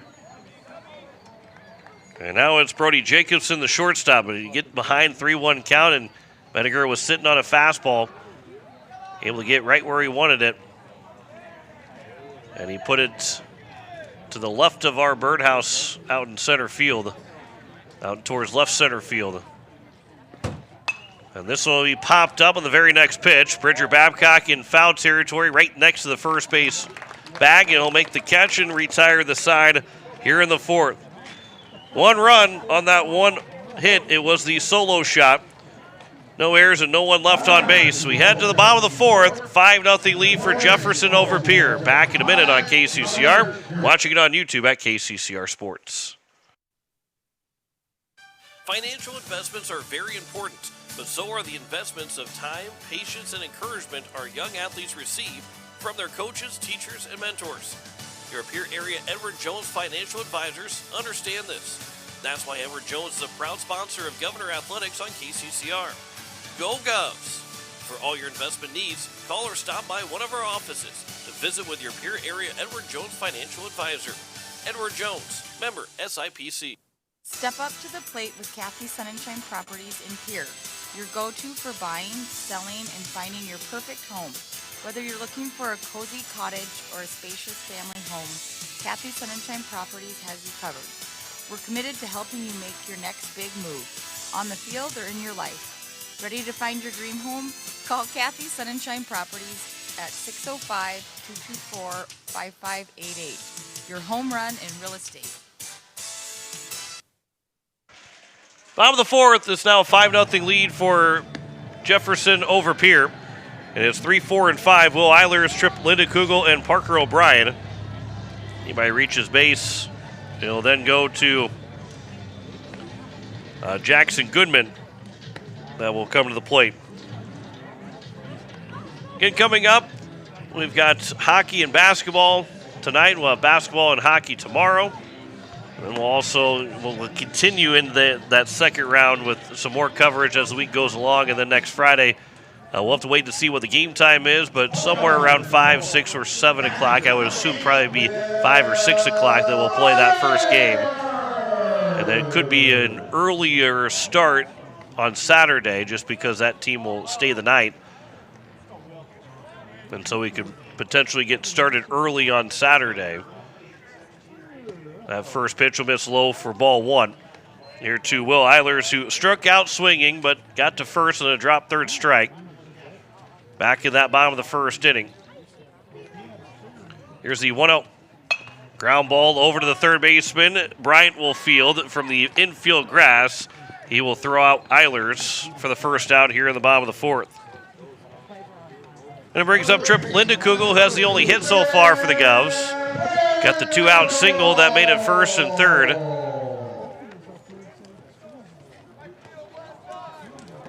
That's the last time the Govs had a base runner, was the base hit by Linda Kugel. 8 straight retired now by Voss, going back to that first inning.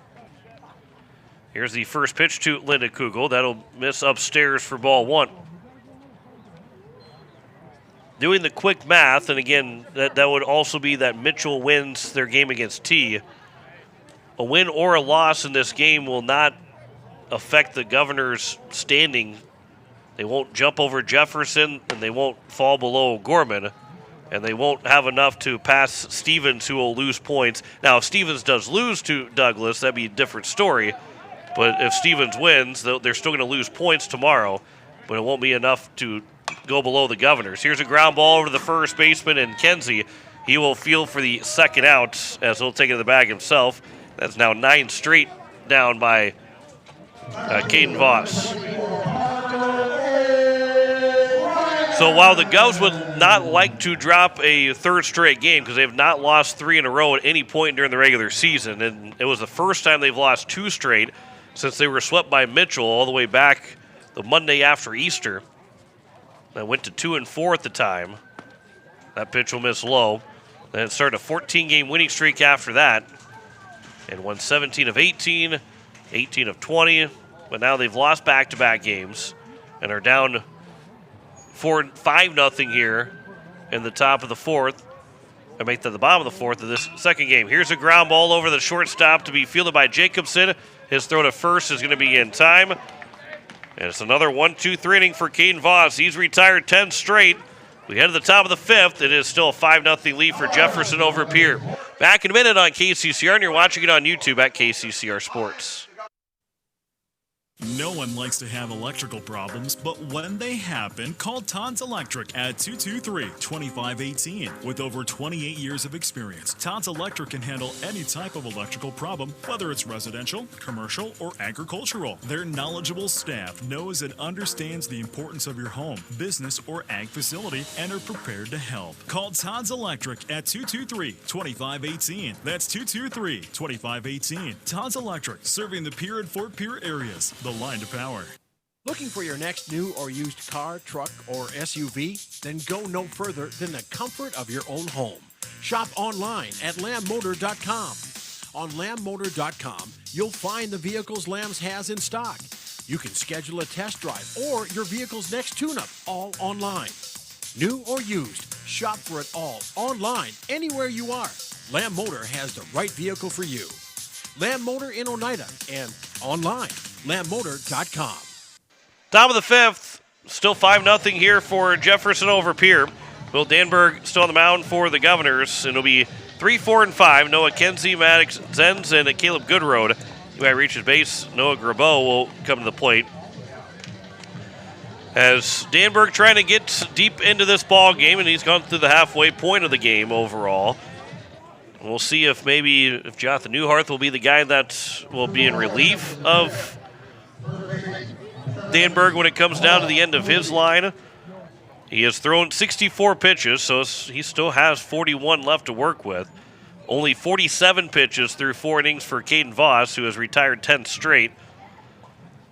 And outside of the strikeout, drop third strike, so Eilers would have been out. But it was a drop third strike as the first pitch misses outside for ball 1.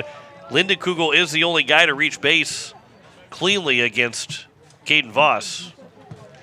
No walks yet for Caden Voss at all. Here's the 1-0 pitch. Ground ball over to the third baseman, Lyndon Kugel. He will field. His throw across the diamond will get Kenzie out, and the leadoff man is down here in the top of the fifth inning. And it brings up Maddox Zenz, who is 0 for 2. Fly out to right and a ground out to third so far.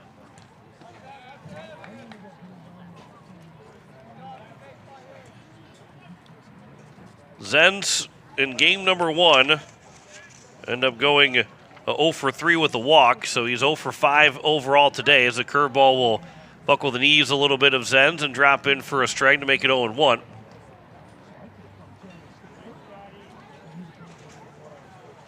Here's the 0-1 pitch. That'll bounce in. The count is now even at a ball and a strike.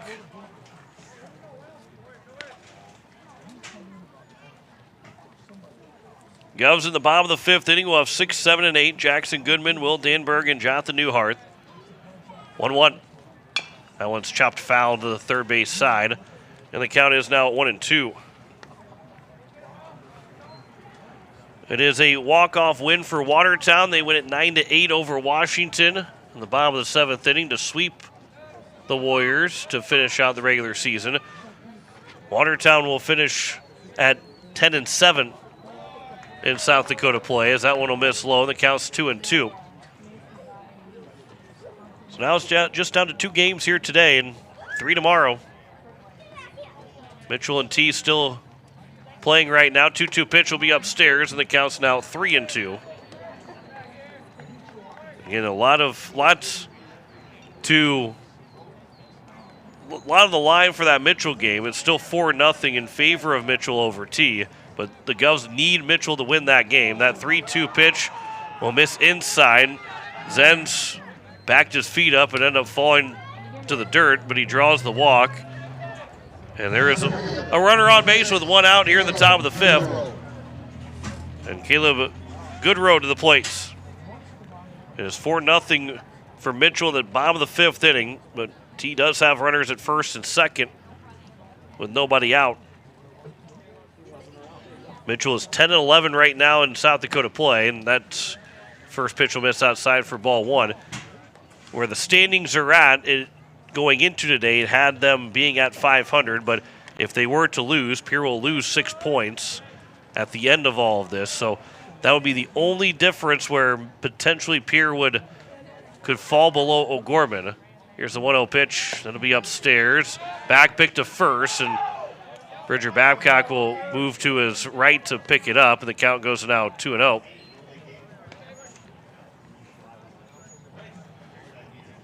Now we'll also look at, they did play O'Gorman once, so Pierre would only lose 3 points to O'Gorman, as that will miss outside, and the count's now 3-0 to Goodroad, which should still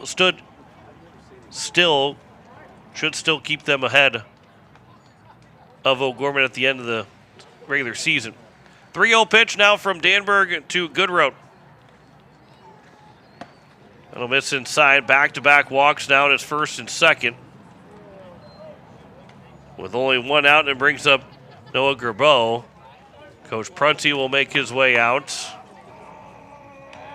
and have a conversation, I don't believe, to make the change yet. Coach Rao would be the guy to make that change.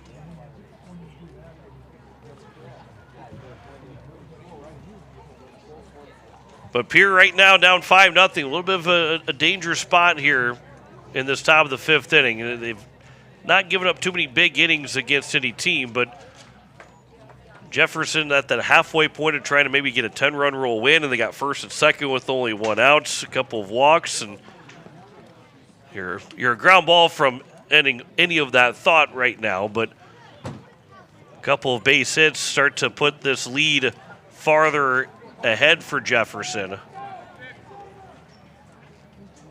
As here is now Noah Gerbeau to the plate. Will Danberg will come set from the stretch. Here's the first pitch. Swings at the first pitch and launches it foul. O'Brien not going to be able to get over to it before it drops in for strike 1. 0 for 1 so far for Gerbeau. He walked in the second, then he popped out in the bunt attempt that started the 2-3 double play, so maybe get another double play here against him and get out of this inning. Danberg peers in for the sign, and he will come set and deliver the 0-1 pitch from Danberg to Gerbeau. Swing and miss. Good off-speed breaking ball there from Danberg, and the count's now 0-2. And Will Eilers is a little bit shaken up. Non-throwing, he threw the ball over the head of Danberg, but as he went back behind home plate, he'd had the glove off and was shaking his left arm and left hand.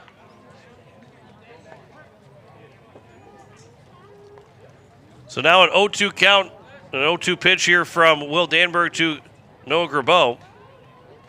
From the stretch, he'll deliver the 0-2. Swinging a foul back. That one just got a piece of it. He stays alive for another 0-2 pitch upcoming.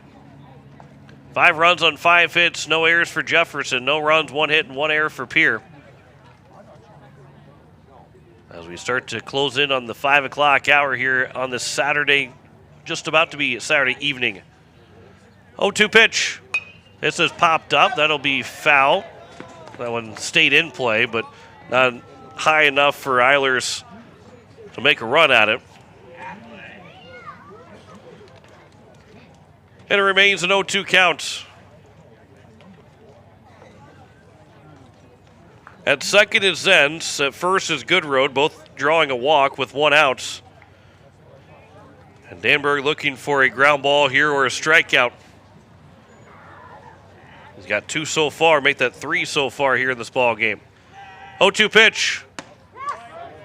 That one's taken on the outside corner for strike 3 for the second out. And the 4th strikeout now for Danberg. First one looking. And it brings up Jensen to the plate.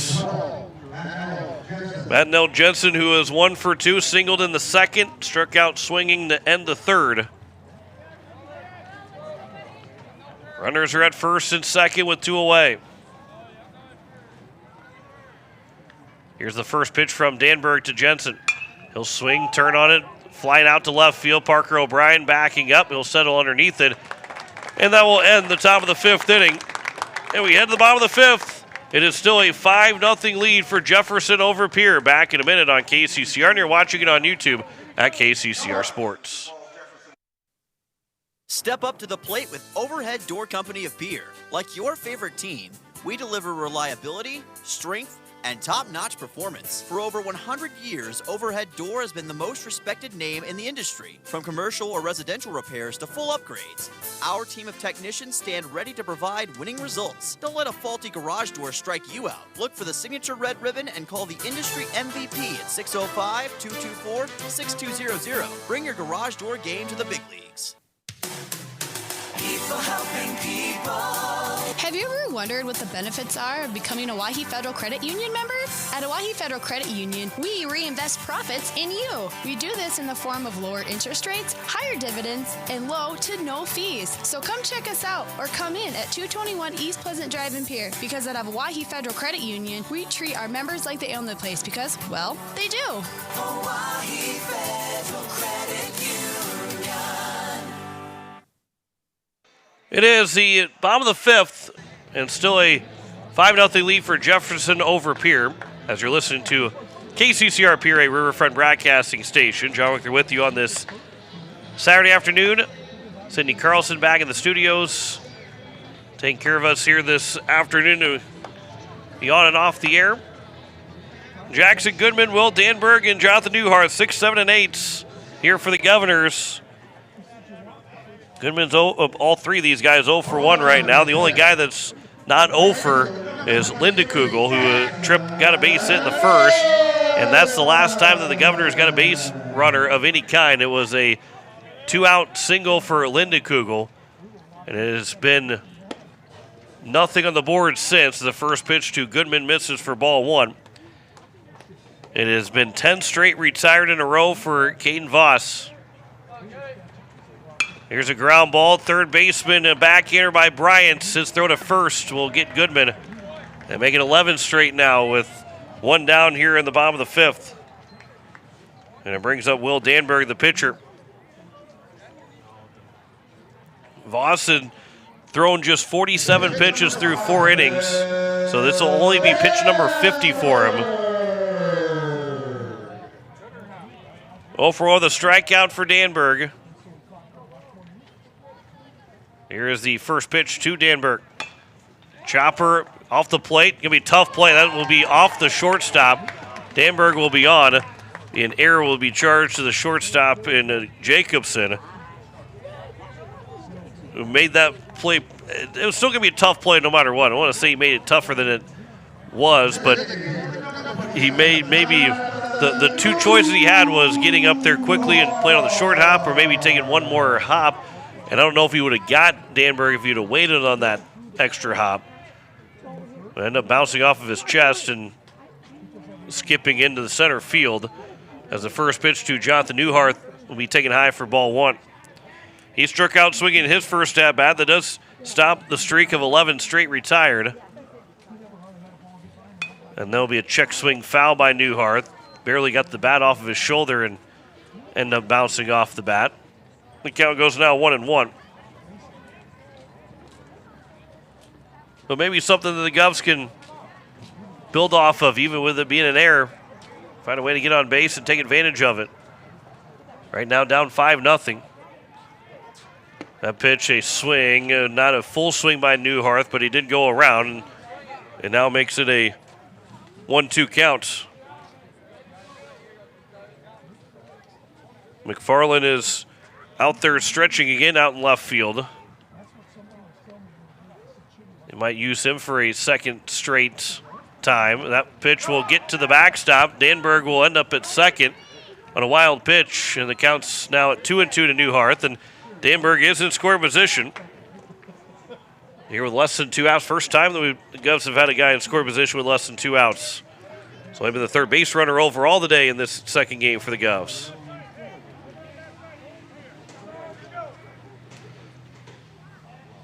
Caden Voss will peer in for the sign. He'll come set from the stretch, deliver the 2-2 to Jonathan Newhart. That'll be taken for strike 3 on the inside corner, and there's now 2 down. And it will bring up the number 9 man in Hudson Stosher to the plate.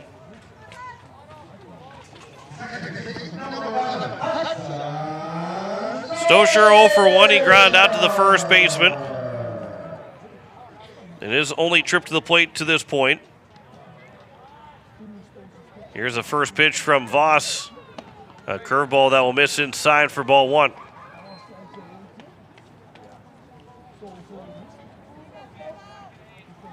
Danberg is over at second.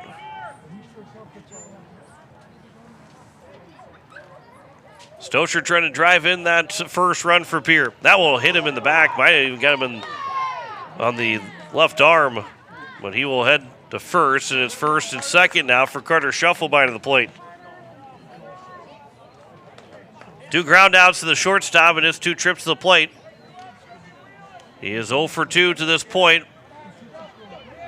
He tripled back in game number 1 in that bottom of the 7th inning. If he can find a way to get to the gap, he can make this a 5-2 ball game. Runners are at first and second, 2 away here in the bottom of the 5th. A 5-0 lead for Jefferson. Here's looking for their second hit in this ball game. First pitch.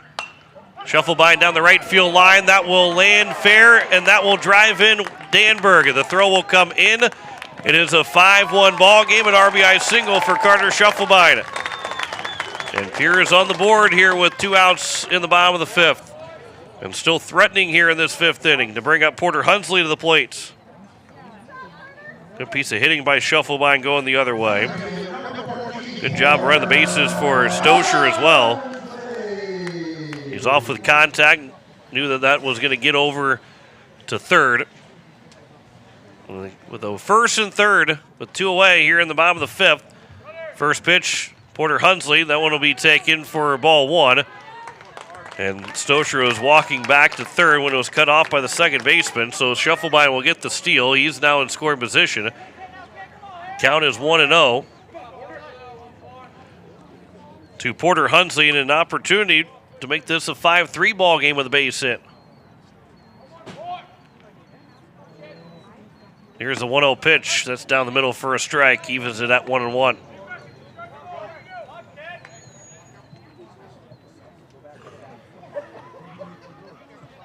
Stosher at third, Shufflebein at second.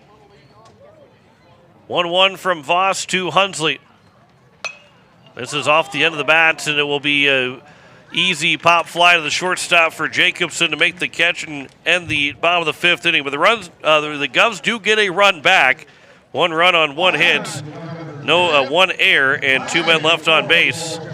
We head to the top of the 6th, 5-1 lead for Jefferson over Pierre. Back in a minute on KCCR, and you're watching it on YouTube at KCCR Sports. With any dream, the wind won't always be at your back, the sun won't always be shining, and some rain is going to fall. American Family Insurance is like a good solid roof that you can trust to protect your biggest dreams. With plans that could save you up to 23% when you bundle your home and auto. Also, you can continue to dream fearlessly, no matter what comes your way. American Family Insurance. Visit mfam.com to learn how discounts may apply to you. American Family Mutual Insurance Company assigned its operating company, 6000 American Parkway, Madison, Wisconsin. Contact the Brittany Shufflebind Agency, LLC, 224-6627. Spring is the season for a fresh start, and that includes your technology. Whether you are looking to upgrade or need to breathe new life into your current device, CommTech is your one-stop solution. Experience the brilliance of LG OLED TVs, the immersive sound of Sonos and JBL, or the unmatched performance of Lenovo laptops. Buy with confidence thanks to our price match guarantee and 0% interest on selected purchases. We're your locally owned technology experts on the truck bypass. CommTech. We sell the best and fix the rest. Top of the sixth inning. Governors are down 5-1 to Jefferson, the American Family Insurance Brittany Shufflebind scoreboard. And the Cavaliers will have 8-9-1. Boston Bryant, Quinn Huddleston, and Kason Mediger. Will Danberg trying to now work through 6 complete innings. And again, for those that are listening on KCCR, make sure you don't go anywhere, because after we're done with our broadcast, we will join in progress Game 4 of the Carolina Hurricanes and the Philadelphia Flyers, which is scheduled for about another 8 minutes from now for puck drop. I know I said that last week about the hockey game that we're going to have on, as that one is fouled away for strike 1 to Boston Bryant. But unbeknownst to me, and had to figure that out on Monday, is that our satellite receiver went down. So now that we should have no issue of getting that game on the radio for you here after we get done with our broadcast. Here's a ground ball over to the second baseman, Hudson Stosher, who will stay down on it. His throw to first will be in time. That was a ground ball right to him. And the leadoff man is gone here in the top of the 6th inning, and it brings up Quinn Huddleston. Huddleston's 0 for 2, reaching a fielder's choice in the second, and also end up popping out to third in the 4th. Both of his times to the plate have gone over to the third baseman, Linda Kugel. First pitch is just outside for ball 1. Govs will have 3, 4, and 5. Will Eilers, Tripp, Linda Kugel, and Parker O'Brien. Anybody reaches base, it'll be Jackson Goodman in that bottom of the 6th inning, trying to keep this a 5-1 game. That'll miss, and it's now 2-0 to Danberg, from Danberg to Huddleston. Here's the 2-0 pitch. Swing, and that is bounced foul right at the plate, and it makes it a 2-1 count. You warned me you were coming. 2-1 to Quentin Huddleston, who is 0 for 2 with a fielder's choice and a pop out. Check that score of Mitchell and T again. T is trying to make a comeback. Here's a line shot right to Hudson Stosher, who puts the glove near the ground to his left and makes the catch. And 2 are quickly down here in the top of the 6th inning, and now back to the top of the order, and Kason Mediger. It is 4-2 in the top of the 6th for Mitchell, leading over T. And that is a significant game for Pierre, for Mitchell to win to stay above the 500 mark. That one's over for strike 1. And then tomorrow, Pierre would like to see Yankton sweep Brookings to keep them below, or at least win one of those games to keep Brookings below 500 and not let those teams that have played Brookings gain a couple of seed points, as that one will bounce in for ball 1. The count's now 1-1. And even though Pierre and Brookings played here a couple Sundays ago, it did not count to the standings. Here's the 1-1 pitch. This is going to be flown out towards left field. Parker O'Brien will back up near the warning track, a couple steps shy to make the catch. And a 1-2-3 inning for Will Danberg here at the top of the 6th. We get to the bottom of the 6th. It is still 5-1 for Jefferson over Pierre. Back in a minute on KCCR, and you're watching it on YouTube at KCCR Sports. Koenig of Oneida, Pierre, and Winter has provided our services to growers of South Dakota for over 50 years. We focus on providing our customers with the products, services, and attention to detail that each farmer needs to succeed. For your individual needs of custom spraying, liquid or dry fertilizer, chemical, soil sampling, seed sales, and treating, stop in and see us at Koenig with offices located in Oneida, Pierre, and Winter. Is it the competition that keeps bringing you back? The long-standing rivalries? Or is it seeing friends again and cheering on your favorite team? At First Dakota, we're here for it all. We appreciate the fans, the players, the coaches and officials, the concessions crew. The shared community experience is part of what makes life here great, and we're here for it. See you at the game. First Dakota National Bank, member FDIC. As we welcome you back, it is the bottom of the 6th and a 5-1 lead for Jefferson over Pierre. 3, 4, and 5. Will Eilers trip Linda Kugel and Parker O'Brien. He might reach his base. It'll be go to Jackson Goodman. Govs are down to their final 6 outs here in their final doubleheader of the regular season. But again, Pierre, outside of something wild happening of maybe T coming back and winning, Brookings end up winning both games over Yankton. I think that's the only way right now over it all that Pierre could lose their spot at number 6. I don't think they would even fall. They won't fall below Lincoln because they are 1.5 points behind the Governors, and that would be the first team because Mitchell has already lost to T. Roosevelt's not passing them because they're not playing. Sturgis, yeah, they won over Douglas but didn't get a whole lot of points. So while the number 6 spot maybe gets moved around, possibly, unlikely at this point, Pierre definitely will not fall below number 8, even with another loss here today, as Will Eilers digs in for that first, to lead off the bottom of the 6th, but his third at bat is he's 0 for 2, and the first pitch is over for strike 1. Which all that means is that we'll still wait for who the Governors will play next week, but that means we're going to be here at Hyde Stadium for the playoffs. That one will be a swing and a miss, and it counts now 0-2. And it's at Augustana this year for instead of the Birdcage for the state tournament. We'll play on Friday if the Govs make it. They will play on Friday no matter what, all the first or the quarterfinals. And then Saturday will be the semifinals and championship. So 4 games will be played on Friday and then 3 on Saturday to crown a Class A state champion. Here's the 0-2 pitch. Swing and a miss. Another pitch in the dirt, and the throw will have to go to first from Huddleston. That again was high, but being able to stay on the bag was the first baseman in Kenzie. And there is one down here in the bottom of the 6th, although some of the Pierre fans thought that Kenzie's foot wasn't on the bag. And the second time that Eilers has struck out swinging. This time, though, he was thrown out at first.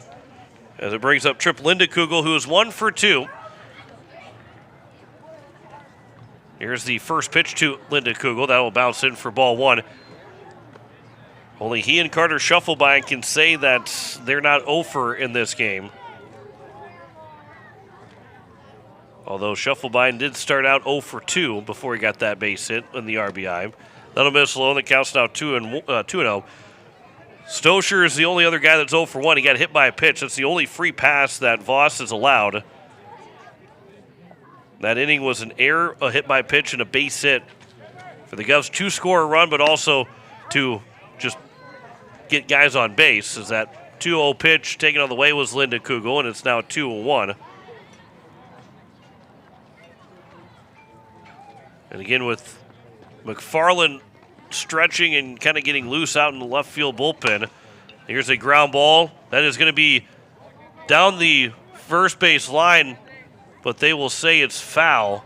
First baseman let it go. And that's now a 2-2 count. Kenzie, I mean, the odd part about that play is it had to be very, very close, but Kenzie gave up on the play and didn't even try to go after the ball. It must have been very obviously foul compared to what we can see up here. Not saying that they missed it, but the 2-2 is taken for strike 3 as Linda Kugel would go down on strikes for the second out. But he really put into the hands of the umpire to make sure that the ball was called foul. Because, again, he didn't put a whole lot of effort to go after it.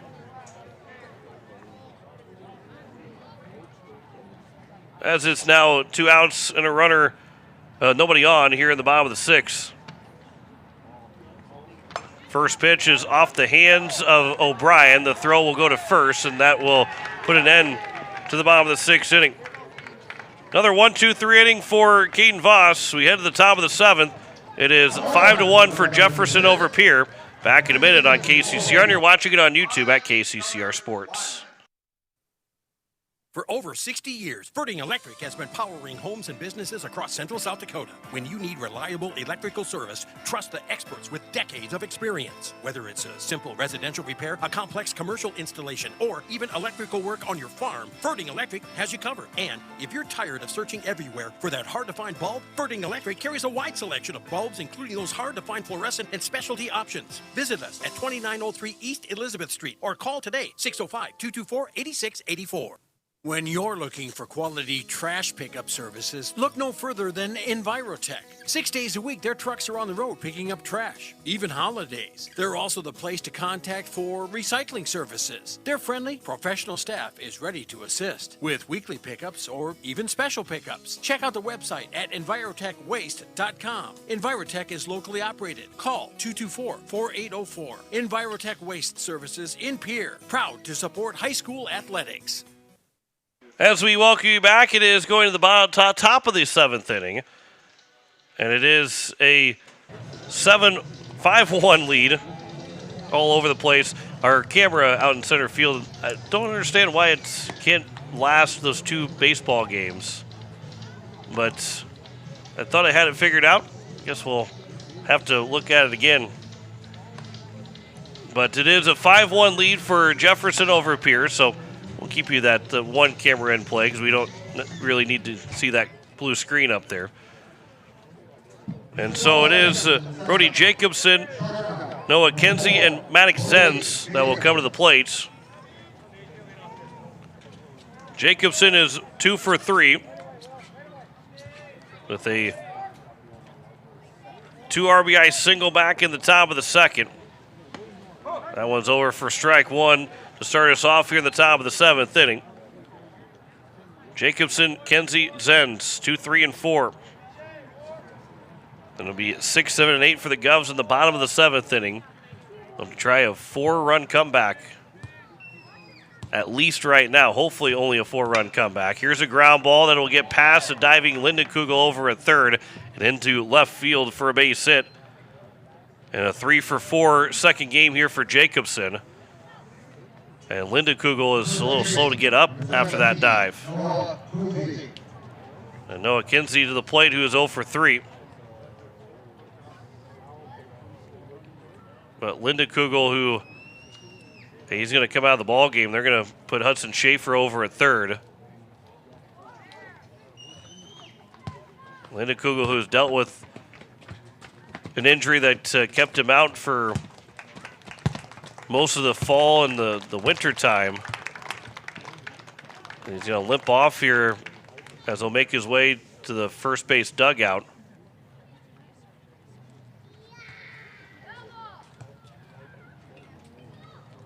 And so a runner on at first. Schaefer will take over at third. And so he'd be batting 8th in the bottom of the 7th inning.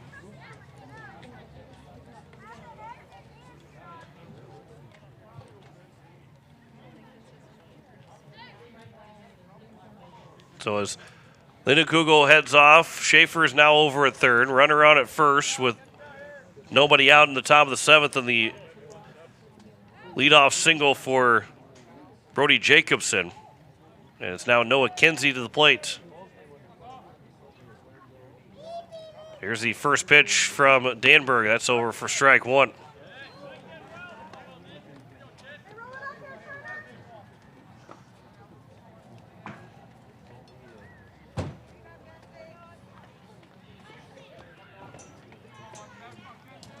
Oh, 1 pitch here from Danberg.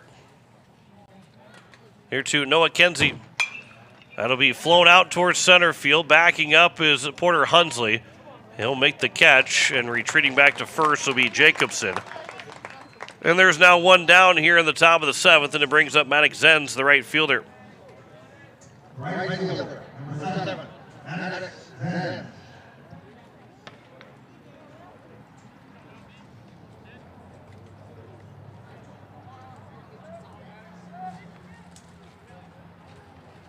So Maddox Zenz, who is 0 for 2 with a walk, he'll swing at the first pitch and pop this one up behind home plate. Eilers gives it a look, but it hits the corner of the Hyde Stadium grandstand and the netting, and it ends up landing in play, but no chance for Eilers to make a play on it.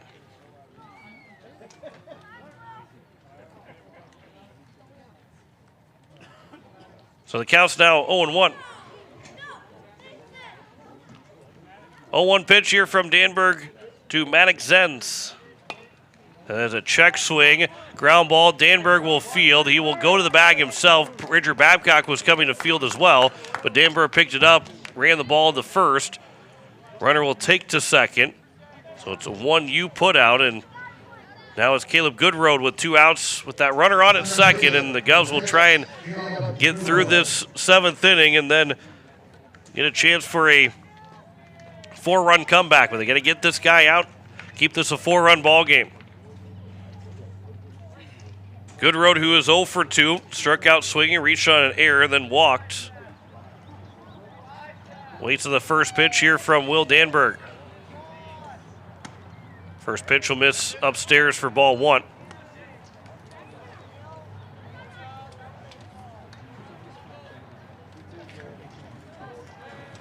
Mitchell and T again. That's the only other game going on right now. They're going to the bottom of the 7th inning. Mitchell leads at 4-2 over T. That one's over for a strike, and the count's now 1-1. And again, that has some impact on the Govs' C points. If Mitchell hangs on, nothing will change. But if T comes back and wins it, then the Govs will lose 6 seed points, with Mitchell going 10-12 to finish out the regular season. That'll miss low, and the count's now 2-1.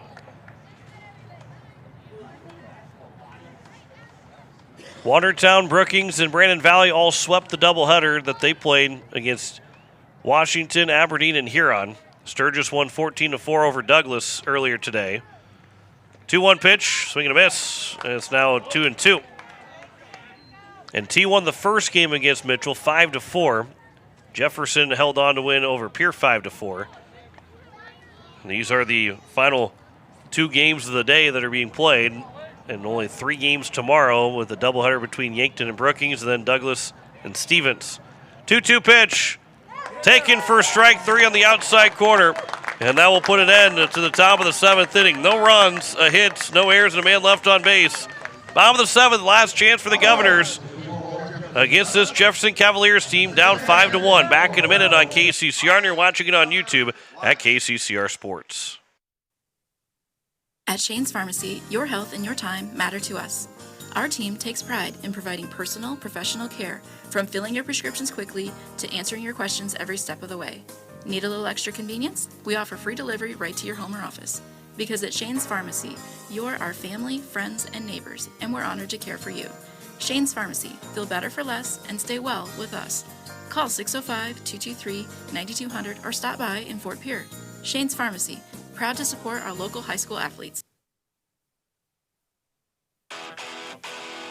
When your tank's running low and your stomach is growling, there's one place Pierre trusts, DJ Senex. Feel up fast, grab ice-cold drinks, selection of fresh donuts, and that perfect cup of coffee to keep you moving. Friendly faces, quick stops, and everything you need right when you need it. So next time you're on the go, make the easy stop. DJ Senix. Fueled by community, driven by you. As we welcome you back, it is the bottom of the 7th, and it is a 5-1 lead for Jefferson over Pierre. As it is going to be 6, 7, and 8. Jackson Goodman, Will Danberg, and Jonathan Newharth. And they need guys to reach base. Hudson Stosher will be the 4th guy to come to the plate, as Caden Voss is trying to go all 7. Will Danberg has gone all 7. As we look at some of the pitch count totals here for both these guys, the first pitch will miss for ball 1 to Jackson Goodman. That was a pitch 101 for Danberg to finish out that 7th inning.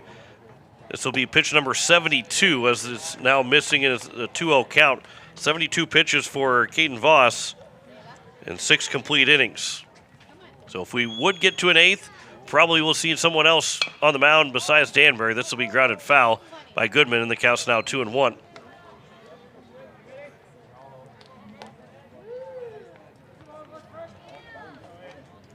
Two outs in the bottom of the 7th for Mitchell over T right now, leading 4-2. 1 out away from splitting that doubleheader, as that one's swung on and fouled back.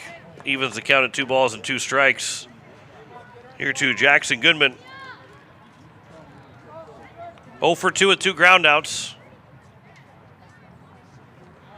Caden Voss gets the sign. Here's the 2-2 pitch. That's outside, and the count runs full now at 3-2.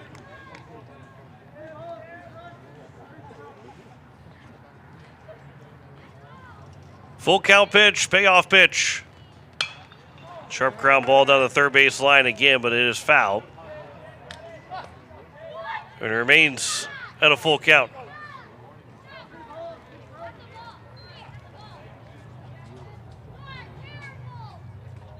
Another 3-2 here from Caden Voss into Jackson Goodman. This is popped up behind home plate, but that will be out of play. And again, remains at 3-2.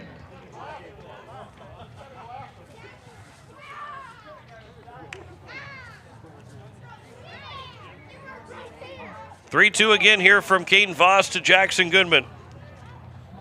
Swing and a miss on a pitch that's in the dirt on a curveball. Tag applied by the catcher in Huddleston, 1 down. And the Govs are down to their final 2 outs here in this doubleheader. Even though for Pierre this would only be their 8th loss of the season, it would be the 3rd time that they have been swept in a doubleheader. They split with Roosevelt and Stevens. As Danberg fouls the first pitch off the left side, it will drop foul for strike 1. Pierre had that 14-game winning streak in that middle part to the late part of the season. But now we'll go to 2-4 without a comeback here. They can still go to 3-3. Here's the 0-1 pitch. That one's a swing and a miss, another pitch in the dirt, and the count's now 0-2. Mitchell finds a way to get a win. They win at 4-2 over T, so they will finish at 11-11 and keep any teams from moving down that would have played them in seed points in the second and final day. Here's the 0-2 pitch now to Danberg, and the curveball that does not break back. And the count is now 1-2.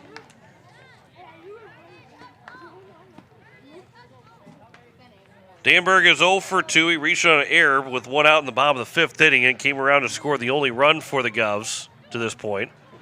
Here's a line shot. That's a base hit. 3rd hit of the ball game for the Govs. And Danberg trying to get things started here for Pierre. Bring up now Jonathan Newharth, the DH.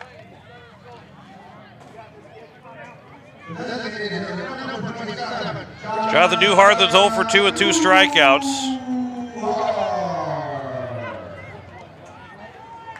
And looking for his first hit of the season. Put 2 on base here for Hudson Stosher, who's due up next. First pitch is upstairs for ball 1.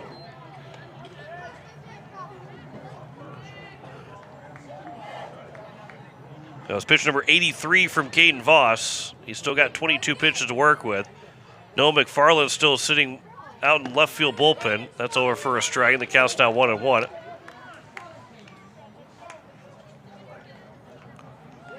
McFarland came in and closed game number 1, but he was out there from like the 4th inning on, stretching and getting loose, and he's been kind of doing the same thing. As that one's over for a strike, and the count's now 1-2 here to Newhart.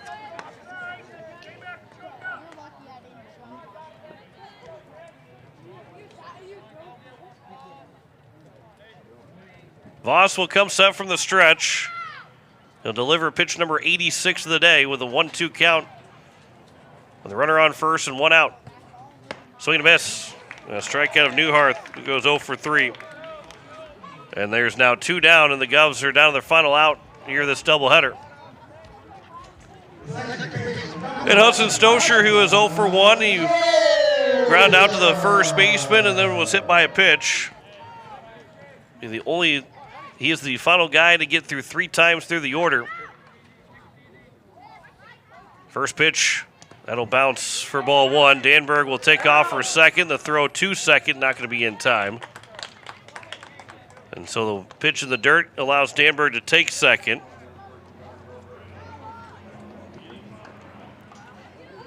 Surprised the throw came from the catcher, just because a 4-run lead. I guess even then a 4-run lead, so you can just go ahead and take the risk if you throw it away or anything like that. You're still not really hurting at that point. This will be flown out to shallow right field. Coming in as the right fielder in Zenz to make the catch, and it is a doubleheader sweep for the Jefferson Cavaliers over the Pierre Governors. 5-1 is our final. Jefferson wins in game 2. We'll come back and wrap it up from Hyatt Stadium. You're listening to Pierre Governor Baseball on KCCR, and you're watching it on YouTube at KCCR Sports. Back in 2 minutes. For years, you have trusted Larry Fry Heating and Cooling to keep your home comfortable, no matter the season. Now that same commitment to quality service and expert care has a new name. Introducing Kruger Climate Systems. We're familiar faces, the reliable technicians, and the same dedication you've always known, now under a new banner. From essential repairs and routine maintenance to brand new installations, we're here to ensure your home's perfect temperature. Kruger Climate Systems, your trusted partner for a comfortable home. Call us today for all your heating and cooling needs. Inheritance, romance, and investment scams continue to plague South Dakotans with high dollar amount losses. They prey on vulnerable adults and swindle consumers out of their funds. Scammers befriend the victim, making it difficult for them to see the reality of what's happening. If you have a loved one susceptible to this type of scam, sit down and talk with them about these issues before it happens to them. If you or a loved one have been scammed in this manner, please reach out to the South Dakota Office of Attorney General's Consumer Protection Division at 800-300-1986. Stolken Peterson LLP has been your local CPA firm for over 40 years, offering tax preparation, bookkeeping, payroll, and consulting services. If your business, farm, or ranch needs professional, accurate, and reliable services, we are your firm. Our clients are our #1 priority. If you need a higher level of accounting service, give us a call at 605-224-5828. That's Stolken Peterson LLP. 222 East Missouri Avenue in Pierre. Has life left a dent in your ride? Or maybe you're dreaming of a fresh start for your classic. At Hunsley Auto Body and Sandblasting, we bring vehicles back to life. Located right here in Fort Pierre with over 25 years experience, we specialize in expert auto body repair, from minor dings to major collision work. Got a boat or RV with fiberglass damage? We handle that too. And for projects needing a complete refresh, our professional sandblasting service preps anything ready for a perfect finish. For quality work you can trust, Hunsley Auto Body and Sandblasting, 605-280-4451, 310 West Highway 1434 in Fort Pierre. As we welcome you back, and it is a final score as the Pierre Governors will fall in our second game of the doubleheader as well, 5-1 to the Jefferson Cavaliers.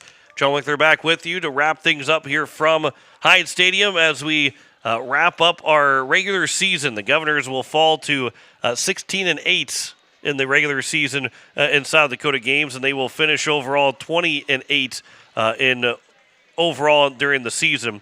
As the Govs failed to score in that first inning after a drop third strike to Will Eilers. He got to first base with 2 outs. Trip Lindekugel got a base hit, and he would leave in that seventh inning on that diving play over at third, but he got a base hit to make it first and third.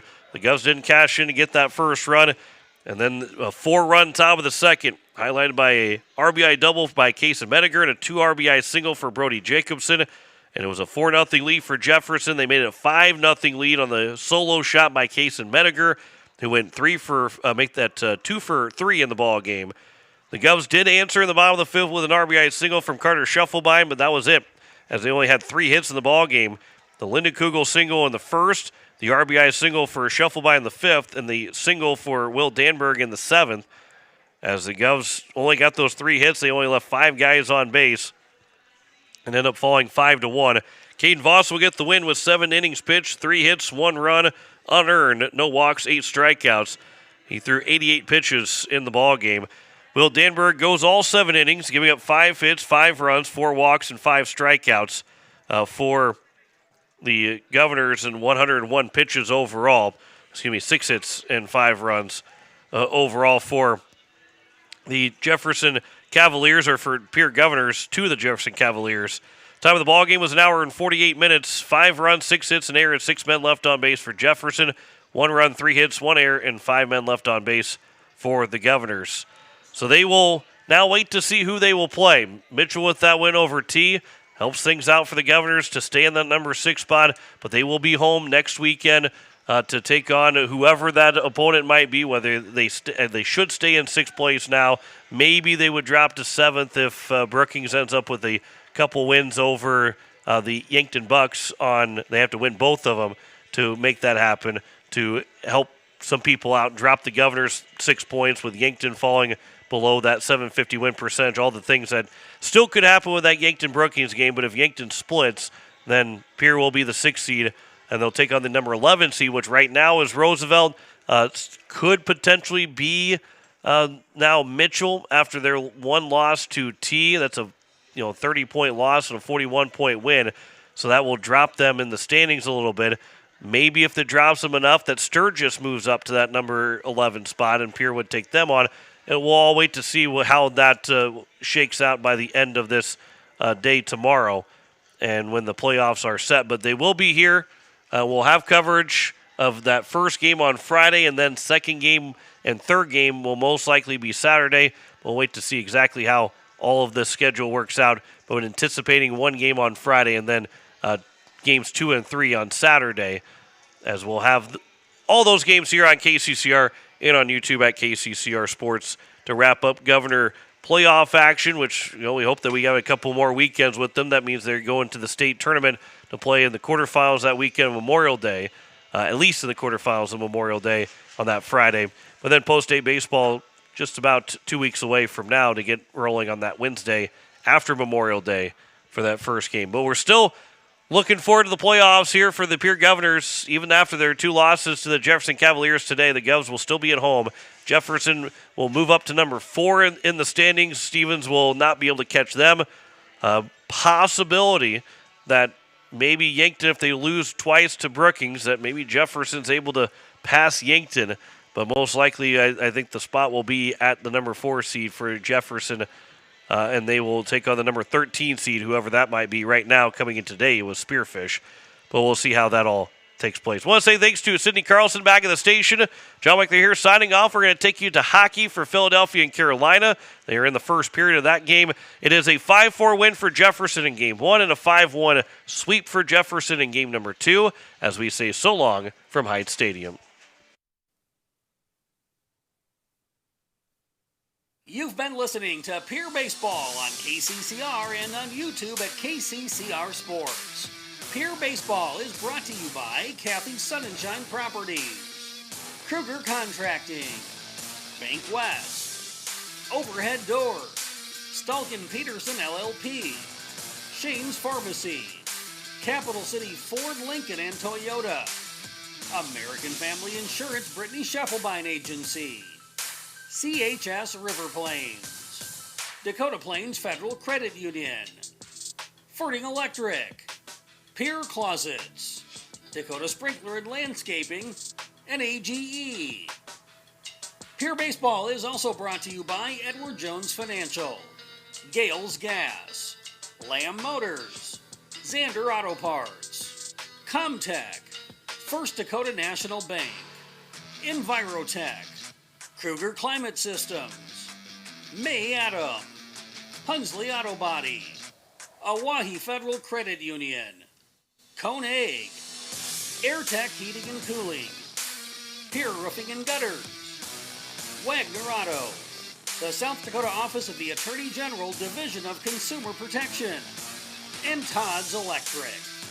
Join us all season for more Pierre baseball on KCCR and on YouTube at KCCR Sports. This has been a special presentation of Riverfront Broadcasting Sports, Central South Dakota's